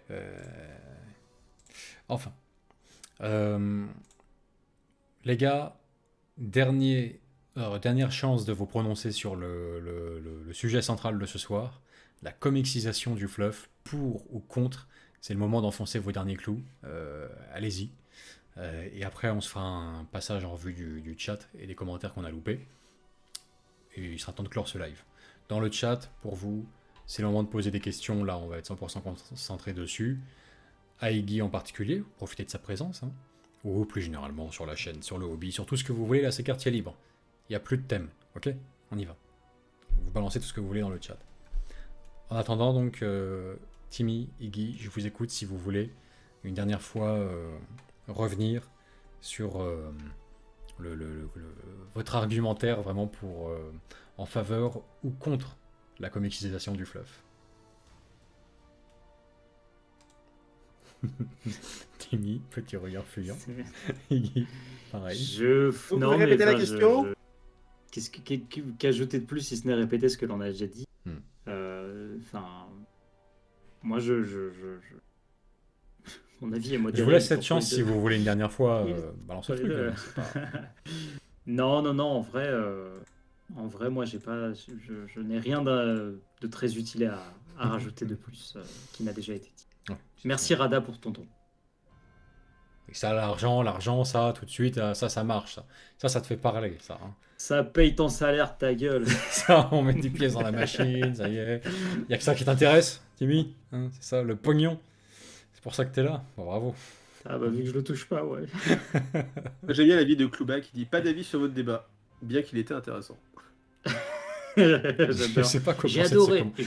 Je n'en pense rien. Tu sais quoi, au final, j'ai pas d'avis sur ce commentaire, bien que je le trouve C'est intéressant. intéressant, mais C'est je l'ai fou. pas trop écouté en fait, donc. C'est vrai. Oui, tu sais, le côté genre, c'était passionnant. J'en ai rien à foutre. Tu sais, il y a les deux opposés, c'est génial. Enfin. Bon, après, moi, j'avoue que ça n'a pas assez saigné. Hein. Je pensais qu'on allait assister à une sorte de débat politique où ça allait se fighter, tu vois, genre non, je ne suis pas d'accord, mais c'est inadmissible et tout. Non, mais de toute façon, t'as toujours pensé comme ça, puis faire des attaques personnelles et tout, mais non. Et vous n'avez pas le Ah, monopole c'est- du fluff, Absolument. monsieur Iggy. On est que des gens bien élevés. Mais vous avez complètement raison, monsieur de chez Planet Wargame. C'est ça. Monsieur le Premier ministre. Ouais. Pour ceux qui n'avaient pas. Euh, Oui, ce soir, vous n'êtes pas Planet Wargame, et je ne suis pas à Iggy TV. Oui, tout à fait. Non, après, moi, tout simplement, petit résumé, s'il faut. C'est que vraiment, Gathering Storm, c'est quelque chose qui m'a sorti de l'immobilisme que je trouvais exister dans Warhammer 40 000, où j'étais frustré parce que ça avançait pas. Et puis le jour où on m'avait offert Gathering Storm, j'ai fait bah c'est génial, enfin les choses avancent. Et après, je pensais que la suite de Warhammer 40 000 serait toujours en fait dans cette même veine-là, avec des révélations, des choses qui avancent, etc. Et puis au final, bah non, on revient sur un immobilisme. Alors la situation a beaucoup changé en peu de temps, mais au final, maintenant, elle n'évolue plus, voire même elle régresse, en fait, parce qu'il y a des passages de fleuve qui disparaissent entre la V8 et la V9. Et tu fais, bon, c'est quand même un petit peu dommage. Donc voilà, là-dessus, je suis un petit peu déçu, parce que c'est vrai que, tu vois, c'est comme... Tu vois, tu vois quelque chose, ça t'aguiche un petit peu, voilà, tu vas voir, et puis après, tu fais waouh, c'est l'air génial, tu signes, et puis au final, bah non, en fait, non, c'était juste la devanture, en fait. Ah, ok. Regarde, Psychic Awakening, ça va être génial, 9 tomes, pff, tu vas en apprendre des choses. Hein. Ah, bah en fait, non. 9 tomes pour rien. Et c'est vrai que c'est des ans. Et là, d'ailleurs, avec Charadon, là, il sort, bah, en fait, je savais chaudé, craint l'eau froide à force, et même là, j'avoue. Malgré l'énergie que j'avais sur Psychic Awakening où j'ai gardé la foi jusqu'au tome 9, là j'avoue que Chardon j'ai un petit peu de mal en fait. Je suis pas plus hypé que ça en fait. Et déjà il y a trop de sorties je trouve en ce moment. Donc c'est un peu dur de se hyper pour les choses et on est tellement en mode faut donner de la tête de partout que surtout quand on est multijoueur en plus. Donc c'est vrai que Chardon je passe un petit peu à côté. Je sais pas. Pour ceux qui l'ont lu, est-ce que ça vaut le coup? Vous l'avez lu le premier tome? Non. Enfin, je suis en train de le regarder du coin de l'œil et je me dis, c'est vrai qu'on Ah moi aussi j'ai Et je commencé l'ai- à lire et ça avait l'air je l'ai- bien mais... je l'ai ouvert quand on l'a reçu et Et tu vois, mais qu'est-ce qui fait que sur une chaîne... Messieurs, qu'est-ce qui fait que sur une chaîne comme Planet Wargame, qui se défend, défenseur du fluff, et le fluff avant tout, on ne lise pas un supplément de fluff? En avant. Parce que c'est de la merde. Alors, Ah. Arieb nous offre 5 euros, merci. Joker. Ouais, Joker. ouais. Non, mais c'est vrai, mais moi-même, en fait, ça m'a pas hypé, en fait. Moi, j'aime le fluff aussi. Mais pourtant, ce supplément, j'ai commencé à lire, mais ouais, tu vois, je l'ai laissé dans un coin, il y a toujours quelque chose qui m'a attiré plus. Et je me demande, est-ce que ça fait ça à d'autres Ouais. Bah, je Je peux pas sais te pas. répondre. Hein. Pourquoi Le il nous supplément attire est arrivé pas, chez Timmy, c'est lui qui l'a. Et il te l'a jamais rendu. Non, Non, ouais, bah on s'est pas vu depuis. Mais non, moi il m'attire pas. Il m'attire pas. Enfin, ce morceau, c'est peut-être très bien en plus, hein, mais non. En fait, c'est ça, c'est que je me dis que ça peut être bien, mais je mets pas ma pièce de temps pour. J'ai commencé à lire pourtant, mais. Non, Bon, ouais. non, je sais pas. Je sais pas. Je saurais pas dire pourquoi ça m'attire pas. Enfin, je pense que déjà ça ne m'attire pas parce que je ne sais pas ce qu'il y a dedans. Je pense que déjà ça c'est un bon truc. Mais le mystère mais le mystère ne semble pas suffisant pour autant pour m'attirer vers la lecture. Parce que c'est vrai que souvent, les gens Si tu veux, qui. c'est con parce qu'il est entre les deux, tu vois. Il y a un supplément qui est vraiment, j'ai l'impression, détesté, mais pour la raison que donne Guigui, à savoir des pages supplémentaires pour les codex avec 45 euros. Et Ça, c'est vrai que quand tu vois le prix, moi j'ai halluciné le prix. ça va me. Ça, Il par est contre, plus ça petit va que les codex, typiquement il coûte me dégoûter. 45 balles. Et tu Enfin, fais, mais. Et puis tout ça pour avoir tes 2 lignes en plus pour jouer, et puis bien sûr, c'est intéressant. Ça, c'est un argument Et- par contre qui me donne pas envie de le lire. C'est Ouais. le côté dedans, on vous a rajouté du.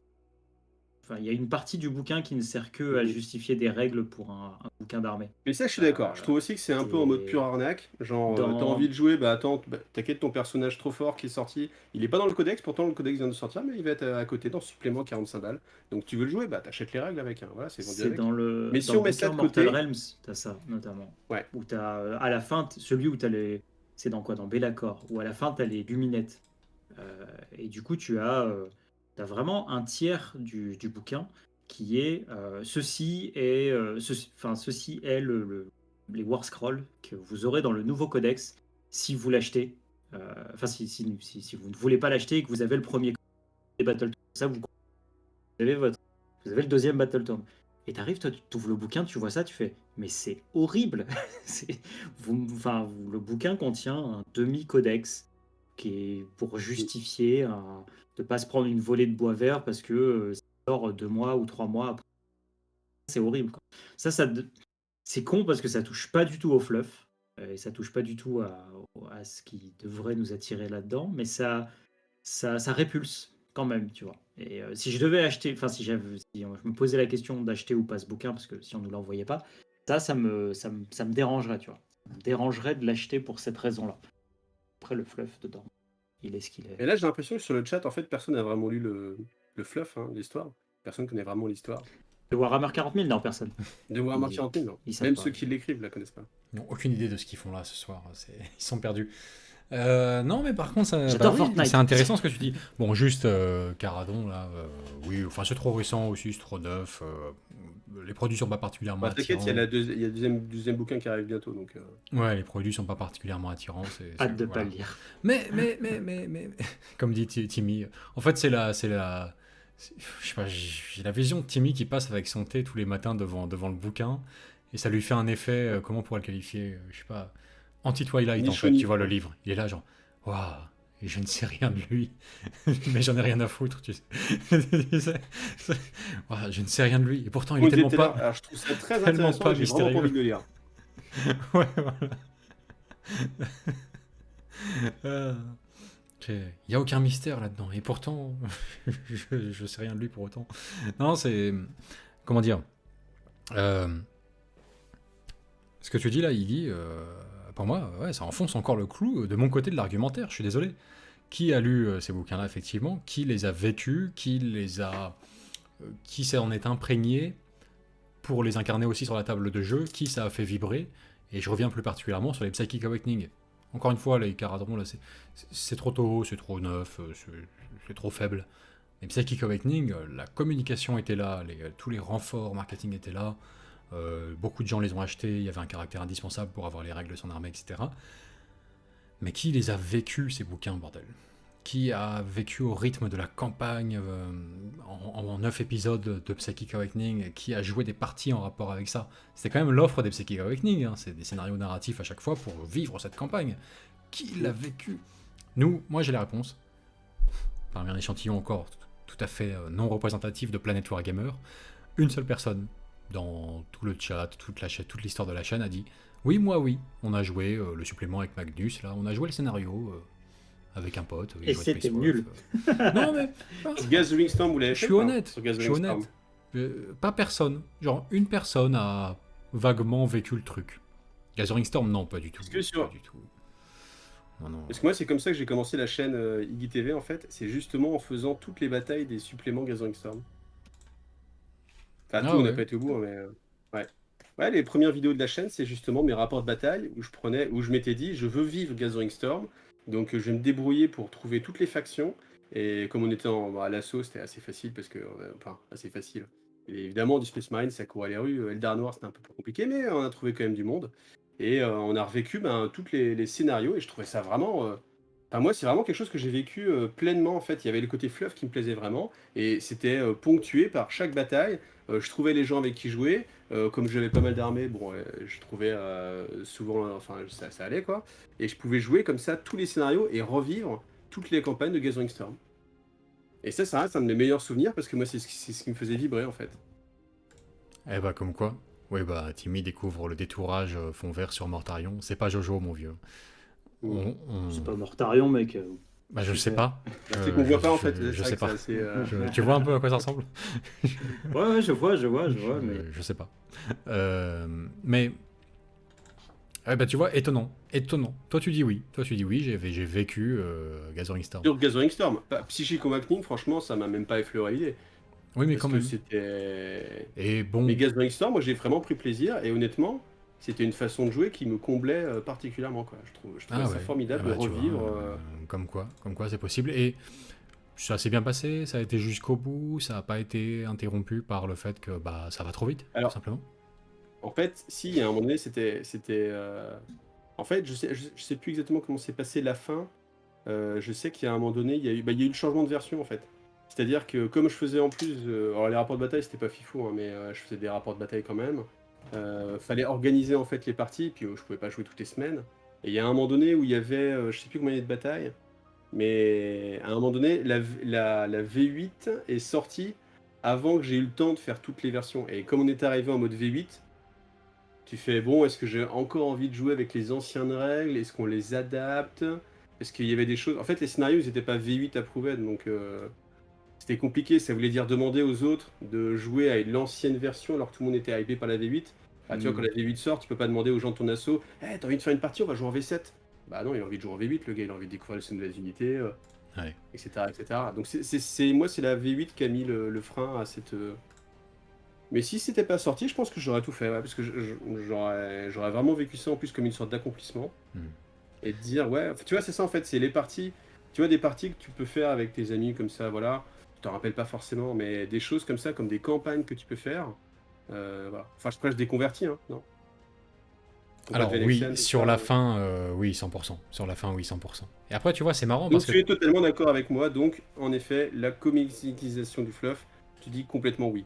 Eh bien, non, pas du tout. Parce que justement, ce qui est intéressant, c'est que sur l'argument, t'as failli me donner tort, à base de oui, moi je les ai vécus dans ma chair, les Gathering Storm et tout. Et en même temps, eh ben, tu te retrouves comme un con, pris par on va dire la course folle du train en marche, là. Ça va trop vite. Parce que Ah mais moi je suis d'accord sur le mon fait truc que de fond, c'est que cette comicisation, justement, s'il faut vraiment appuyer ce terme, n'est pas propre à la temporalité du wargame. On est dans une passion de temps long, on est dans une passion de patience, de persévérance, de projets qui se bâtissent dans le temps long, etc. Sinon, bon, on peut jouer aux jeux vidéo, c'est plus immersif, hein, c'est mieux fait. Honnêtement, là, je pense qu'on est à un moment actuel où personne ne trouve que ça ne va pas assez vite, hein. Hormis si t'es joueur tyrannide et que tu veux des figurines. Ouais, oui. Mais du coup, honnêtement, ça peut pas moi, je trouve marcher. que ça va beaucoup trop vite. Cet Il y a épisode. beaucoup trop de sorties pour suivre. Ouais, mais ce truc en épisode et essayer de coller toujours derrière les basques du développement, de l'avancée dans la timeline de 40K, ça peut pas coller parce que ça C'est Actuellement, trop non, je rapide, pense que ça c'est va comme pas ça. avec le temps C'est du trop hobby, rapide. ça s'accorde pas en fait avec le temps Oui, du mais si c'est plus modélisme et long, tout ça. si c'est plus long, si t'as 1 an pour faire les 3 tomes de Gathering Storm, C'est bien le minimum, hein. Franchement, c'est un an, t'as intérêt à t'y mettre dès le début en fait. T'as intérêt à t'y mettre dès le début, à être à fond dedans. Tu vois, cette saisonnalité trop forte, trop marquée du hobby, pour moi, mais tu vois, si à elle induit une l'inverse, si contrainte c'est pas là, supplémentaire vraiment énorme, quoi. moi j'aurais jamais cette expérience et cet amour en fait pour la période de Gathering Storm, si ça n'avait pas existé en fait. Oui. Et si du coup il n'y a pas de l'évolution, jamais il y a un moment où je fais c'est génial, c'est ma meilleure période de Warhammer 40 000, tu vois. Il y a ça en fait, c'est le final. Mais tu peux le faire en t'appropriant, comme tu l'as sans doute déjà fait. Je pense qu'à la fin du fois, vous avez fait ça des tas de fois. En t'appropriant ta propre histoire, tes propres héros, ta propre campagne. Ouais, mais je ton trouvais vraiment propre de le lore. rattacher à l'historique classique, c'était encore mieux en fait. Il y a un moment, il y a une bataille où il y a des Eldar qui se retrouvent acculés et ils cherchent à s'échapper. Tu vois, c'est ce qui est vécu dans le livre, c'est ce qui est raconté dans cette bataille-là. Et cette bataille, je m'en rappelle parce qu'il y a un vrai enjeu. Tu as une façon de jouer qui est complètement différente d'une partie classique. Et ouais, c'est un autre challenge, même en aspect de challenge pour gagner la partie. Parce que tu as envie de gagner la partie. C'est un côté de challenge qui est vraiment prenant. Et en plus, te dire que d'autres gens peuvent vivre la même chose à côté, enfin moi je trouve ça... Ouais, ce côté communautaire de participer. Tu vois, parce que quand tu fais une campagne, moi il y a 2 événements vraiment que j'ai adoré sur Warhammer 40 000, et à chaque fois c'est des campagnes. C'est une campagne que j'ai fait personnellement avec un ami, où on s'est dit, on se bloque le week-end, on se joue tous les suppléments qui existent, donc c'est-à-dire Apocalypse, Guerre urbaine, Assaut planétaire, le petit truc d'escarmouche qui s'appelait, je sais plus, Patrouille, et 40 000. Et on avait fait tout ça dans le même week-end. On avait passé tout le temps ensemble, on était en mode à fond, à fond. On faisait le compte rendu en direct. À l'époque, j'avais pas la chaîne YouTube, mais j'avais un site internet, je faisais en direct autant que pouvait se faire se peut. Ça, c'est mon meilleur événement. Mais ça, c'était un truc que j'ai vécu tout seul, où j'ai donné de la passion, mais où j'avais pas de retour. Et en fait, sur Gathering Storm, le fait de le partager avec d'autres gens et de voir, un peu comme les campagnes, quand il y avait eu la campagne de Cadia, justement, où on pouvait, sur une carte interactive, aller cliquer et dire allez, tu vas sur quoi? Même à une époque, il y avait des forums qui s'étaient créés pour dire nous, on est le camp de l'Imperium et on va être sur tel domaine, tel secteur. Et on fait une coalition pour se dire on va tous attaquer cet endroit-là et on va essayer de bien gérer les choses pour gagner ce côté. Je trouve que ça prend une ampleur qui est vraiment forte et qui va te laisser vraiment un bon souvenir. Kill Team, ouais. Mais je crois que non, c'était pas Kill Team encore à l'époque. Ouais. Ah, Mais voilà. alors, il est plus que temps de passer aux commentaires du chat, hein, mais juste pour rebondir là-dessus. Ah, mais c'est là-dessus, si c'est dans l'espace que je dis, il n'y a pas de souci. Hein. Non, justement, c'est parce que j'ai Bon, bah envie d'y... écoutez, En fait, merci ça... de m'avoir invité. j'ai envie d'y Je- répondre. Ça m'intéresse, j'ai envie d'y répondre. Mais si je repars, je sais que, tu vois, je repars et je vous rends jamais votre liberté, quoi. Le problème, enfin, bon, après... En fait, si ça t'éclate, il n'y a pas de raison d'être contre. Quand tu suis le développement de la trame proposée dans des trucs comme Gathering Storm ou Psychic Awakening, s'ils étaient mieux, c'est pas un problème. Mais moi, je trouve qu'il manque... Le prix est trop cher à payer, parce que ça bouscule et ça dénature un peu, et ça abaisse pour moi l'expérience globale de savourer l'univers de Warhammer 40 000 pour tous les nouveaux qui y accèdent, ou pour ceux qui le suivent, mais qu'on parle l'élan, l'envie de lire spécialement tous ces tomes type Psychic Awakening et tout, quoi. Ça leur fait l'effet comme Caradon à Timmy, là, ça fait pas envie, quoi. Ça détériore tout ça, et la récompense, tu l'as décrite, c'est vivre le truc au plus près des événements, avec un enjeu pour ces batailles et tout. Moi, ce qui me manque dans cette description-là, c'est l'impact réel de tes parties que tu ne peux avoir que dans 2 cas de figure. Une campagne maison, perso, avec tes amis, ou sur un forum, ou que sais-je, ou la campagne Venetian Sector, tu vois, au hasard, organisée par Planet 4 Games, bien sûr. Oui, il y a Olivier qui fait de la pub là. Il y a une réelle... il y a des conséquences, et t'es pas bloqué parce que Games a décidé de toute manière à l'avance. Parce qu'en vrai, tu joues Gathering Storm ou Psychic Awakening, ça change rien. L'enjeu des batailles, tu joues des trucs au plus près de batailles historiques qui sont prédéterminées en fait, dont l'issue est déjà décidée par Games. Et après, il y a le deuxième truc que tu décris, où c'est les campagnes Œil de la Terreur, Armageddon, tout ça, où là, oui, c'était, à l'instar de Venetian Sector, c'est des campagnes global où ce sont les joueurs qui influent sur le résultat final, quoi.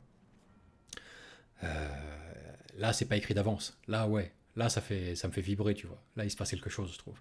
C'est pas écrit d'avance. On vit vraiment l'histoire réellement, quoi. Ça, j'adore.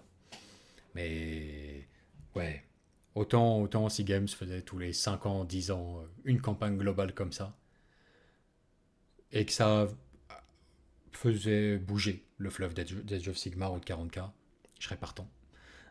Autant là, ce truc, si vous voulez suivre les aventures de nos truculents héros, là, Teclis, Kragnos, Moratti et toute la bande, achetez nos 9 suppléments, c'est votre seule chance d'avoir vaguement peut-être une forme de compréhension sur ce qu'est l'univers d'Age of Sigmar, parce que de toute façon, ça, dans ces trucs-là, dans ces comics, qu'on le développe, et tant pis pour les autres, quoi.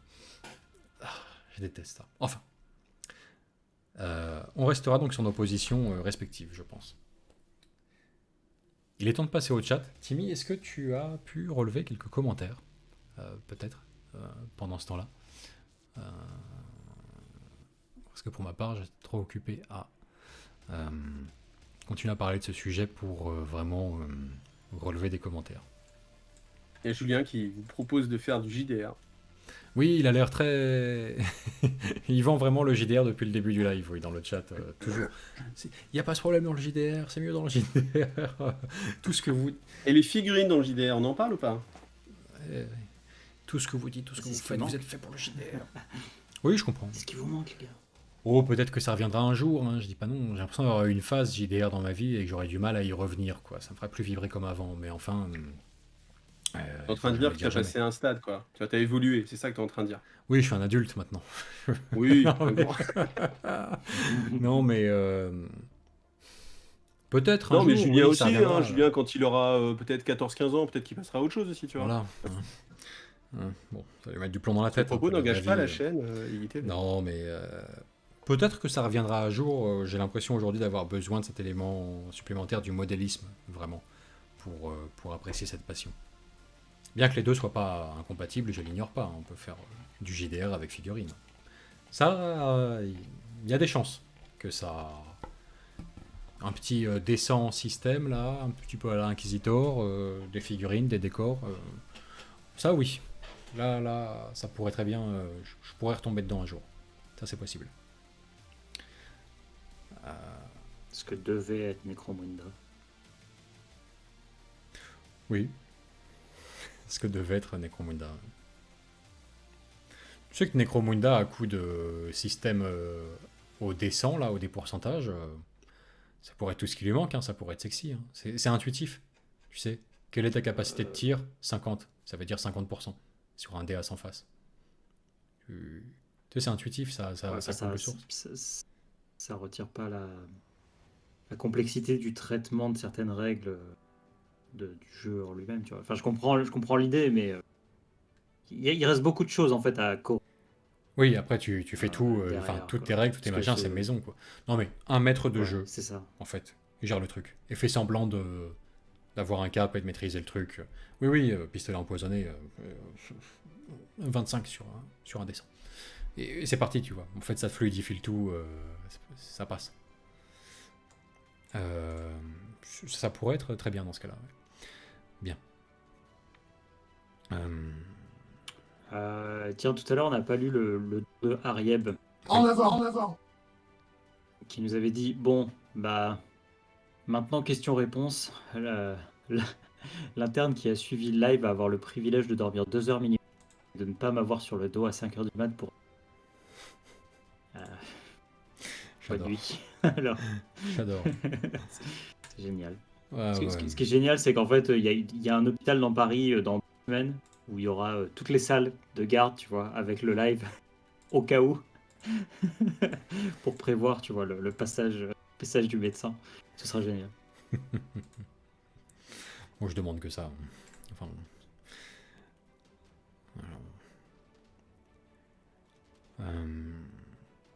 Il y a Wenceslas Fred qui dit dans la campagne avec mon groupe de jeu, le joueur KO a 5 bouquins entre les codex et Psychic Awakening.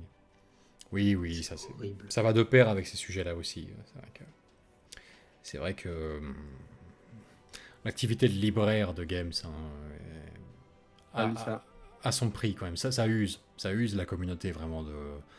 On parlait de Necromunda là, mais 40K et tout, c'est pareil. C'est putain du Ouais, du les kilo ah oui, sur un papier. Necromunda, les suppléments, c'est fou, quoi. Ah, c'est terrible, c'est terrible. Le Tiens, jeu une à nouvelle 4 faction, ans. bah, t'as un nouveau bouquin. Tu sais, en 4 ans, t'as 3 versions du livre de base en fait, édité, réédité, rechangé, Et remodifié. même sur Warcry, tu vois, à plus petite échelle, Warcry, c'est pareil. Ah bon? Tous les ans, un nouveau tome des champions, etc. Ça devient dur. Il faut vraiment être au taquet pour pouvoir suivre. Et Ouais, je pense ouais, que ouais, sur tous puis- les jeux games, c'est un peu ça. Faut être au taquet, sinon tu suis pas. En fait, il y a trop. Même Titanicus, tout ça. Enfin, tous ces jeux-là, c'est dur de suivre, quoi. Ouais, ouais, tu t'achètes des livres à obsolescence programmée dans un an, quoi. Bon, c'est Je suis pas en train de fou. me dire que le seul jeu où il n'y avait pas de livre, genre Warhammer Underworld, c'était rotation de cartes à mort. T'achetais des cartes à mort. Ouais, c'est ça. Oui, oui, bah la politique du kilo papier, Bon. ça a son coût. Ça prélève son tribut sur la communauté. Honnêtement, les râleries sont nombreuses par rapport à ça. Bon, ce serait pas mal que Games revoie un petit peu la copie peut-être à ce sujet-là, parce que ça, je pense que c'est éreintant pour beaucoup de joueurs. Ça n'empêche pas de Je pense profiter un peu, de ouais. l'expérience globale quand même. Mais bon sang, c'est Après, il y a usant. une bonne marche sur les bouquins, alors c'est compliqué. Oui, j'imagine qu'il n'y a pas de mystère. Des bouquins imprimés en Chine, ça vaut pas cher, ça se vend bien. C'est parti, quoi. Et ils impriment même directement. Si c'est couverture souple, ils sont imprimés directement chez eux. Donc, Mhm. Mais bon, voilà.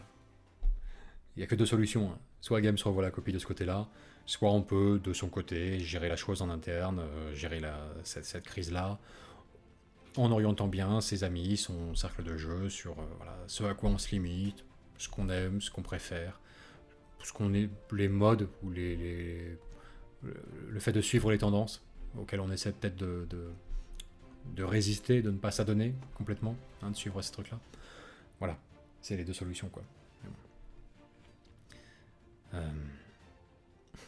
Wenceslas dit les pandémies, c'est pas cool pour le hobby. Ça rime, on lui reconnaîtra ça. Bon, je pense que c'est le seul mérite de son commentaire, parce que sinon c'est un peu merci Captain Obvious, mais clairement, ouais, on peut vous le dire. Par exemple, sur la campagne Venexan Sector, ça fait peser un spectre inquiétant quand même au-dessus de tout ça, qui ralentit tout, qui tue un peu les trucs dans l'œuf, hein, faut le reconnaître, il y a quelques personnes pour qui ça ne change rien, notamment vraiment si on habite loin des villes et tout. Pour d'autres, putain, ça a mis le hobby en pause pour beaucoup pendant longtemps. Et malheureusement, on a une asso, on était une cinquantaine. Là, ouais. le jour où ça va reprendre, je sais pas combien on va être. Hein. Ah, ouais, ça c'est un sujet Pose intéressant. des vraies questions aussi, sur l'avenir de ton asso, quoi. C'est un sujet intéressant. On a évité de l'évoquer pendant. Là, on en voit le bout du tunnel normalement. C'est bientôt terminé. Mais on a évité de trop l'évoquer pendant. Mais de fait, il faut reconnaître que on a perdu du monde. Hein. On a perdu du monde dans cette passion. Il y a beaucoup de gens qui en sont sortis avec ces restrictions sanitaires. Honnêtement, tous ceux qui sont sortis parce que finalement ils ne restaient dans le hobby que par escalade des engagements. Ah, j'ai trop dépensé, j'ai trop donné, j'ai trop consacré de mon temps pour cette passion, pour la quitter, même si en vrai, je sais plus très bien pourquoi je reste dedans, ça me fait plus très plaisir, j'ai plus le plaisir d'avant et tout. Ces gens-là, qu'ils en sortent, à la rigueur, ça peut être que libérateur pour eux, si c'est l'occasion pour eux de réaliser qu'il n'y avait que l'escalade des engagements qui les poussait à continuer, alors qu'il n'y avait plus grand-chose à y faire. On peut pas entièrement vraiment les regretter ou les déplorer, quoi. Ils sont libres maintenant, donc bon, bah, c'est tout. C'est ce qu'ils souhaitaient au fond d'eux, en fait, avant même le confinement. Ça a permis de le réaliser. Pour d'autres, bah, c'est vrai que voilà, ça a tué le truc dans l'œuf, éventuellement l'engouement initial de commencer, de reprendre, de lancer des trucs avec son cercle de jeu. Putain, on peut pas se voir, c'est mort en ce moment, on a envie de rien faire. Là, en revanche, c'est plus regrettable, ouais, sur ce deuxième aspect.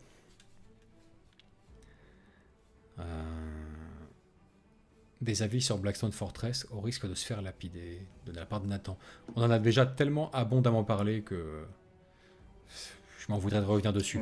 Pour le reste de l'auditoire, on en a parlé tellement Blackstone Fortress. Autre commentaire.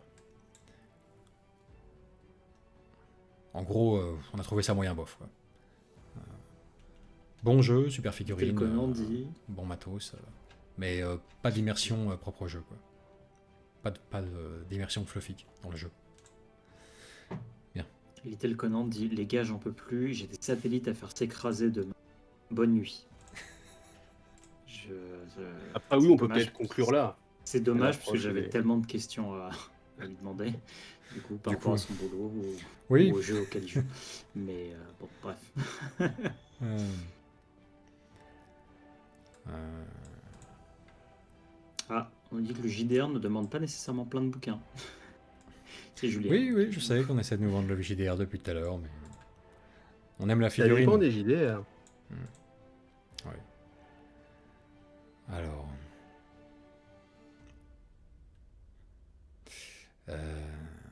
Bon, Oui, les codex sont rarement sortis aussi rapidement depuis la V8. Oui. Oui. Moi, je pense Putain. que quand il y a des messages comme votre recette d'une bonne raclette, c'est le moment de. Plus je de remonte, racletter. et plus c'est vous devriez faire du JDR. C'est terrible. C'est toujours la même personne, hein. Le spam récurrent, ouais. Enfin. Bon, bah écoutez, il va être temps de conclure là-dessus. On restera donc sur nos points de vue respectifs, je crois, pour ce soir, avec quand même une part où nos avis convergent finalement sur ce que ça implique en termes de sortie de figurines, la qualité très variable de ces suppléments en épisodes là, de développement de fluff au gré des petits bouquins. Ouais, des avis qui se ressemblent par bien des aspects, mais la même ligne fondamentale, quoi.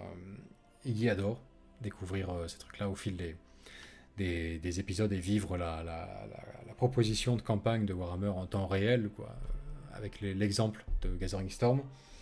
Et puis voilà, moi je continue à penser que le trésor de Games Workshop, je vais pas vous remontrer les bouquins que j'ai montrés tout à l'heure, hein, mais il est sacré, ils ont intérêt à bien y veiller, à bien le protéger, voilà, tel Smaug sur son butin, parce que c'est vraiment leur plus gros trésor. Il a encore de quoi séduire des générations et des générations entières.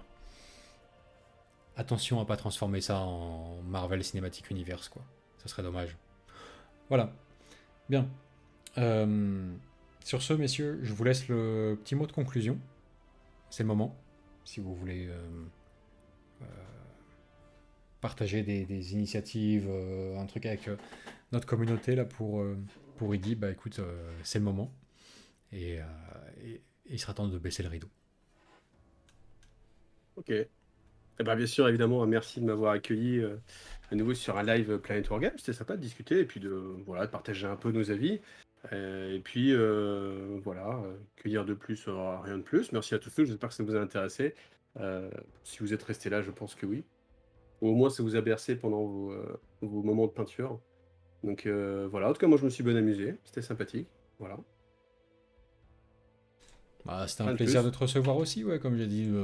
yes. Ce débat acerbe, où on n'était pas d'accord, n'aura rien changé au fait que ouais, j'étais content de te retrouver ce soir et puis de te retrouver peut-être pour de futurs lives encore. Ce sera avec grand plaisir. Voilà. En attendant, évidemment, Ah, très bien. j'ai tendance à considérer qu'on ne présente plus Iggy dans le hobby, mais enfin, il y a toujours un flux constant de nouveaux arrivants.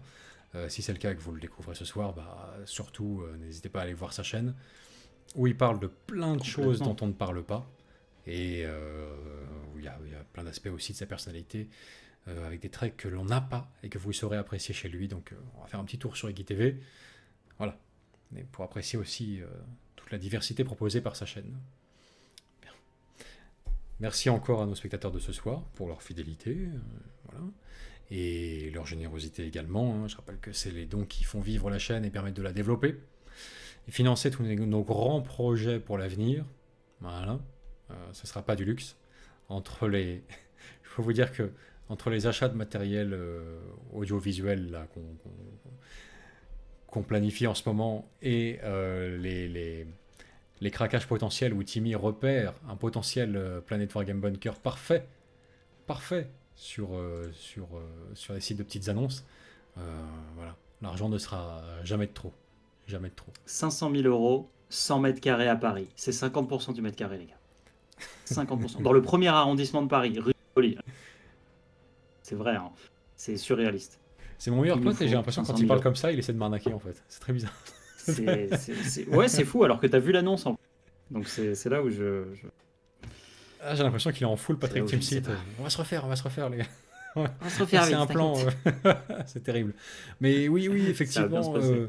il n'est pas passé loin. Il est pas passé loin. Malheureusement, le mécène Le banquier principal de Planet Wargame, le mécène primaris, que dis-je, plus encore, de Planet Wargame, n'a pas été si interpellé que Timmy sur cette annonce. Mais c'est vrai que le petit bout de catacombe parisienne qu'on pouvait acheter pour ce prix-là, qu'on pouvait acheter, si jamais on pouvait jouer la carte ami millionnaire, je reconnais qu'il y avait un truc. Il y avait un cachet. Il y avait un cachet de cave, hein, concrètement. Hein. Une cave gigantesque, rue de Rivoli, quoi. Mais, putain, toutes tes vidéos en sous-sol, bordel, pas de fenêtre, pas de porte, pas de truc. Ouais, le bunker Planet Wargame, là, porterait bien son nom, quoi, pour le coup. Enfin, ça aurait été glorieux. Ça serait devenu essentiellement alors, pas les fantômes de l'opéra, pour le coup, mais les fantômes de l'hôtel de ville de Paris. Ça aurait été assez marrant. Enfin, bref. Loger sous la mer de Paris, dans le sous-sol, ça aurait été marrant. Mais bon, ce sera pour un autre coup. On attend les générations entières de médecins formés par Arieb pour primariser notre compte en banque lorsqu'ils auront été bien En fait, formatés vous voulez une mentalement. maison de retraite Planet Wargame. C'est ça. C'est le moment où on aura le plus de temps pour jouer, donc ce sera Parce qu'on a parfait. l'évidence. Théoriquement. Ce sera Mais est-ce que parfait. tu auras les capacités pour jouer, ça c'est autre chose. On verra. On verra. C'est On clair. verra. Non, mais bon, en tout cas, merci à tous ceux qui nous soutiennent, hein, bien sûr, les tipeurs pendant les lives et les tipeurs en dehors aussi. C'est vrai qu'on n'est pas revenu dessus, mais parce que souvent on essaye d'avoir ce dédain de ne pas le noter, mais on tente d'avoir. On s'est rendu compte de ça avant le live, donc merci à vous tous. Ça On a a coupé aussi... Timmy quand tu l'as dit. Ouais. Ah, et je voulais surtout vous dire à tous. Voilà, exactement. Non, mais merci à tous, merci à tous. Oui, pourquoi? Qui C'est nous ça qui a soutiennent. coupé. Pourquoi merci? Pourquoi? C'est- Pourquoi? Pourquoi on vous remercierait, bande de... Qu'est-ce Non, parce qu'on vient de passer les 33 000 abonnés. Je le répète. Ouais. On s'en est rendu compte avant le live et merci à vous, merci de nous soutenir, que ce soit au travers de vos types récurrents ou des types pendant les lives et tout ça. Merci de nous suivre. Quelque chose qui avait été demandé depuis longtemps aussi et qu'on a fait, maintenant c'est fait. Forme de podcast aussi, si jamais vous voulez les écouter. On est en train de rajouter petit à petit les lives. Je vais rajouter celui-là prochainement. Donc voilà, si jamais ça vous intéresse aussi. Et puis voilà quoi. Comme ça coupe, Rejoignez le chapitre, je me permets juste de répéter un truc. Timmy a ajouté les Vas-y. compendiums Arcana, AOS et 40K sur toutes les plateformes de podcast existantes. Les Spotify, les Deezer, les machins comme ça. Donc elles sont libres, disponibles à l'écoute. Et si pour une raison ou une autre, vous voulez avoir le son sans l'image, vous pouvez aller écouter tout ça. Voilà. Et il ajoute les lives aussi apparemment. T'ajoutes les lives? Ah ouais. D'accord. Yes. Eh ben, travail de titan de transférer tout ça là. J'en ai fait. Enfin, j'ai mis 4 lives pour le moment. Ah oui, d'accord. Mais j'ai mis 4 lives et je les mettrai pas tous. Ok. Clairement pas. Mais on va en mettre quelques-uns. D'accord, parfait. On te suggère les Kill Team Momentum aussi à ajouter en podcast. Ouais, pourquoi pas? Pourquoi pas? À voir en fait, parce que l'idée c'est toujours aussi de rajouter du contenu qui passe avec avec le format audio. Donc Momentum, est-ce que ça peut marcher que avec l'audio ou pas? Enfin, ou principalement avec de l'audio, on va dire. Pourquoi pas? À voir. Mais pourquoi pas? Mhm. Bon, donc voilà, on a envahi toutes les plateformes de podcast. On est On partout. verra. On a acheté un hameçon. Ils sont là. Voilà, on verra si ça mordra. revenu infini, tout ça. On verra ce que ça va donner. Je suis sceptique. Mais bon. Sur ce, voilà, comme Timmy l'a bien dit, merci à tous. On vous dit à très bientôt pour de nouveaux lives, de nouvelles vidéos, etc. sur Planet Wargame ou sur Iggy TV. Merci encore à Iggy de sa présence. Et bonne soirée Merci à tous. à vous. Et à une prochaine.